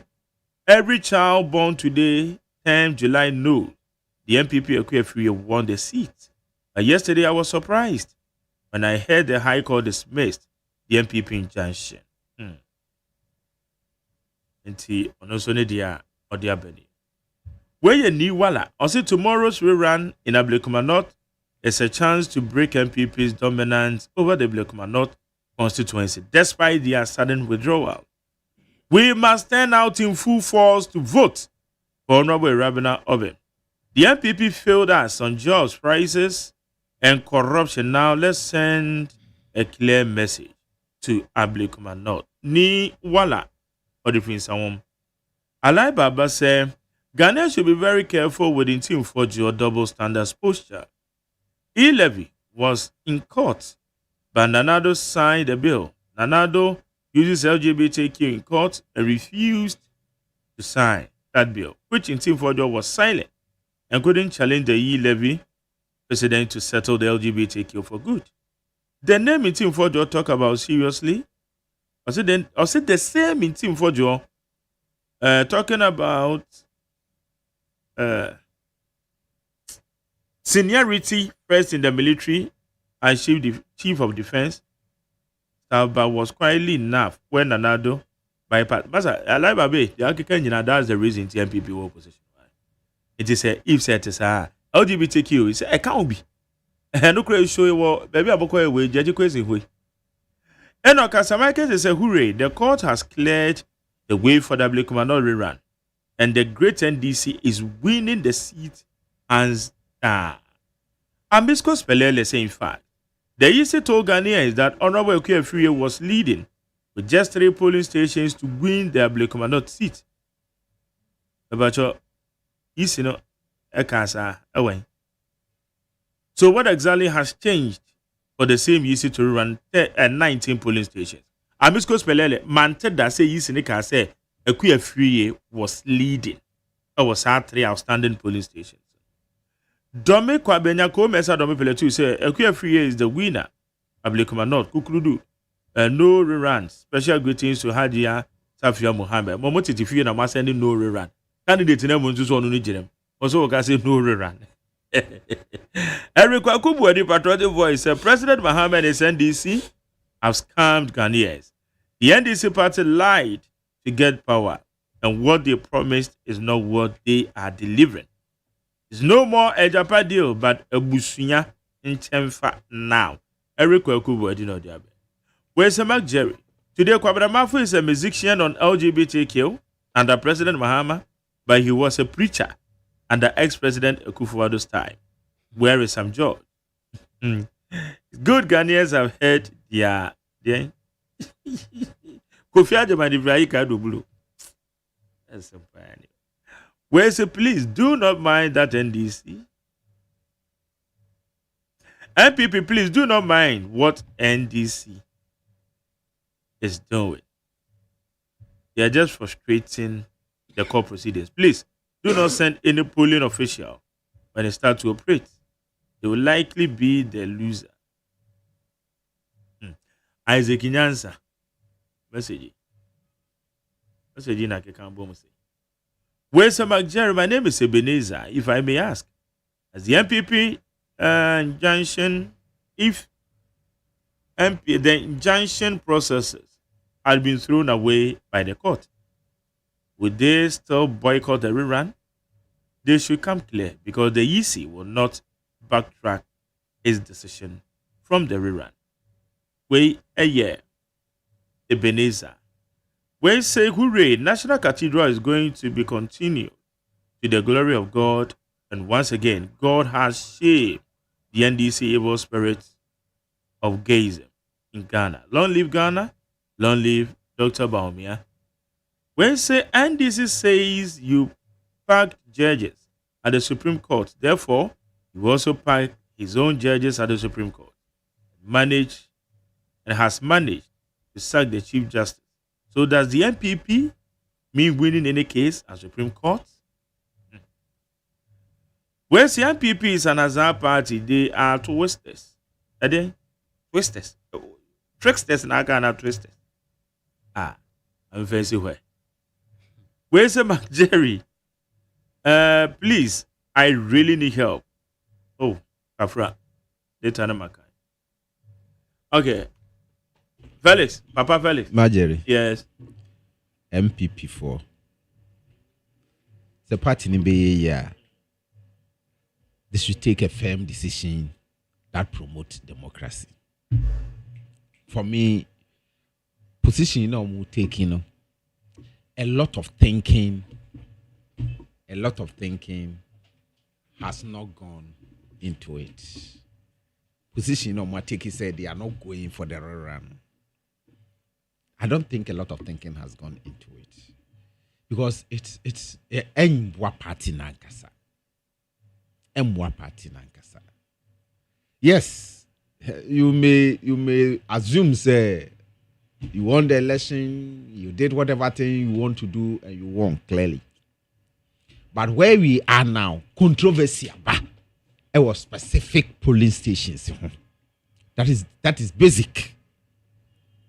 That is basic. Most money original pink sheet copy the man when you buy scan copies, and the Lord also don't allow that. Yes, is only original pink sheet. And I'm problem. Lambast EC on all fronts. Blame them for whatever thing they have done for creating this problem for all of us. That one I agree perfectly. Say whatever thing you want to say to the EC. Because Honum and I might know the other. But the bottom line is say original. And that is the question we need to ask because they had him. What do you know? Yeah. So almost didn't know. Party supporters. JJ. Pink sheets need to the party supporters for JJ pink sheet. Yes, and including the ballot papers. But Felix, Emma yam pretend say BBNC wa Blakuma not to hold. No, there was crisis. Now besides including ballot papers. Excellent. Ballot papers and so automatically there is no way those police stations can be declared. Okay. What does the law say about that? If there is this infraction. I have been a presiding officer before. It's what you call an odd vote. And I make her say. So if you think there are challenges with those votes, why don't you annul those votes? No, it's not about annul votes. It's about an ability to count and have proper declaration of those polling stations. That is the law. Now the ballot papers and then the pink sheets and everything has been destroyed. Does the same law say Sebasa is in the Nkasi a call for rerun? But I didn't. Even if the rerun should happen, you have to witness. They are in charge. Are they not in charge of decision making concerning our elections? The EC can declare, say, we are going back to do this election. You got time. Court may declare, say, we talking about law. No. Is that what the law says? Yeah, court time. That the EC should when it feels to declare if there is no a clear winner, the EC can go for a rerun. Is that not the law? In this case, there a clear winner. Can you show to me in the CI 127 where that law once our ballot papers has been destroyed, pink sheet has been destroyed, it presupposes say there has been no election in those polling stations. That is every judge will say that. Because where is the evidence to suggest say election? Where did they get the scan copies from? Who brought the scan copy? The scan copies that were presented by the NPP. What am I present? I'm not a creative problem. And then yes, scan copies they did declare election. When him say, if you don't have original document, how do you get the scan? So they bring the original. They bring the original. Maybe no can say nanka mu PP before. Samu ko jina Blakuma not aka she we aka so wo dada. I say as young presenting candidate wo. Na making. Yes. The me person me can say mu PP before nkwampo na mani samo. But if any other political party say present a candidate like you benya the third original pin sheets no there you bet me akeka dia bo. Polling station yantimi anka yanwie. You say ballot papers. A third party will how will you get the pink sheets? You just said the place was disrupted. Didn't you say so? After counting the details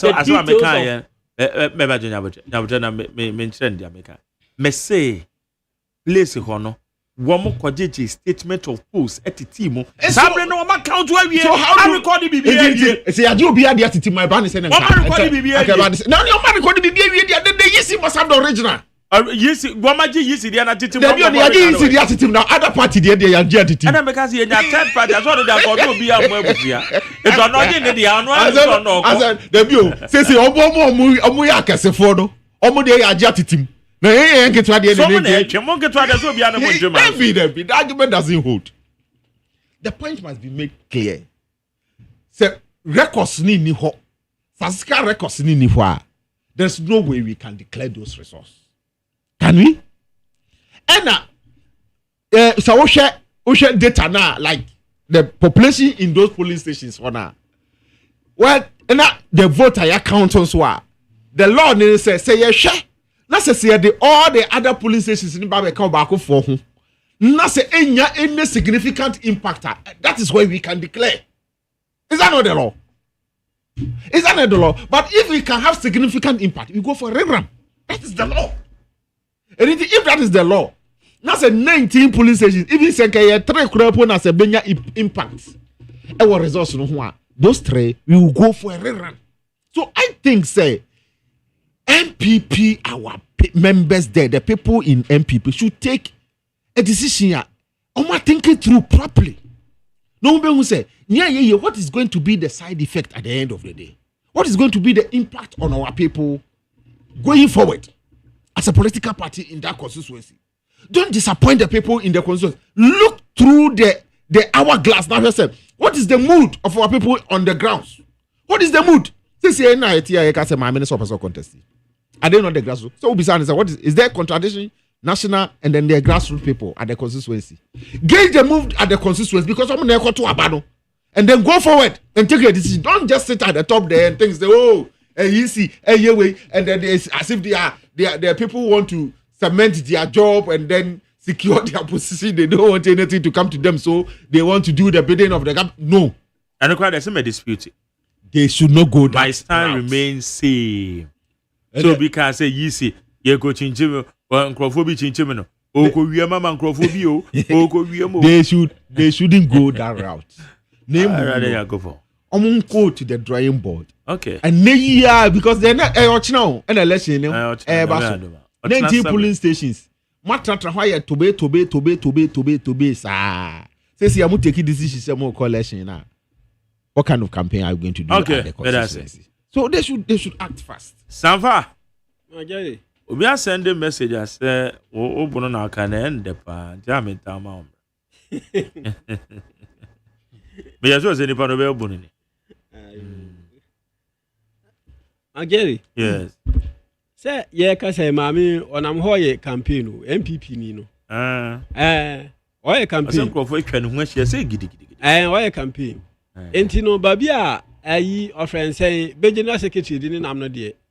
Me gidi say ono a deceive ne ho because you are say ameno nam wo candidate a owo constituency one enam campaign won so what say onko elections no bi one team so an kan sisu bia say ya catch electoral commission say yenko elections intino ya yedin free ballot paper so ne ye bisa question na de number bi ahu MPP for sa suba no ese be den ese bijai watch ase and then the me can say electoral commission say ono no nadwuma na oye esuani ana say ensuani no eye be mum ni be hye no kutupa ema ya ba beduru ba bi a yaduri enti amidi kan ka kire wo say offense yi a aduru aba nkasa be hye no eno ane ye de ama pese be nye den be nom be you see koba ne say na wo ka say electoral commission for pin sheet baje atitim no pin sheet a wa prepare obi aji atitima Mageri, it's not justification enough to say uni wo ho because pin sheet you prepare your carbon copy enti say wo tro ye no ne sa master pin sheet no uni a what happens to the carbon copy eno nso aji atitim na o han ko man fam enti and ya make catch us electoral commission no niema bi o ha be ya ntwa yie wonim dia what you say because what prepare dey say mo no mabomodin a e de ahomatuntum e de aso electoral commission kon ana modi dimbone abatano esa pepepe na mayo ba se no kurewe no enam se ya ye ka se no kurewe yesu anti wo kan kura nipa ente wase mo MPP ni NDC mabomodin a de electoral commission ahomatuntum aso no kon na nsia MPP for electoral commission ori ase dun ketia te ni ba bi ono na kire na adwen no because oni to mi bi aso be electoral commission free ho a kire na adwen no ka say electoral woman juma nsuani they have to go a kana adwen because oni to mi bi aso betima yo so wo to mi a offer petition come president ni hu say yes national chairman ori ase dun ketia or the petition come president say o person yi sa three electoral commission everyone say yes what take action do what na radio so kan dia member Jerry we hu say adwen bi no wa kire keke emu enkuta wait but politically bi obegina kire ka say wakasa na no mo bibi tia electoral commission obi no betuma pam na free ho eye process etu nim sa de we ya obehu say eye process na de pam no bi antimi influence no and it right from day one there bia me kan wa ha say 2024 abato say Felix Mantenetu asanita no ya wasanita no de bia no ne metwe me say ebeko smooth electoral commission ntimi nya hwe do obe wini ama do obe luso no ono so beji atum ma obi antimi nka ho hwe obi antimi ka say electoral commission chinchim results me ka na moji machinye sa pepepe ne sie Felix Mantede me bo obe ma me no oba no asamba bekaje no but Mageri the American Mageri the American another one me ya and go ne me ya and that set of fine no say maybe pandora box no so set of fine influence electoral commissioner. On me nyadwe. Me no nyadwe because seto. Imagine. Nkrani no mo kwa mu boko. Constituency ha. Akọ nya nkrani. Macho men ekojina return officer so many declare election. Any influence ni bi no. Majeri. Later yeah there. Majeri. Any influence ni bi. Me pacho ye jitu man. An influence. Sa declaration yan and when the influence is rectified. Majeri. So there can be many ways an electoral commission can be influenced. Can be influenced to rig the elections. Influence is there. Your legal framework of and then I just say o kwa de me first mo and na you no cra say MPP for wa be ma omu influence no. Oh no, NDC for wa can be influence as to whether the ruling government is influencing or the opposition is influencing. That's the case.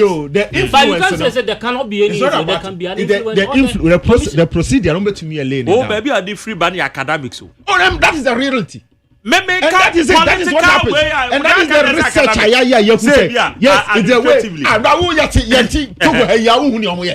No aka say electoral commission to me enye. Ye hu ni Togo for ya de man in crop for ye. Ye hu ni ye from say Ivory Coast for ne other jurisdictions omo ye. So there are several ways they can do to rig the election in favor of a political party. That one is also there. Watch and the American watch now what electoral commission for a what your press conference in term what prepare master pinchi come on main be out of me what your press conference in term what is the way a second on so one like say now you want to show for you to election anything is not about the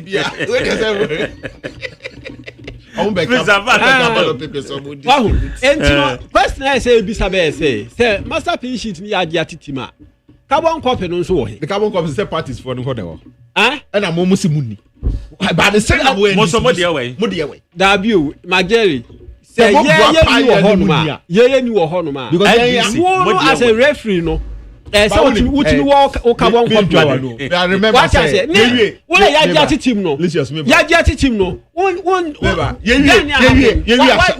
ya chi ni pa ya sha my dear ne why na yisi ni frame say omo ye omo we na in fact they are not getting the pink sheets. Both MPP and NDC they don't have the pink sheets. Some specific polling stations and omo frame say if I have them they want to come to my office and then look through and I'm say omo and then they came. Remember, I mean all my 287 pink sheets. My piling and then they searched through one and they selected all of them to go and do whatever thing they wanted to go and do. That is the reason why we have promoted and asked and then said it several times. Say, yeah, multi-party democracy. Yeah, two-party democracy. I want my way. And when you are doing certain things, that's projected two main parties all the time. These are the consequences. These are the consequences. You don't want to support the other parties. In case of any discrepancies, you fall on them to resolve the conflict. Okay. By the state, you are equally resolved. And the American say, okay, say, what reporting nipa ayi, what get team no. Police for achi obi. Entru tina babi enka say ya agia titima na ya agia titim keke. Okay. O ti ase me na electoral commission for no nya adwen. Okay, me that say Sato, yeah. You see there are two issues quickly I want to monitor.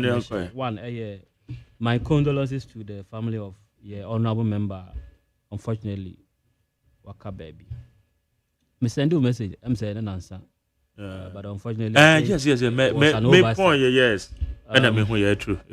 I am of the view, sir, there should be a limit to when litigation concerning a parliamentary candidate elect issues with election results. They declare so our win. No, there should be a period within which those litigations should be resolved, and I think that will help to reduce some of these psychological effects on these candidates who go through the mill in order to exonerate themselves. I'm not only speaking for parliamentary, and I say member of parliament, Waka baby, or other parliamentarians or parliamentary candidate elects, I'll go through that process. No, I'm speaking for all of them. Say there should be a law in our revised CI going forward in 2028 elections. No, the problem be what the law must stipulate within a period that I will say it may resolve that issue. No, because I am of the view say Papa no no. It is not just a normal death. I hold the view say, given the background information you move be say unya chest pain ni at least a bit of medicine and science. I bet you will say so. Psychological problems going through some of these challenges will effect on your health, and I think say that aspect must be looked at.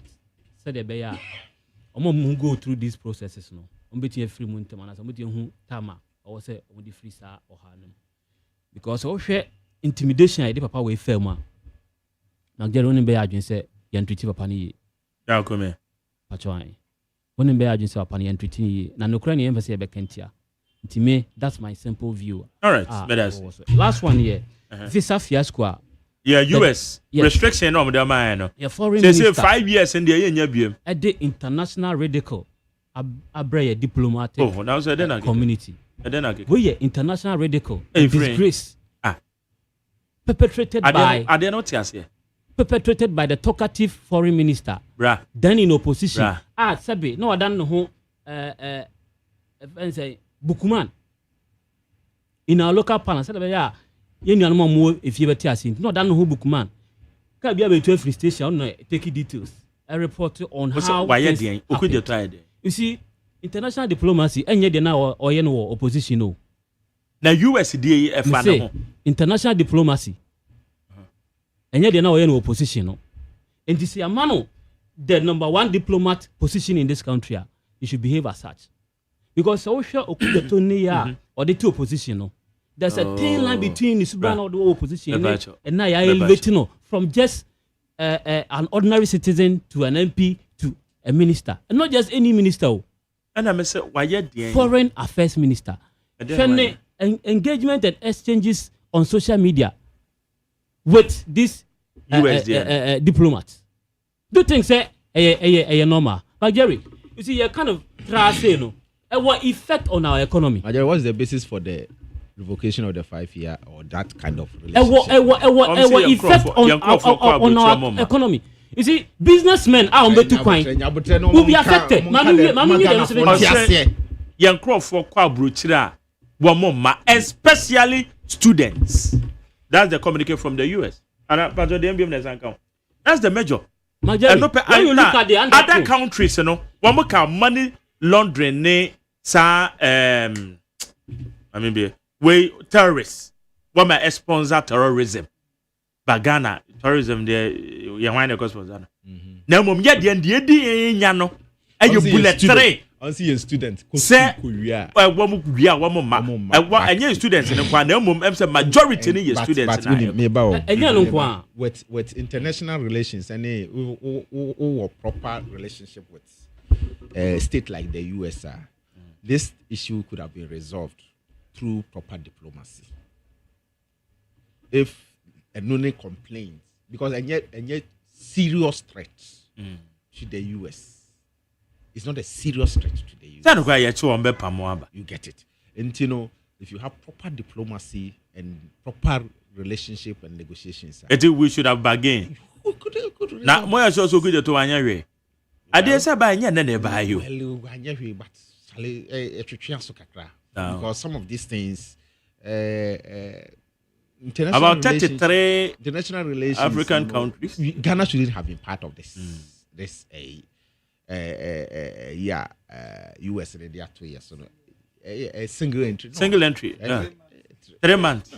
No, Jerry, it's too bad. And can 5 years would be life. Yeah, it's too bad. So I think the minister had done a poor job. For me, I think he has not done anything good. Okay, so almost 2 months. In addition to that, you know, sir, this is also in response to. Do you know, sir, this also in response to the minister and the steps I will take here against US citizens.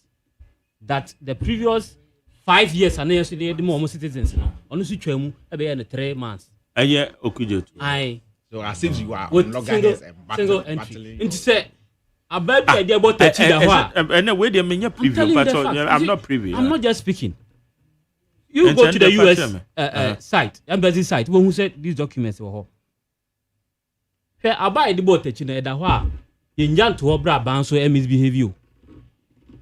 So what they do, young Kodia, equally he will do it to you. Until I make a say international diplomacy and your opposition talkative attitude done or they to one man or they about President Akufo-Addo echi. I know catch ne communicator say President Akufo-Addo ejualu wo plane mu. Na President Akufo-Addo etu ko ba bia na odi nachi ti say e first tracker e di na to President Akufo-Addo bag mu a odi tu kwan no. Enti or say or your foreign affairs minister there it should behave as such. Because businesses ebe suffer. Imagine say businessman akwaje visa going through all these processes. Na ne saka visa or US buy na say ne nsanka ni niam or ko bi ma ise ko san live biem ekwaje visa approval biem. Check the cost. It's a bad policy, frankly speaking. Check the cost involved. You shouldn't have led the country into that. Is that research they are talking about? And you be na be ka say oh MPP for bo mo chikeku. But Magdari account meaning say we a business. Account pa so and there could be account business partner be. The producer cry account because I say we go US ala. Oh no, oh 5 years old. And I tell them they are mad. You see a per research. I'm sorry, what you see a per research neni. No Jerry, me demand me say. Me that say because me that so that na be producer wa kwaje US 5 years or kwaba. But I had you affecting yes. International very bad because a business person B1 B2 in one edge. B1 B2 or no compare the US now say one man 3 month single entry. It will buy or no only some edges are watch out 1 week 2 weeks in about 1 week 2 weeks in about. So I think the government should engage the US government again.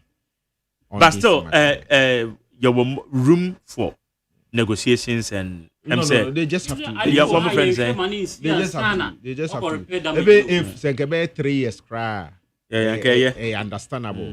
But okay, say nunti now man 3 months they only call beba. 3 months no mau. But man 14 days.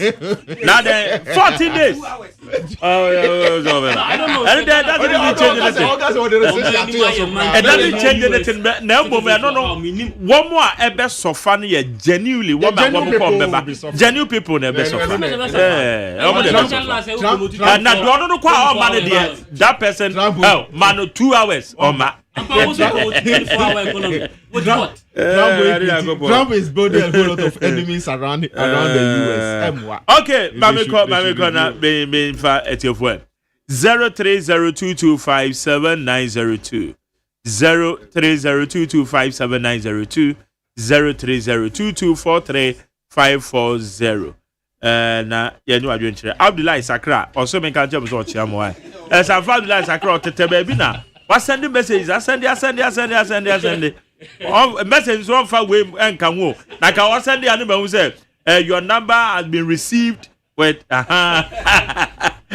me back about here. Major Smart. Yes, you. 21 F. Young Granny. Making a work research, yeah. Panafuna. Now, what I say 1D1F, are there not yet Tremuno? Sure, only 1D1F. Say, President doesn't see the 2 months, but I said, who's the one stand, you know? Oh, what's said, you know? Say, God, brother. Another Naban. I said, no one said, you know, what's the one said, if you know one said, you know, passing for food and job. Who said, you know, who was the feeding the Ghana? Also, what said, you know? Oh, and if someone here is what you will be asked now, but you know, now one person said, you know, I want to make for one casa. Oh, someone is a do purpose to see what they say. Yeah, someone that by 24 hours, I'm going to mention so a war or many that I'm out for your data. It's almost far idea for the mamma so, and it's a food and yaba. Yeah, I'm to the banana for the one for home. Nobody be fast. Maybe my say, ɛyɛ bɛ kuma santa abato na NPP wɔn wankasa na ɛde wɔn ho akɔ opposition ní ato wɔn no yɛ mpanyinfo nankasa na nyina ato ɔhwɛ adanti na mokɔ abato na mu sɛ NDC fo ɔmo yɛ tuturafo wankasa agya tum sɛ ɔmo yɛ tuturafo ɔmo sɛ ɔkɔ a ɔmo bɛfa so yɛ sɛ nipa na ɔmo bɛku kura ɔmo bɛku na ɔmo bɛwu yɛn lɛ sɛ ɔmo bɛwu ni na IGP former IGP aka kyerɛ mu sɛ apolitifo asojafo ɛna ɔmo kɔhwɛ abato fo mɔmfa hɛn kɔ tɛtɛ mo ati ti mɔnsa kubakyi ila mo nso mo apene so NDC mo nso ɔmo ka asapɔ sɛ atadwe yàtí dẹbi kọ́ mu yẹ tutu afro dáná mu sọ mu mu bíra sọ mu ọmọ fún ọmọ tí o. bẹ́ẹ̀ ṣe maame fawẹ́ bàchẹ́. Good morning. Yes, sir. Yeti o yanko. Me pastor bright ni am kasa free abuso kan. Nyame nhyira enano pai papa na nkoso ambo ban. Minchia courage makafri no nepeku ewo TDC obojuma o papa any original chairman honorable Ashimo bebe obi anyame nka no honorable Alhaji Okondo. Mesre abekuma no for say echina yekokoto abai yebebo modern say yebeto aba no e dia ma Ewura Brown Obi na wetimi akọ parliament because MPP for there enya dia omusi election on beko ene de omaji atum say yisi ma minute mensa no niama oye enye 2024 abra NDC kata mame ni chiche yepi oye no MPP for ye ta omochi emo mu ye de ombeye ene enko favor of munu de monya no kasa Momayembo honorable Anabisu Abasu Papa na honorable Anabisu Obabesia Odini Wensi wote omwa omute Yesu ese ya asase no ono so begine mu ama ma prevent san crofo no ya born Abasu Papa nyama papa ese John Dramani Mahama ye enne university graduate amuko school no nyama ya adum SRC John Dramani Mama Elchio Mufi Eddie Amomo SRC John Dramani Mama Alanchi 24-hour economy ama enne abuso kan for Sundays na omukote maabo eko yi omunyama e bon pa ya dia ma SRC John Dramani Mama so onko so ambo juma pa e fa bo oman no na oman no etompo. Okay, me that say I fa the onu so dia match oh entuma nyina so me ba to me wache. Hello. Hello. Yet you. Yo, my God, me go so and I no pay. You're good. My papa Nyamisha. Now, the best election I can hear there. In fact, when you were tsunami chia by a temple, honorable, and our honorable can come word of chairman, and Haji Asapia. Yo, yeah, and some way I come a brebe yi issue.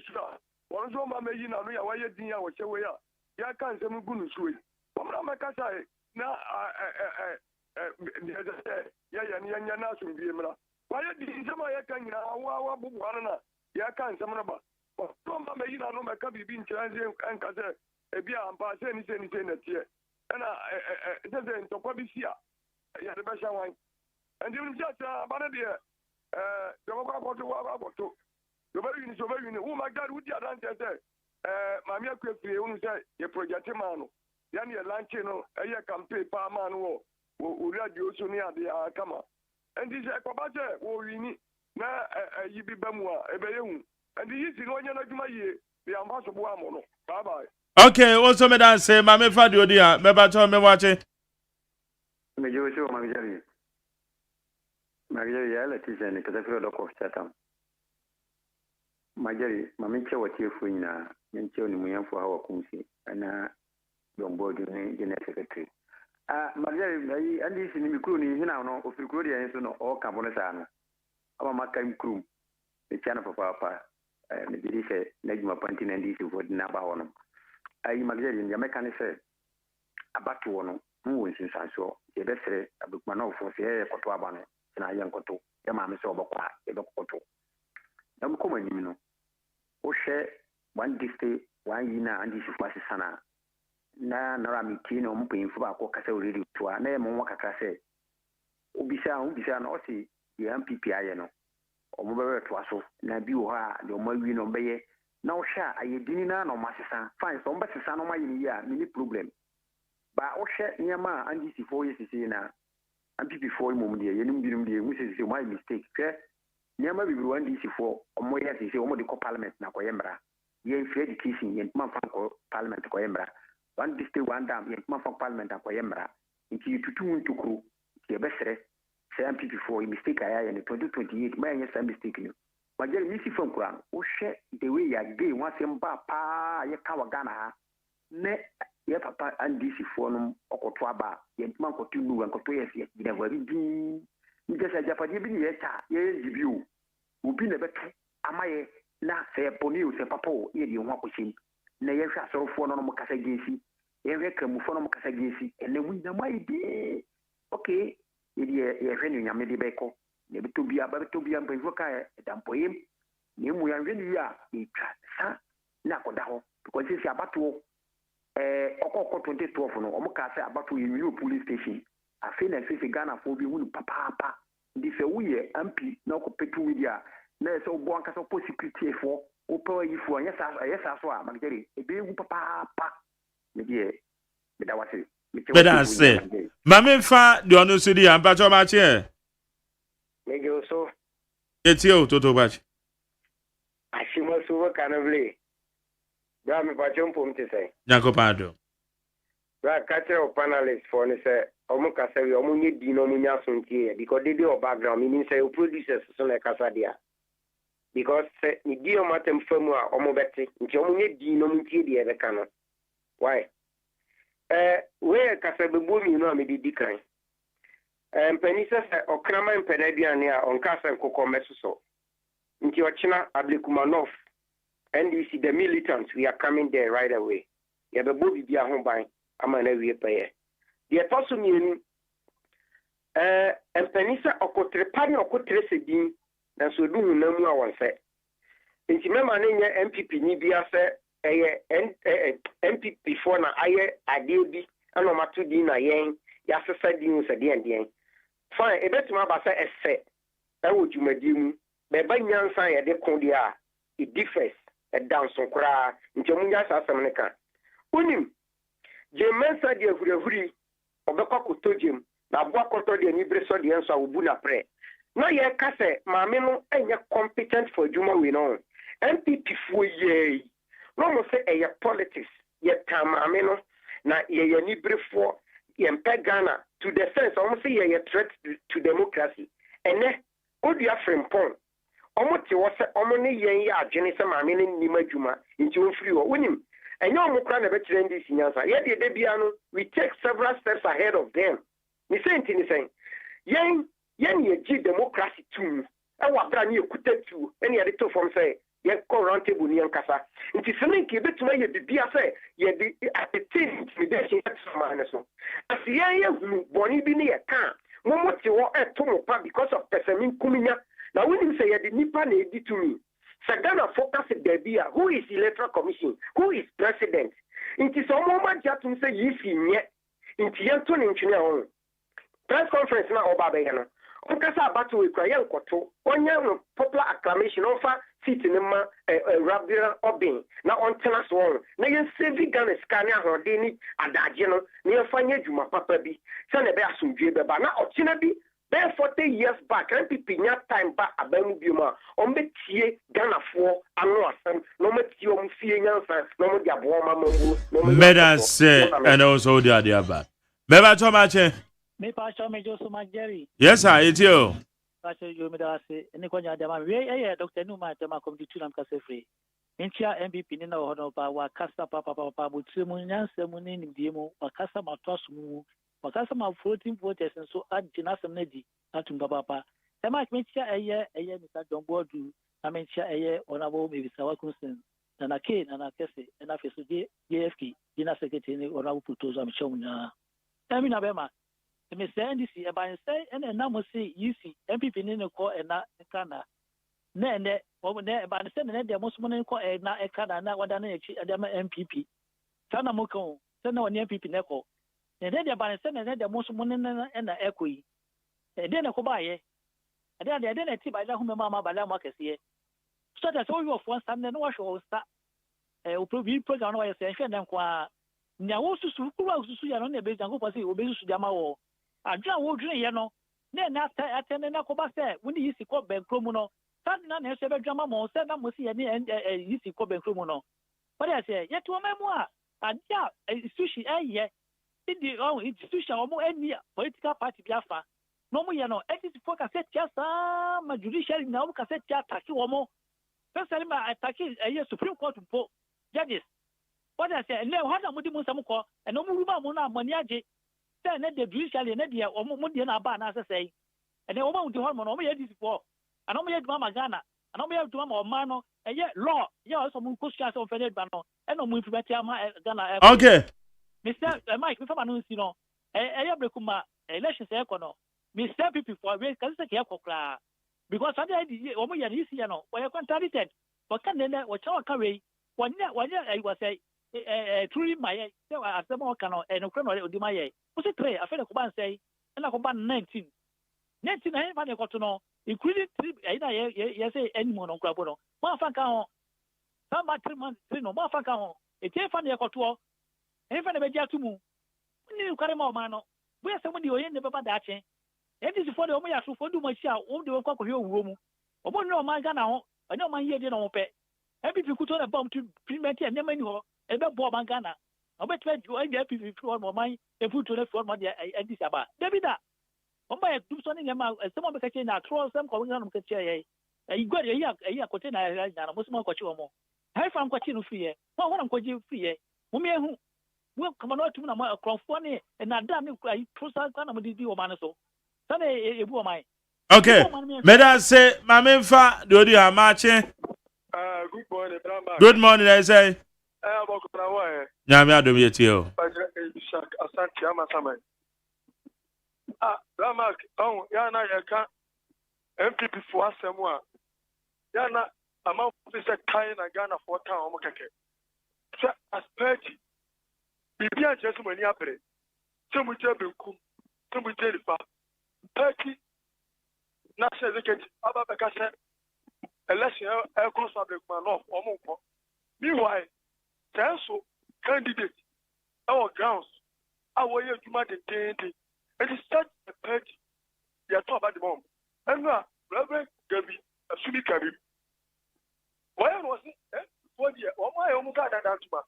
We are Omo Kase.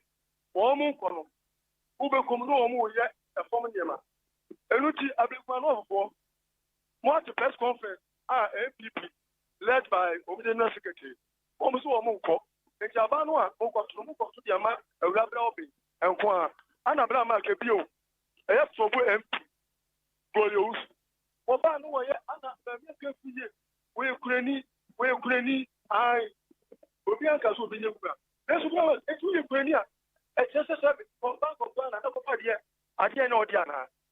And I saw one point in Blue. And I, the Yuana. What be on with Penny, sir? Way and the school me, Sabina for the crazy. Hey, Yapa. Almost all there, Anna, your techno, there's no court. The question over 72 years. And told me to be Supreme Court to see every day one report on Blue City. Somebody I know Canada. I know many shaker. So many shaker. We keep quiet. Almost some of Papa. Emerson. Almost some come everywhere. Put you on just there. Say,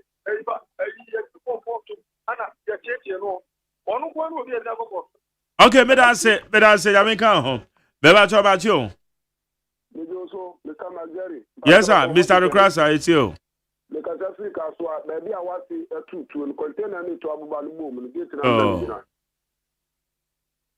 But your money for Wakoya is so McGarry.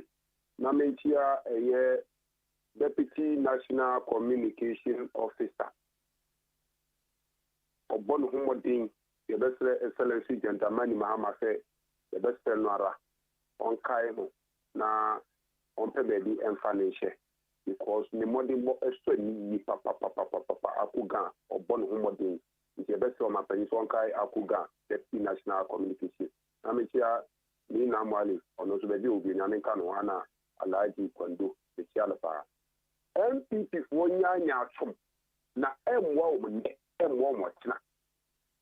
Munu anwe yana mutu aye yiri edima electoral commission and the makota petition e gunu so immigration sa maame wo adwuma ensoni ye kan from day one na sata ma soja foko kwa brania ebi kura wo fufu de mama mi wo ni sie kura bo no ben kilo ni e ka bibi a mutie enne mahu enne de mahu se ma me na adwuma ensoni mo meye nyina yenko to aba no yo me wi no fight no wafa na ye ka tire entity for say ye na ye ko numbers ako protect that 19 polling cases no na the end of the day no NDC ewi ni a ye di shiregu so no ko represent Abdulmanov because impuntu abom for the past something years MPP for this so impuntu bi no ma timi dia ko so ma kwan ni na tutu we tro se can tie ko enti na ka ta ganye so mo fa mo be ense MPP for mu da me ye no obani kete ye mo ye ma mi hana bisu na paso because the no to awon to boa le betimi aboa man aboa excellency gentleman mama ama na ni so adi no opeso ne stop guarantee no etinya fam ama yega nyam ama o man so etinya akoso it wait and ye can no more person with disability na yes ye bre ye MCDC more person with disability ye common fan mo fa ye chepa esamaye nyenye bi enfanya djuma because of one is no eya na eya de ye dangerous edima person with disability for e ka ti for so say o be fine. If you best NCDC, you know, your common fan, your chapter, wrong from my year, Madam say, Bebacho, Mamma Fa, Winnie, and sorry, so. Ebras, Marching. I may have done, but you. Yo, I'm out of a console. I'm a damn, yes. The mechanic, obiti too late. Many new who are you? So Abranti defending radio, they defending NDC party. So if you are praying for Binimuma, America from Sule, Nukrata, Kaswa. Many new who are there. That's Okata, who say Wakata defending party, they spend or Mumbo Modis or Metima Boasuli, Nukrata. What was I happy before? They are a can't happy before, or Mumbazon the Bumayo. But Omuba the Tom who ono mabuchi ankwa na omo play. Mo na mo be ya press conference catcher and any 3 days to na catcher say. Mo election na ya ko abekuma on mo nko biom. Na electoral commission na anya nyama bi ye nti mo nko biom.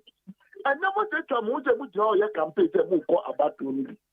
Me catcher mo say tama mo tra abekuma for so many years. Every time I to about 2024, I will lose you. And then Papa, the motive I break my me catch a break my phone in the other. Just a bit of my power, I got both piano pa. But every people to me, Buamono, now Obia Ba, young to a man who crumple, go to Buamo, oh, yeah, and this mamma. Mumbo wanted to make him out to abandon their mono. Because every people near the Papa Bill, bet me their Buamo. Or much more, moon for 20 minutes to be a farmer. But so by not the 30 pound crown go the chamber game of parliament. Not the 30 pound Buamo. 30 pound is a mutu about the man. Oh no, bet my Buamo. Because she is a party match and you FPP take it in our not FPP came upon to Nama because we need to be proper behind the mammo. But 10 years got to Abano, who got to Abana, number 2. And then the bet my bomb, and then the Puto, any issue, and then Papa bet my blam will break my without it. Okay, also made us say hi, need 100.9. Okay, Hana Yadi Jumedi, no, Yadi AC, sorry, so, Bedi Asada, Emma, I am a producer, Kojo Damiado, Onobo Michido, Ewaha. Bedi Asada Bema Bena Frema Bankron, and I Safo, woman in charge of the social media handles, no. Na Yadi Asada, Makwesia Boaje, my channel manager, my supervisor. Dr. Faradex and I, executive producer, the general manager. Kennedy Asante OSEI Esquire. Engineers ya chua gbona na jare na naboaje. Yedamase. Mo amutie yen, mo amu-text yen, mo amu-frɛ yen, mo amu-hwɛ yen, mo aman-text, nanso na mugusu itie majority group. Yedamase. Ona bodoso ye. Nyame nsuro bibia. Nyame pa ochina Friday. Ochina yede Ghana muntie yede bebrɛw. Na emome na enwumre obetemenka ewo Torchlight Jumedie so. Na yede nsama hodo wo ho yede abro koso na tie neat 100.9 yeah sorry enyomde ene yede ba bija okwan nyame nka obibia